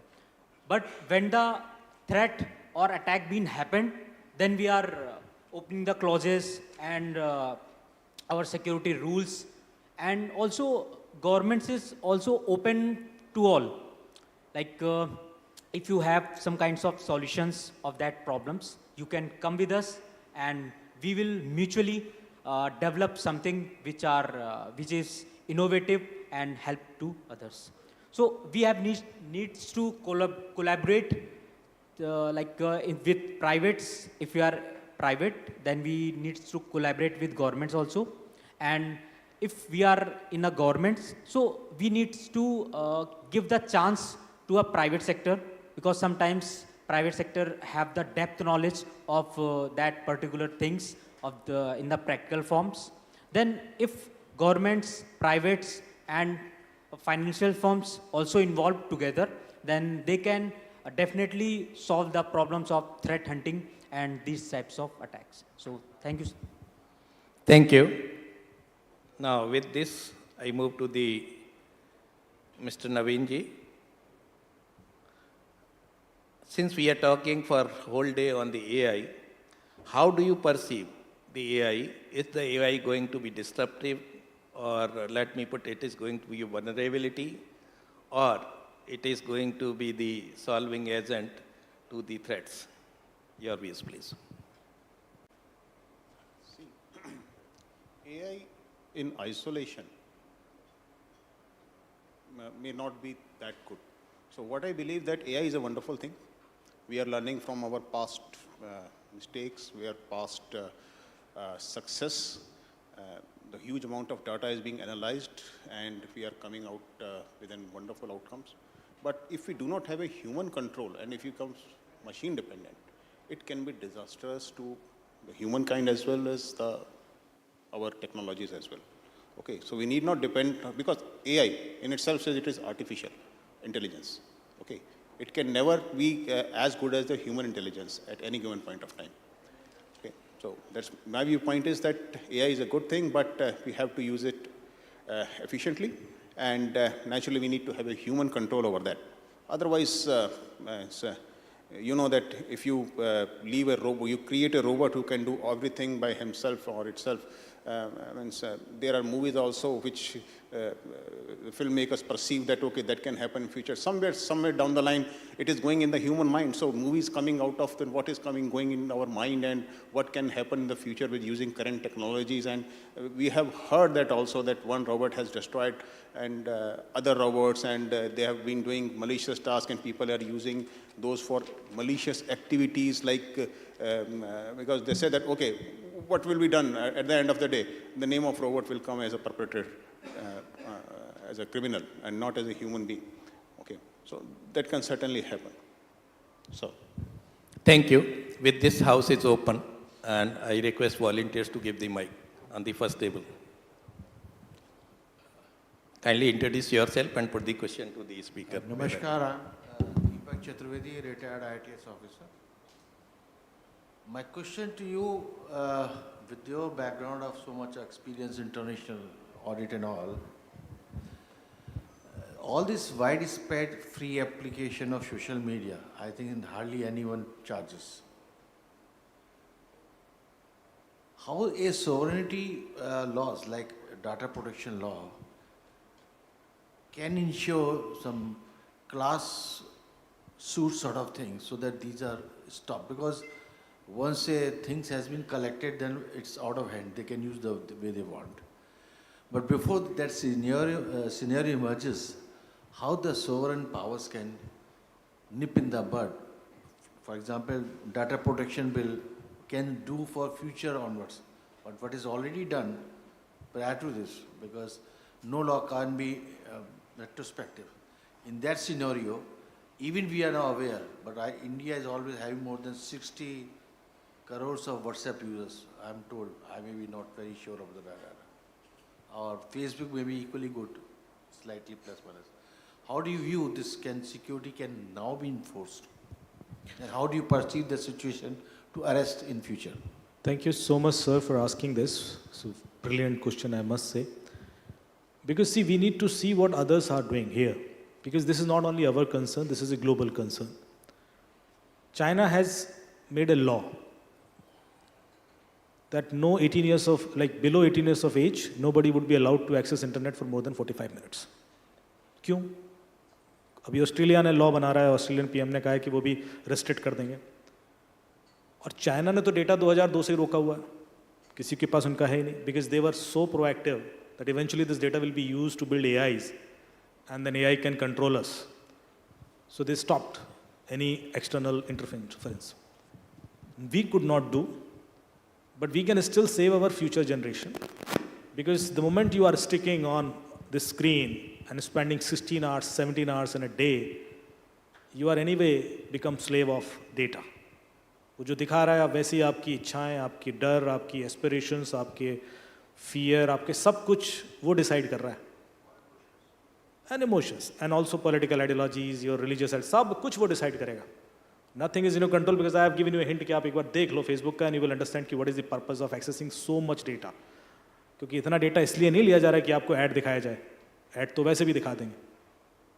So much data they are taking because they want to control you, because we all are the product of that data. जिंदगी भर जो data हम consume करते हैं उसका product है. हम कभी सोचते नहीं कि हम असल में कौन है, हमारी असलियत हम में से किसी को नहीं पता. I am living data of Amit Dubey, that's it. So your point is very valid. Unless until we stop consuming less data, will not be able to stop it. हम सिर्फ कुछ परमिशन रोक देंगे, डेटा रोक देंगे, उससे नहीं होगा. बिकॉज आपके फ़ोन में ऑन एन एवरेज 75 एप्लीकेशंस हैं जो फ्री हैं और ये डेटा ले रही हैं. मैं तो भी एक एप्लीकेशन की बात किया, और कई सारी एप्लीकेशंस हैं जो लोग VPN से इंस्टॉल करते हैं, जो तो लीगली आते भी नहीं आपके पास. When we stopped using Chinese app, still people are using it. PUBG अभी भी खेल रहे हैं लोग, जो भी ऐप्स चल रही हैं. तो एब्सोल्यूट रेगुलेशन बहुत मुश्किल है. So I think we need to break it at the infrastructure level कि हम इंटरनेट एक्सेस कहीं कंट्रोल कर दें for this generation. Otherwise we are losing that next generation also, and that will be, वो Indian रह ही नहीं जाएगी. वो जनरेशन ही हमारी ऐसा लगेगा कि कहीं और के एनआरआईज है. Right, okay, I'll reply, sir. I understand. At the level of sovereignty, for example, like in voice, we could do LIM.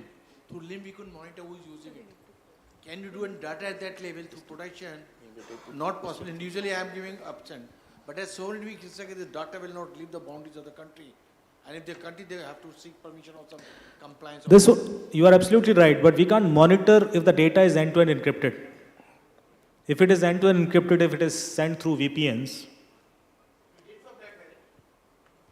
So for let me reply to you, please. As far as sovereign rights are concerned, every country is having the whole mandate to decide whatever they want to. If China can ban, India can.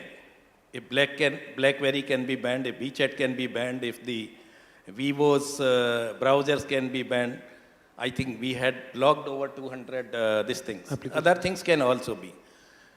The question comes, in the given geopolitical scenario, how much the administrative authorities wish to act thereon. That is, I think, the biggest stake. It's very difficult for the panel to make comment on the decision making of the government, and typically for me being the part of the government. But legally, there's no binding that it cannot be done. It can very well be done. I had been negotiator in the BlackBerry case, you know very well, sir. I had been negotiator in case of other chats as well. But thing is, it is the wisdom and the competency are not factors. It is the willpower of the decision-making authorities to decide upon. I think we can have one more question before ending, and then maybe afterwards we can have the offline discussions. One more question, please.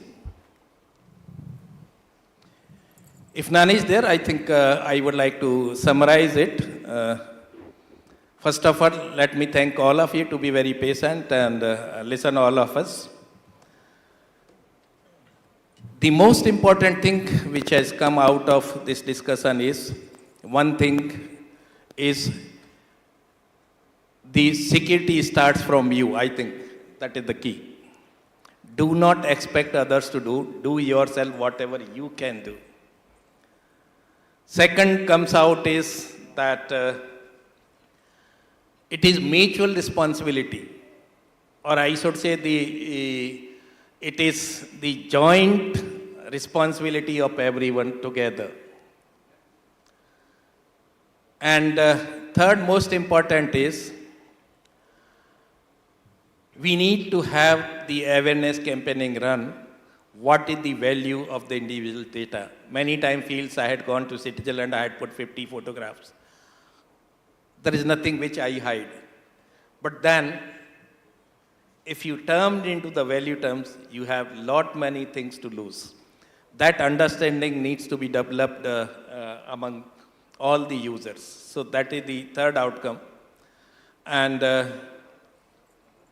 few things probably which need to be answered since we are speaking on the national infrastructure.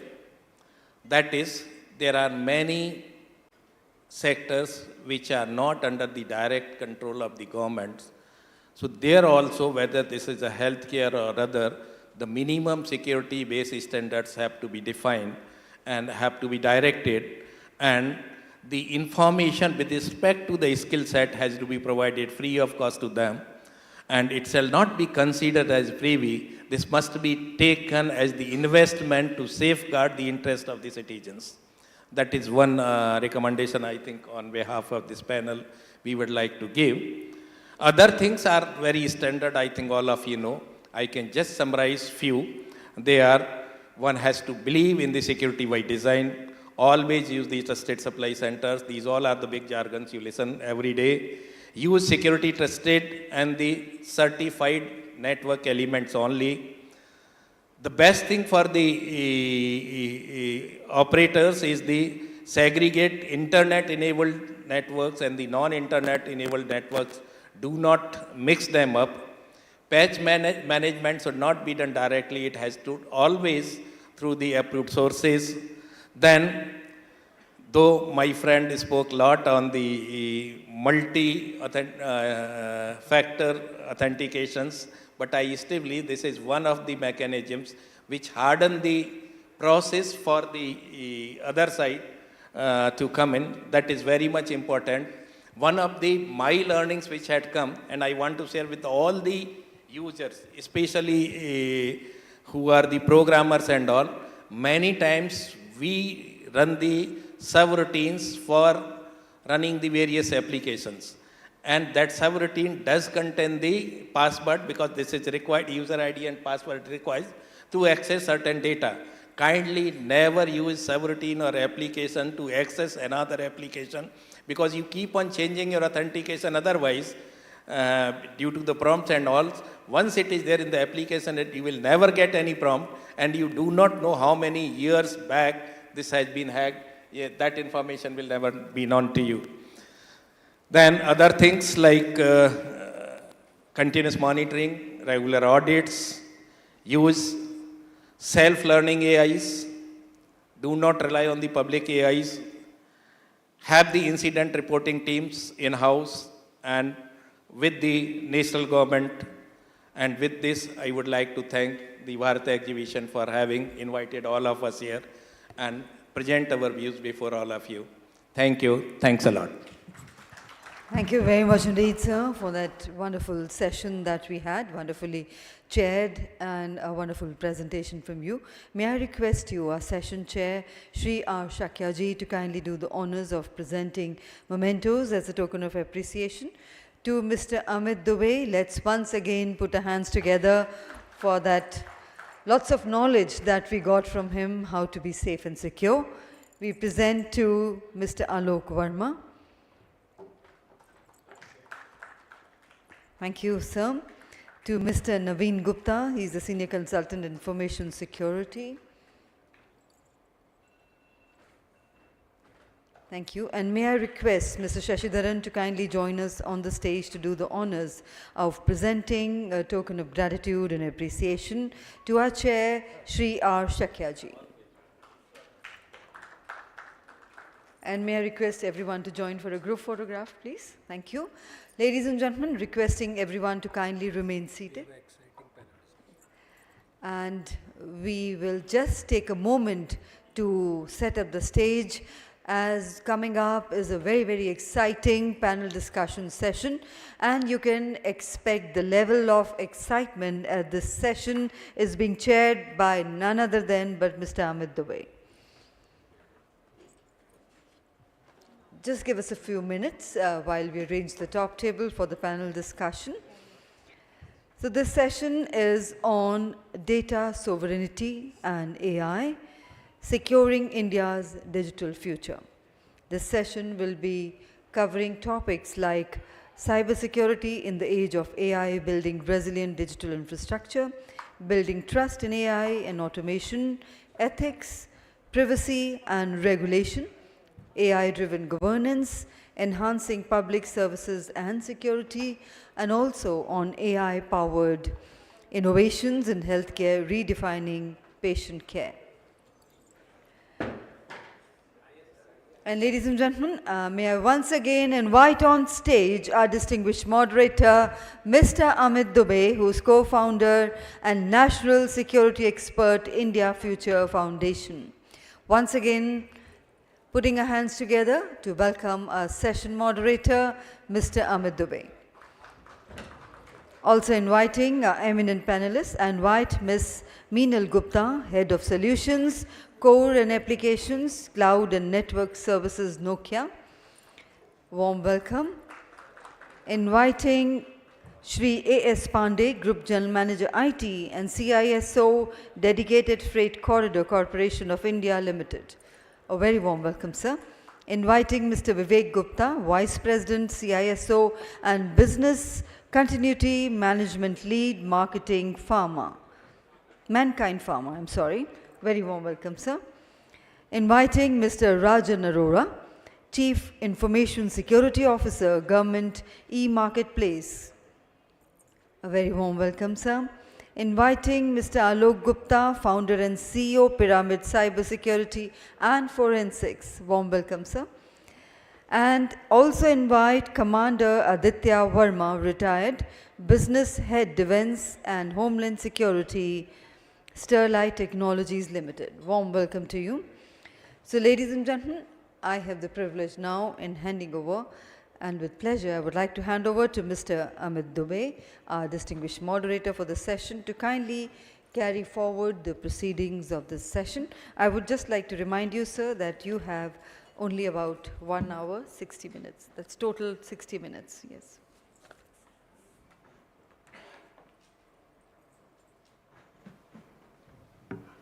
Hello. Thank you. Thank you so much. Once again, good afternoon, everyone. And thanks for your patience. I have very wonderful panelists, Ms. Meenal Gupta to Mr. Pandey, and have been discussing many things together in various conferences. So I know that they are experts of their domain and they've been doing wonders in their organization. So true leaders, true cybersecurity leaders. Thank you so much for joining me, and I'm sure we'll have some very interesting findings after this discussion. So data sovereignty is definitely a big concern. Or sovereign AI is also a new age of race. So when most of these early large language models were launched through US, people were thinking that US is taking a lead, and probably the next decade of economy will be driven through NVIDIA or such kind of players, or OpenAI or Facebook, whoever has been backing up those LLMs. And suddenly, then there was a new release of DeepSeek R1, and then a couple of more releases, and all these myths were shattered. But if you notice, when Sam Altman visited India last time, he made a very strong comment. He said that it's not that easy to build LLMs because it takes billions and billions of dollars to create anything from ground. And that challenge was taken positively by many organizations in India. And they took a pledge that, okay, hum bana ke dikhate hain tumhe saste mein. And then Tech Mahindra built that Project Indus, then Kritim, and then Bhasha, and many, many such large language models were created. But they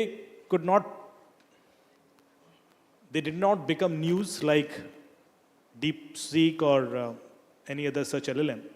But we have definitely been able to build LLMs in less than $100,000 of investment, $200,000 of investment, or less than $1 million of investment for sure. And that's why there is a race of sovereign LLMs everywhere, because we don't want our data to be used by other AI engines. Now we have representatives from different industries, and we'll see the impact of data sovereignty in AI. And of course, considering cybersecurity as a prime concern. So probably I'll start from Mr. Vivek, who is Vice President and CISO for Mankind Pharma, so healthcare industry. And I think healthcare industry has been facing lots of cybersecurity issues since last 1 or 2 years, starting from AIMS attack to Sun Pharma. I think everybody is after your data. So sir, if criminals are after your data, the data would definitely have some value. Why are they so much interested to steal your information? And if it has a value, how do you see that it can be protected while in the race of this AI? And how can sovereign AI help not only to protect the healthcare data, but also to make it more efficient and productive in future? Thanks, Amit, for bringing up this very relevant and important question. I would like to start first with thanking Bharat Exhibition for calling me here. I've been associated with them since 2003-04, when their first event was launched. Since then, I've been with them. Thank you so much, Shashi. Amit, coming back to your question, I think they had 3 parts. What is the kind of data we are talking about in pharma sector? That was first. The second part was that what is it that we need to do to secure it? And the third one was from the sovereignty perspective. Correct. Is that correct? Exactly. So from the pharma sector perspective, there are 2 key components which I can think, and there may be multiple more, but top of my mind, the 2 kind of data which becomes relevant is one is business data. When I say business data, in a pharmaceutical life cycle, the research is the key. Whoever can develop the vaccine or the medicine for a particular medical problem early can be the game changer. And we saw this happening during the COVID days. Exactly. So that research IP data is something everybody would want to go after. So that is one data which is very, very critical. The second thing which most of these companies, pharma sector or even other companies which are facing is enterprise data. And when I say enterprise data, what happened in some of the examples which you had shared and other pharmaceutical companies, their data was encrypted by ransomware attack, which we have seen whether it is AstraZeneca, whether it is Dr. Reddy's, whether it is Sun Pharma, and very recently Cipla, and so many. I can keep naming international and national names. It's all in the media. I'm not quoting something from my side. I'm just quoting what is there in the internet.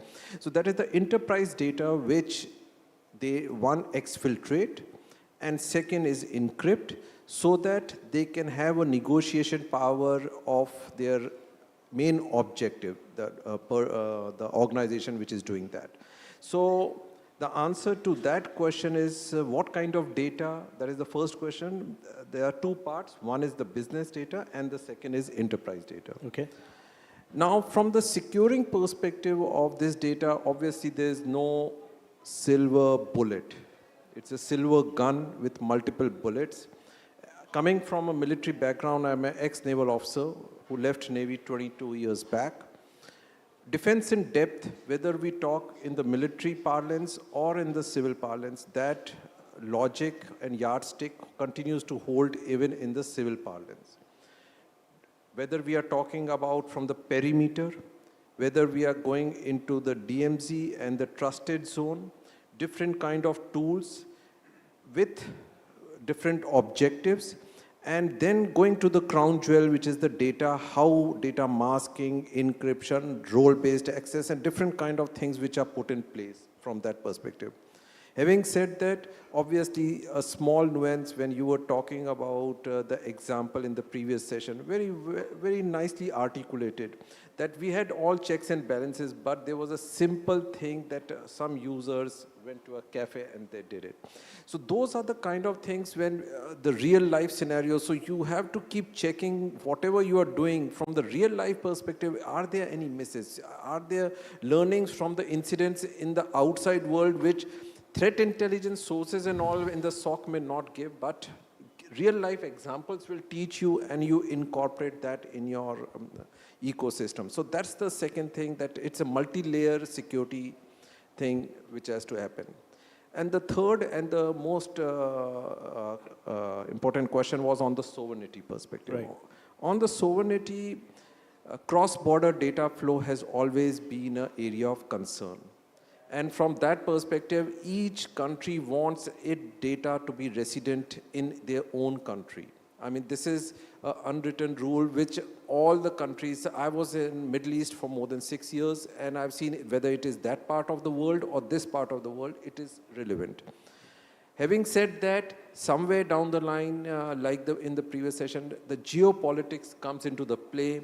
Some things you hard understand, in some cases you lose understand because you are living in a global world and it's a global village where you may want local rules as for a local village, but living in a global village somewhere, you overlook things because of that ecosystem.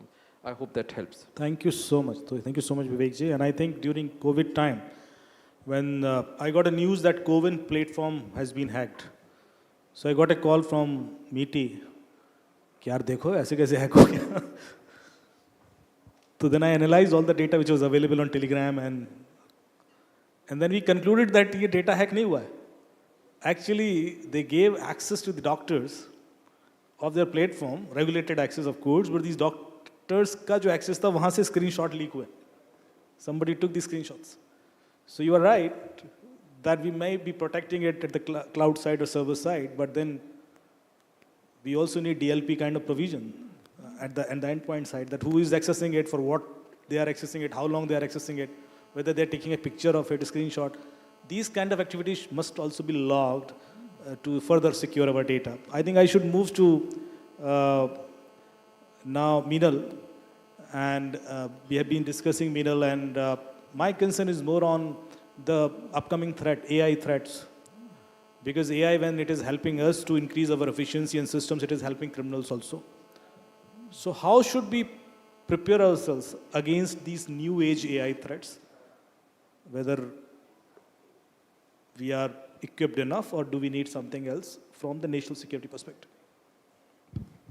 Okay, I think thank you, Amit, for the question, and also thank you, Bharat Exhibition, on having us.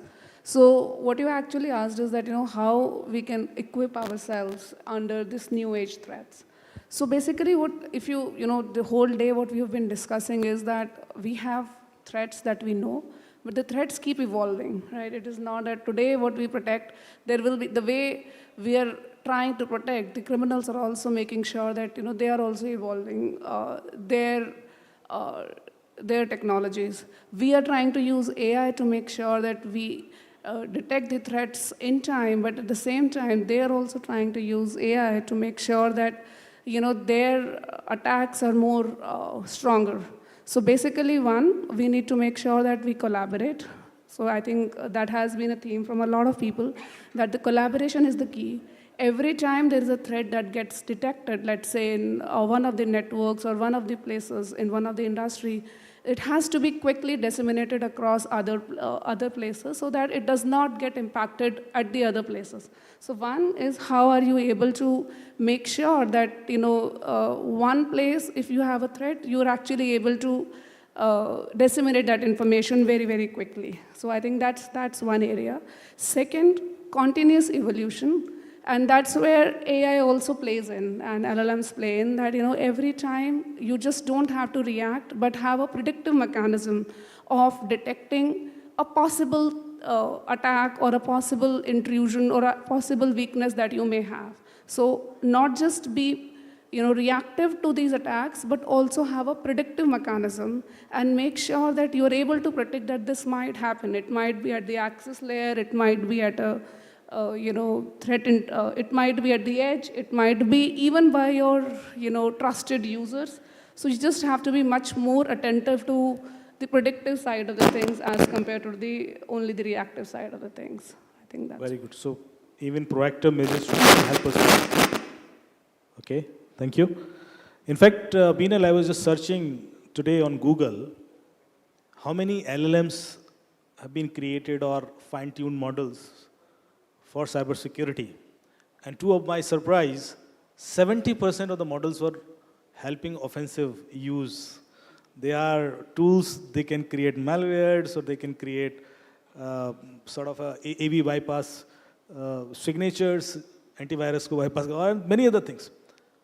70% of them. 30% were at the defensive side, which itself says that paisa kahan hai?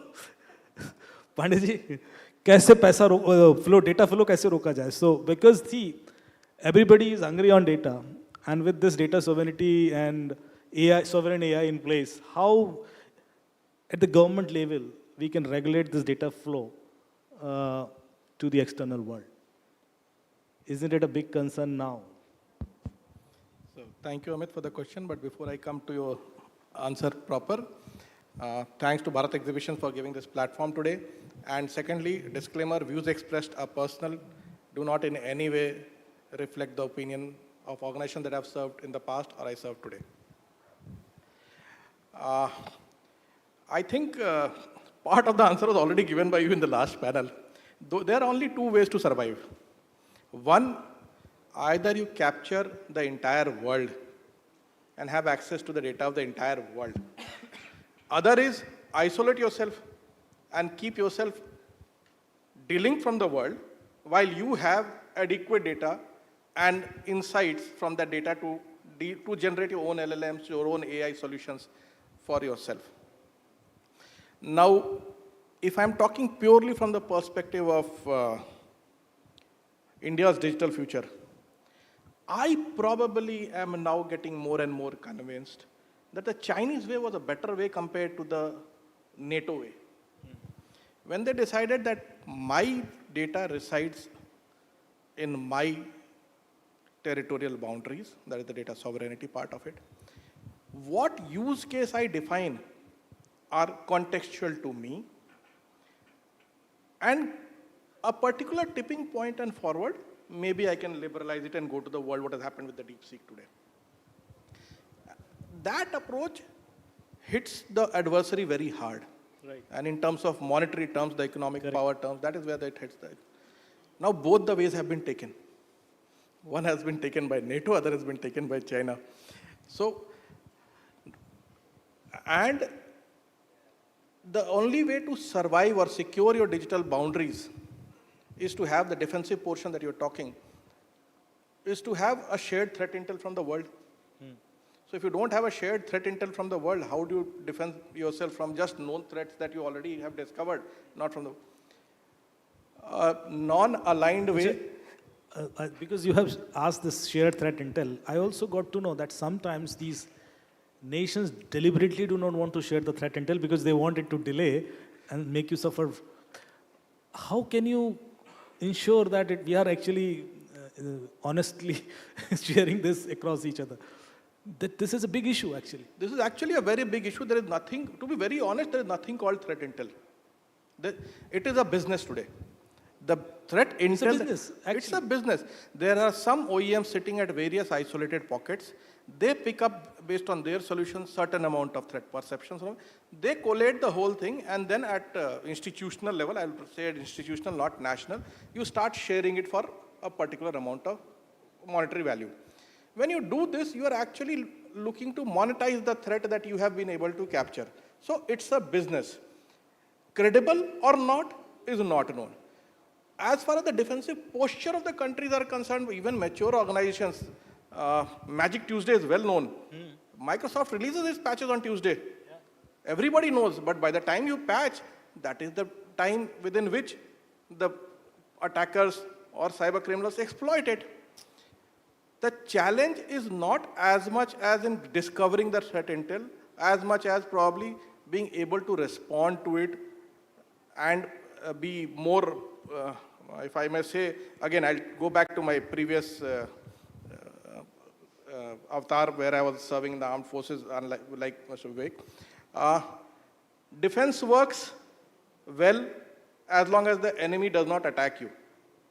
There is no stopping a determined attacker, so attack will happen. Defenses will get breached. So what is the best form of defense that has come up overall in warfare context is that offensive defense. So if you have to be on the offensive defense part in the cyber world, you have to insulate yourself on the Chinese, like the Chinese have done. At the same time, keep probing the people outside. So try and exfiltrate as much data as you can exfiltrate from others while protecting your own data.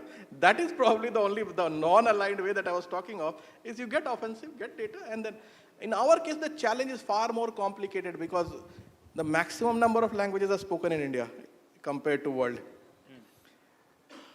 You have to identify which is the market segment that you want to address, or which, or those many more models you need to develop to be able to address the aspirations of each and every citizen of the country. So that becomes there's no silver bullet, and as long as people keep doing the things right, number of things, security by design, all that parameters that everybody knows, as long as they keep taking that basic steps, I think that is the individual contribution. And at national level, we need to, now we have that kind of compute, we have that kind of storage, we need to probably start monitoring the satellite, the internet cable landing stations. And if we are able to do that, it will do a lot of human service to our country.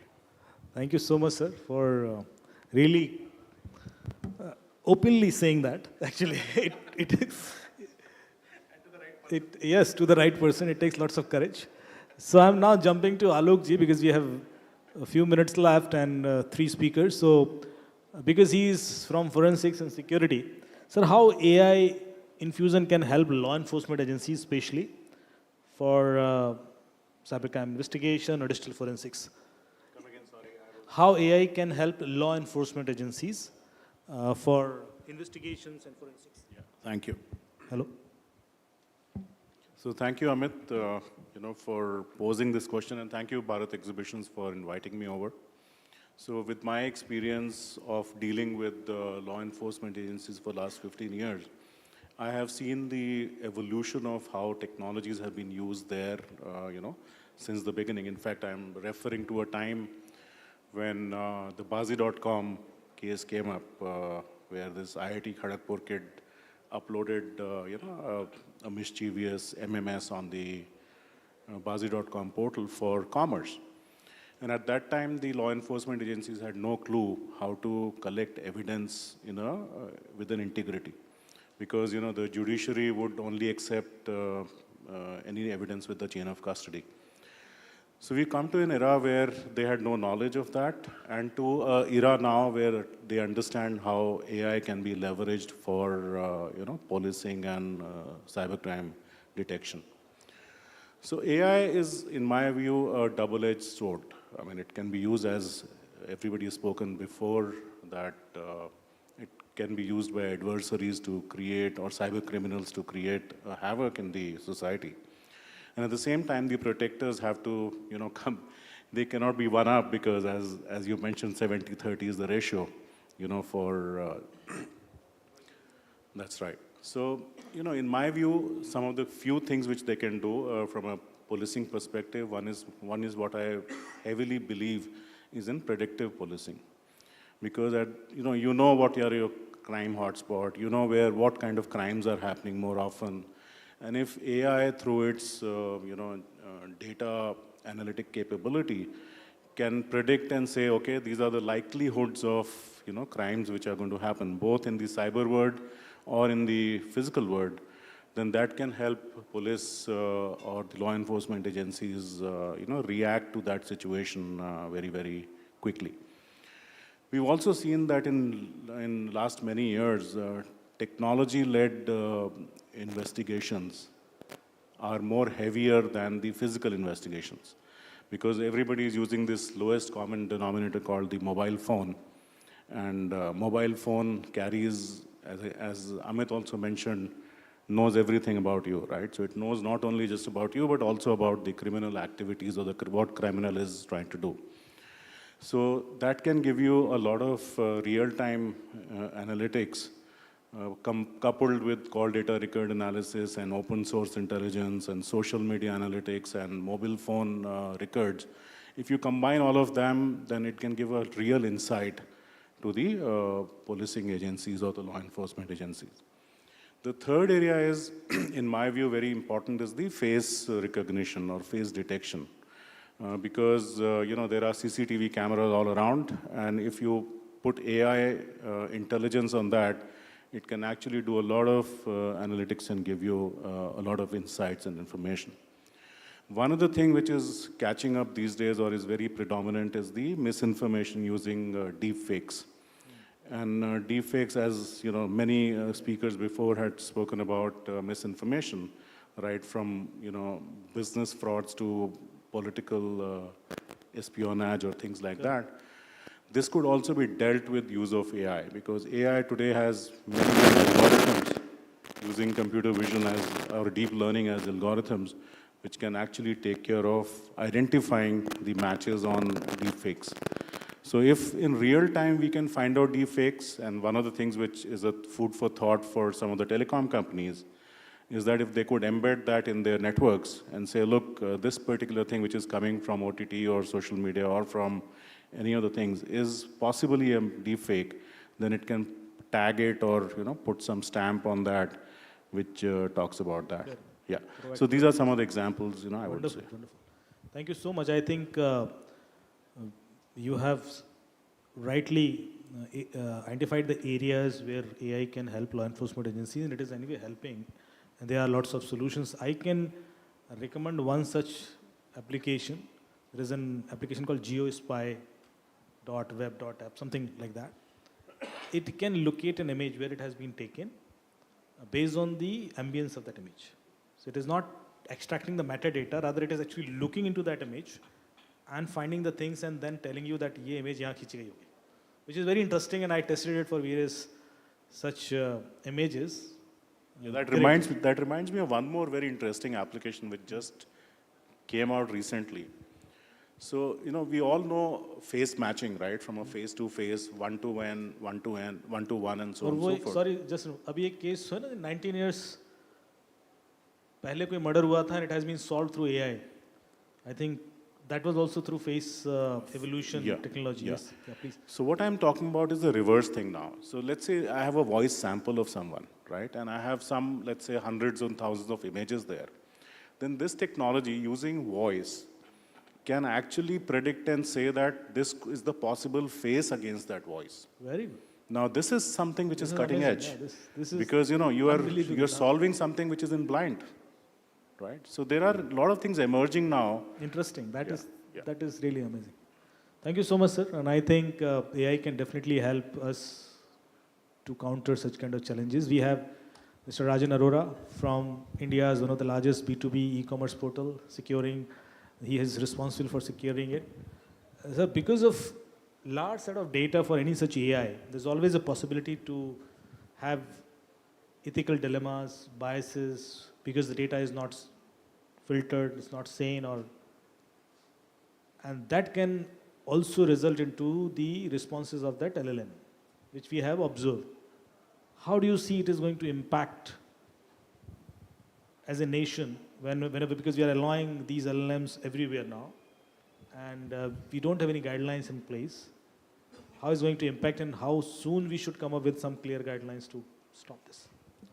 Thanks, Amit, for the question. And before that, I would like to thanks Bharat Exhibition for inviting me for this summit.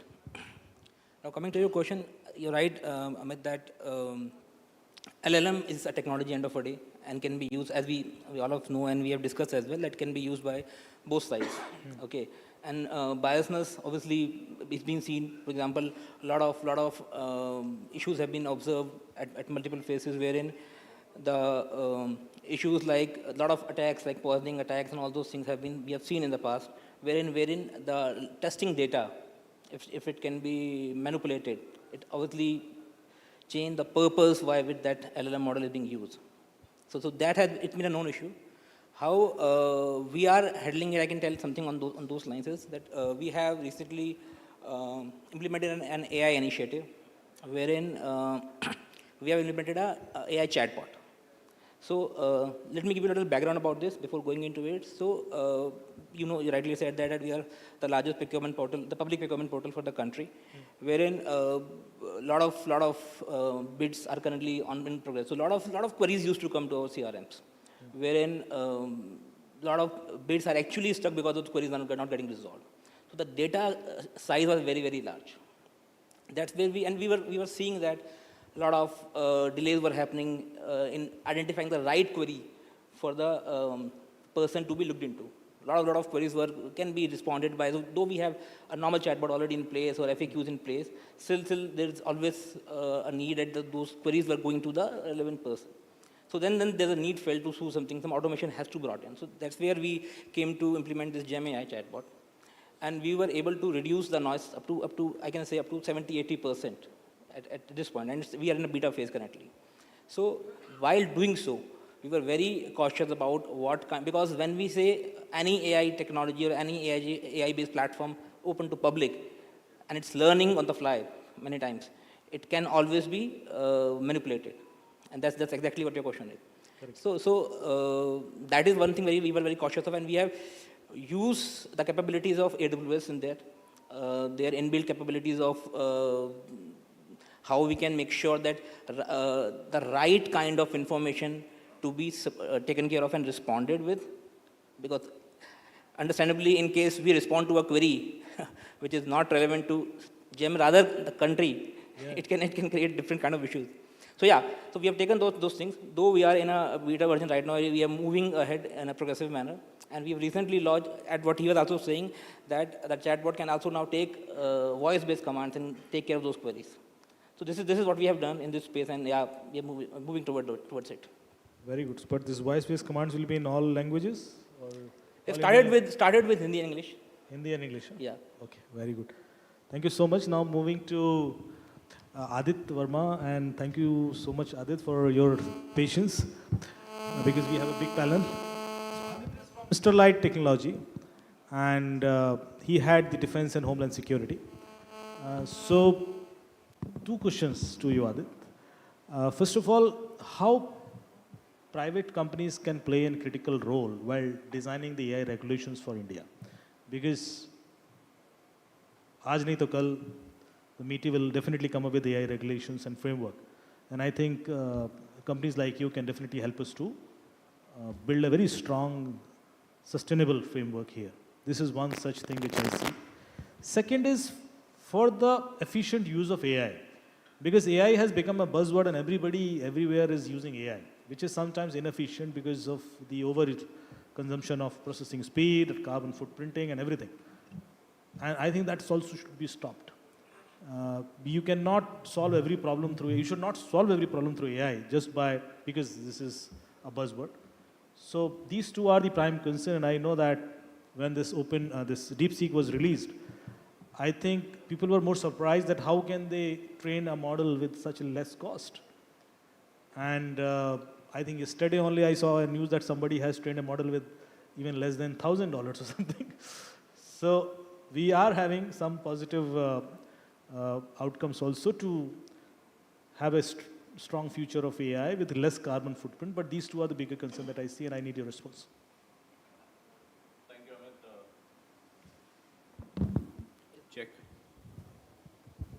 Check. Okay, that's louder. Jai Hind, everyone. Thank you, Amit. Thank you for the question. Thank you, Bharat Exhibition, for this opportunity. Both very pertinent questions. Your first question, Oh, sorry, can I have the question again? This was... So how private players can play a role for AI regulation framework, and second is the efficient use of AI. So, and I'll start with a small example. So, as soon as generative AI hit the market, people, of course, found very easy way of being able to, a lot of correlations happening and interesting data being thrown up. This evolved. We reached a stage where images could be generated, video could be generated, and we have to understand that anything which is getting generated, obviously, it requires some data.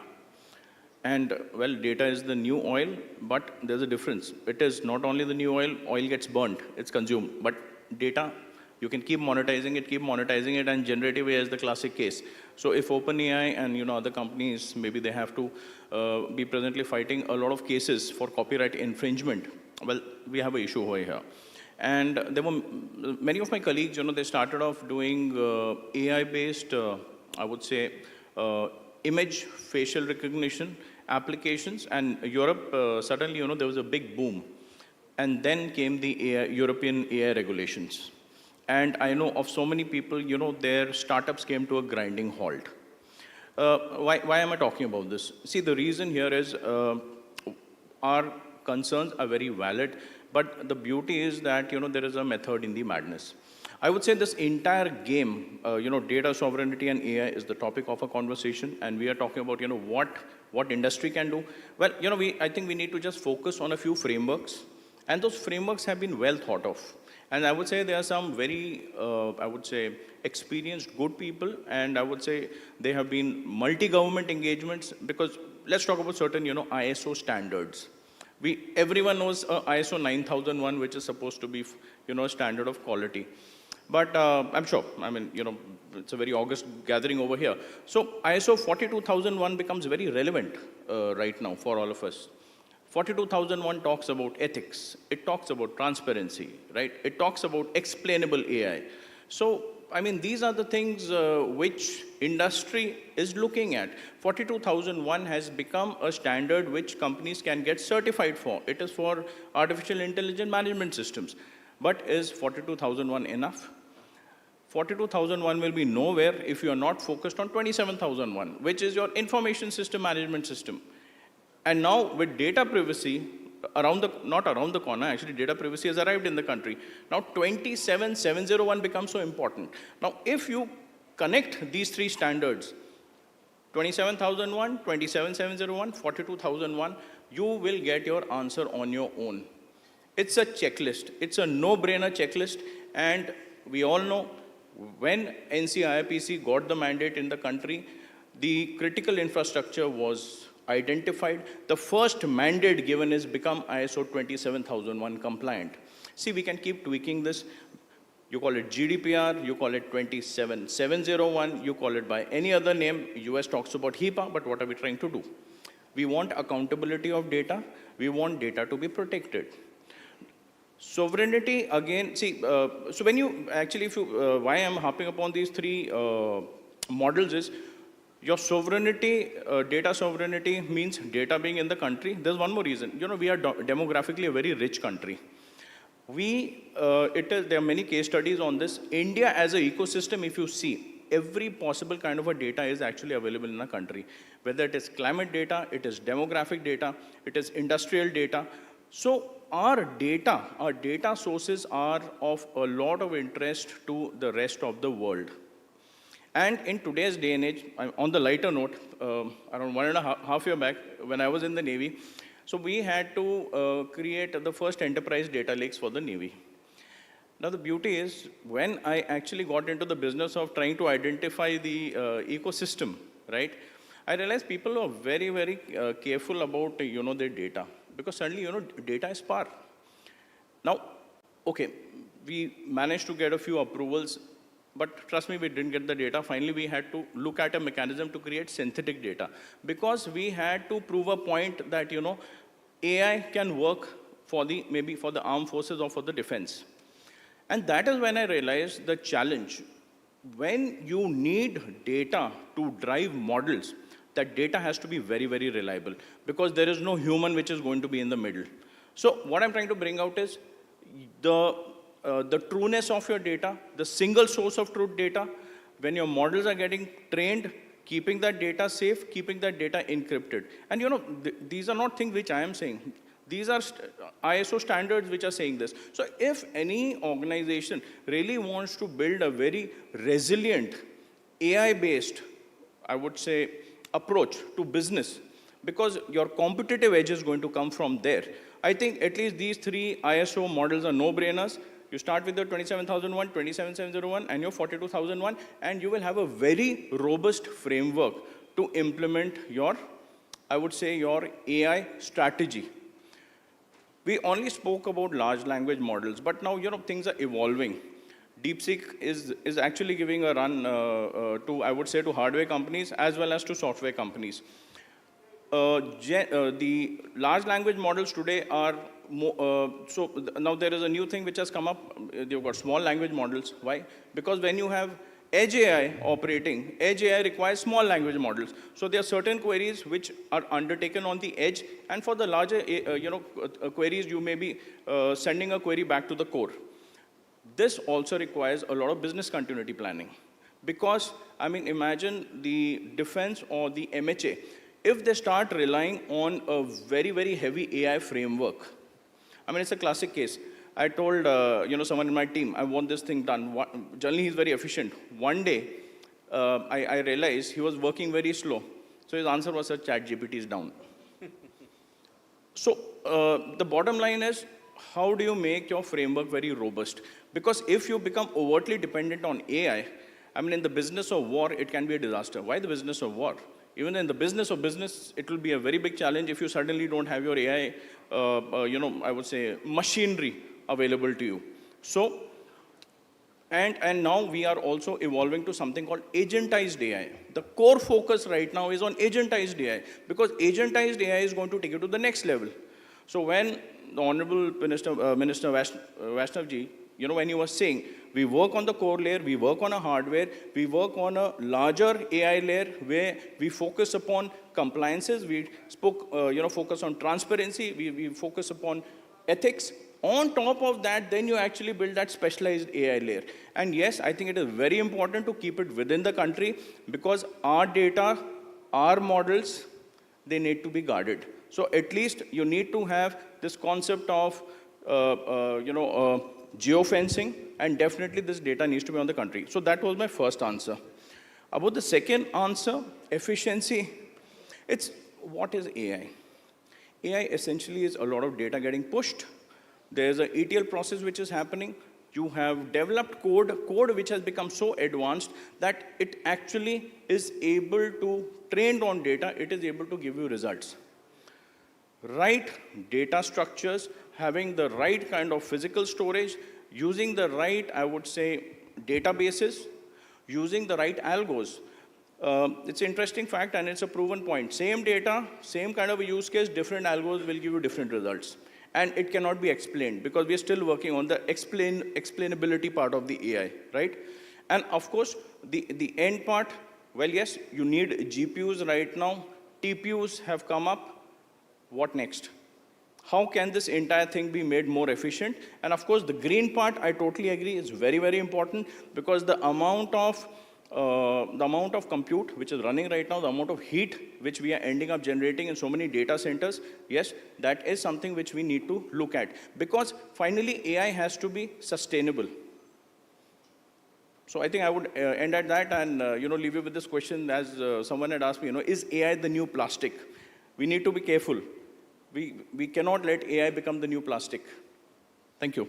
Thank you so much. Thank you so much, Adit, for explaining it so well. I think we are short of time, so I'll request Panditji to add a few comments on this, and then we'll open the floor for questions to the audience. I couldn't resist the temptation of, again, stirring a very controversial topic with people around here. We are talking of sovereignty. Let's analyze the data sovereignty. Let's analyze the ecosystem that we are playing on. iPhones, at the endpoint, iPhones and Samsungs, Vivos, none of us ours. On the network, Cisco's, Juniper's, HP's, Nokia, none of us ours. On the hosting infrastructure, the same set of players, add Google's, AWS, Azure, and Microsoft, none of us ours. On the very source where data resides, your databases, Oracles, SAPs, SQLs, none of us ours. कहाँ से बचाएंगे और कैसे बचाएंगे? Everyone hedges. Where is our hedging? There is no hedging. We need to think alternative.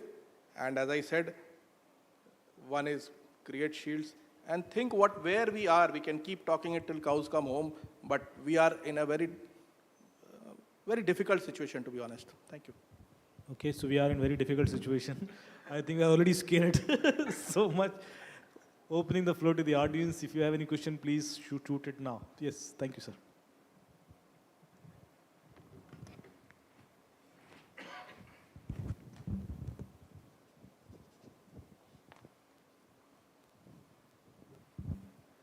Hi, my name is Saransh Mittal. I'm from the insurance industry. So my thinking is towards, to all the panelists who are leading their IT infrastructure security and, overall management. Where do you put insurance in your plans? How dependent are you on it? What are the shortcomings? I'm sure, cyber insurance is certainly not a, mature topic in India. But what's your thoughts? Anything that you can... Can I add something to this question? How many Sure. of you have taken cyber insurance? Very straightforward question. Yeah, that is also very important. Sir, please. Go ahead. So you raised a very pertinent question about cyber insurance. So first of all, let me tell you, from you being an insurer, right? I have seen many people, many organizations who've taken cyber insurance. Their claims have all got rejected. That's right? something that is... So that's not something which is very encouraging for the industry to adopt cyber insurance. Mm-hmm. Second thing which Amit raised in these earlier conversation was कि तेरे data का value क्या है, right? True. Which is a very scientific method of valuing your data, right? And I think putting a finance to the data, right? And in the sense, what is the value of data? Now, if I don't know the value of my data, how can you attach a premium to that, right? So forget about coming to protecting my cyber protection or having reasonable security practices or standards, what I talked about. It's important to first of all get the basics right. So one is on the side of the valuation, because it's a liability insurance from your insurance perspective. So for any other physical liability or for any other physical asset, you put a liability, right, a value. If there is no such thing, then how would cyber insurance become successful in the country? Very well, sir. Very well. I think very pertinent, yes. So I'll try to make it a little more mathematical. So risk is basically threat into vulnerability into impact. Correct. Right? Now, what can you control? Not the threat. You can't control the threat. Yeah. You can reduce the vulnerability, but the impact you cannot control, depending on where you are. If you are in finance, if you are in health, God help us, if you have a data leak, right? In today's day and age. Not only will your reputation go down, your stock market goes down, everything. So I think the pitch for cyber insurance, which actually internally has to be understood by a company, has to be understood by the CFO, it has to actually be understood by the entire C-suite. Correct. Right? And I would say it is those companies which have actually understood this and are actually going. Because we talk, what is insurance? Insurance is transferring your risk. So when you create that risk register, right? And when you actually try to figure out, how do I get the green, the red to the amber or the amber to the green? Mm-hmm. It is the transfer of the risks which if, we are able to explain to our higher management, that is when the investment would happen into the insurance. But yes, insurance kab milega? Because insurance, like if I drink and drive, mujhe insurance nahi milega. If I do ISO 27001, which is just a certificate of 30,000 rupees, which does not have any checks and balances, does not have the documentation, I actually have not, undergone my stage 1, stage 2 audit. Jab bum phata, obviously, you will get insurance like that. But when that claim has to be validated, am I not right? You will come and ask me, show me my 27001 report, show me your SOC 1, SOC 2, when were you last audited, right? And so I think that is the larger challenge over here. But yes, I think cyber insurance is here to stay. I mean, it is coming, I would say it's becoming very, very relevant. And I think large companies, everyone is taking, not only, I think now even cybersecurity professionals are taking insurance. There is a concept of insurance even for that. Yeah. Thank you. I think, as usual, I will be again touching upon a very raw nerve. What is the business of cyber insurance? Transferring of risk. And you tell me that मैं आपका cyber event के case में I will cover the cost. Genuine statement. But what is the first prerequisite? My entire cyber security posture on a platter to you. My entire cyber security posture on a platter to you. That is how you assess my risk. What is the risk that you are taking? Correct. So would critical infrastructures want to present the entire security infrastructure on a platter to, especially with 100% FDI today and with the geopolitics going on today, I am very fond of NATO and non-NATO, with the kind of geopolitics going on, 100% FDI, I put the entire cybersecurity posture on you. And then which risks would I want to transfer? Critical or non-critical? Critical ones. Why would I give critical risk to you on a platter? There is a contradiction in the business. Okay. There is a contradiction in the business vis-a-vis interests of organizations and the business model that cyber insurance has. There are products which say breach will give you so and so, so and so, so and so. If something happens, there is a contradiction in the business model. I, for one, believe it is not in the interest of organizations to transfer critical risks through insurance route. Non-critical, maybe. Critical risk, no way. Thank you. okay. Thank you so much. Very well said. Any other question, please?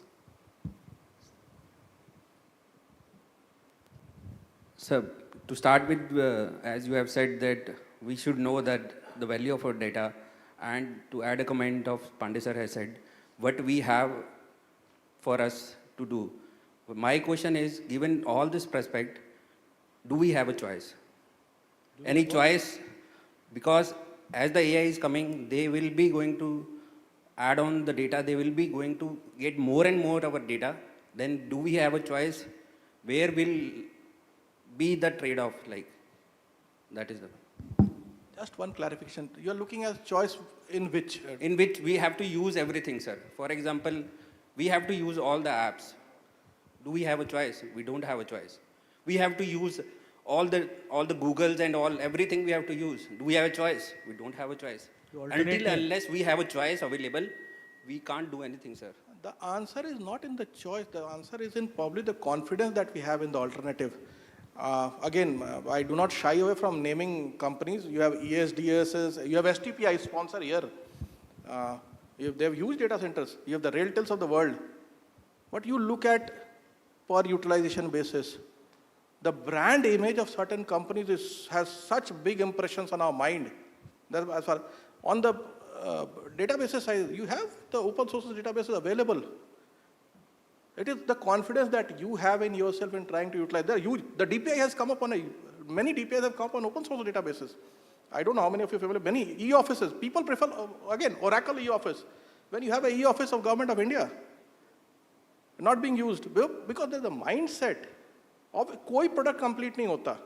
And there is no escape. You'll have to use the data. You'll keep using. In fact, on the cyber resilience part, I keep saying, learn to be dumb also. You should go only that much digital that you can come back to paper and pen and do the same thing if it is down.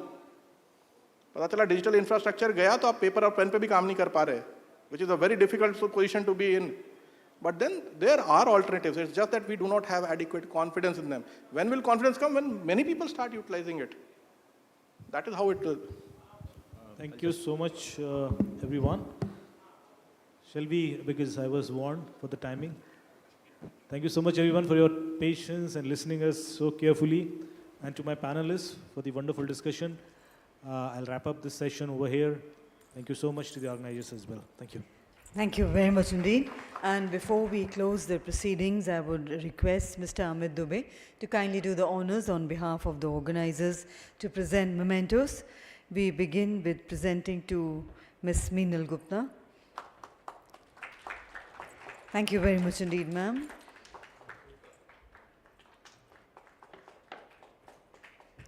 We present to Shri A.S. Pandey.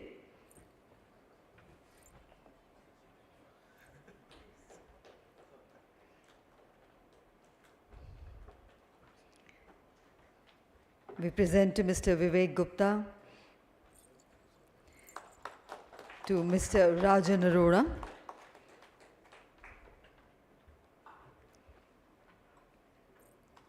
to Mr. Alok Gupta,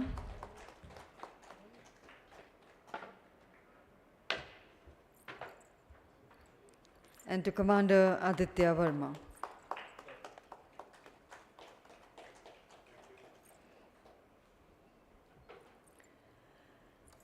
And may I request you, sir, to also do the honors of presenting to our presenting partners, STPI.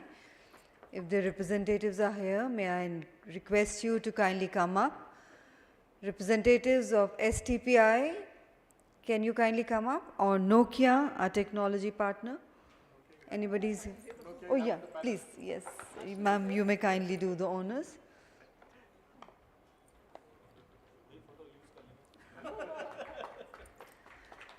And may I request for a group photograph, please? Everybody kindly step forward. And ladies and gentlemen, it was, I think, one of the most engrossing panel discussions that we had, and throughout the day, we had some very nice presentations, very informative, very insightful. And now is the time when we close the proceedings of the summit, thanking all our speakers, all our chairpersons, moderators, and above all, we would like to convey our gratitude to each one of you for your presence till the end, for making this event successful. Thank you once again. And we would request everyone to kindly deposit your lanyards at the registration counter before you leave the venue.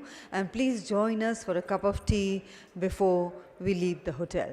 Thank you once again. Have a wonderful day ahead. Safe drive. Good evening and namaskar.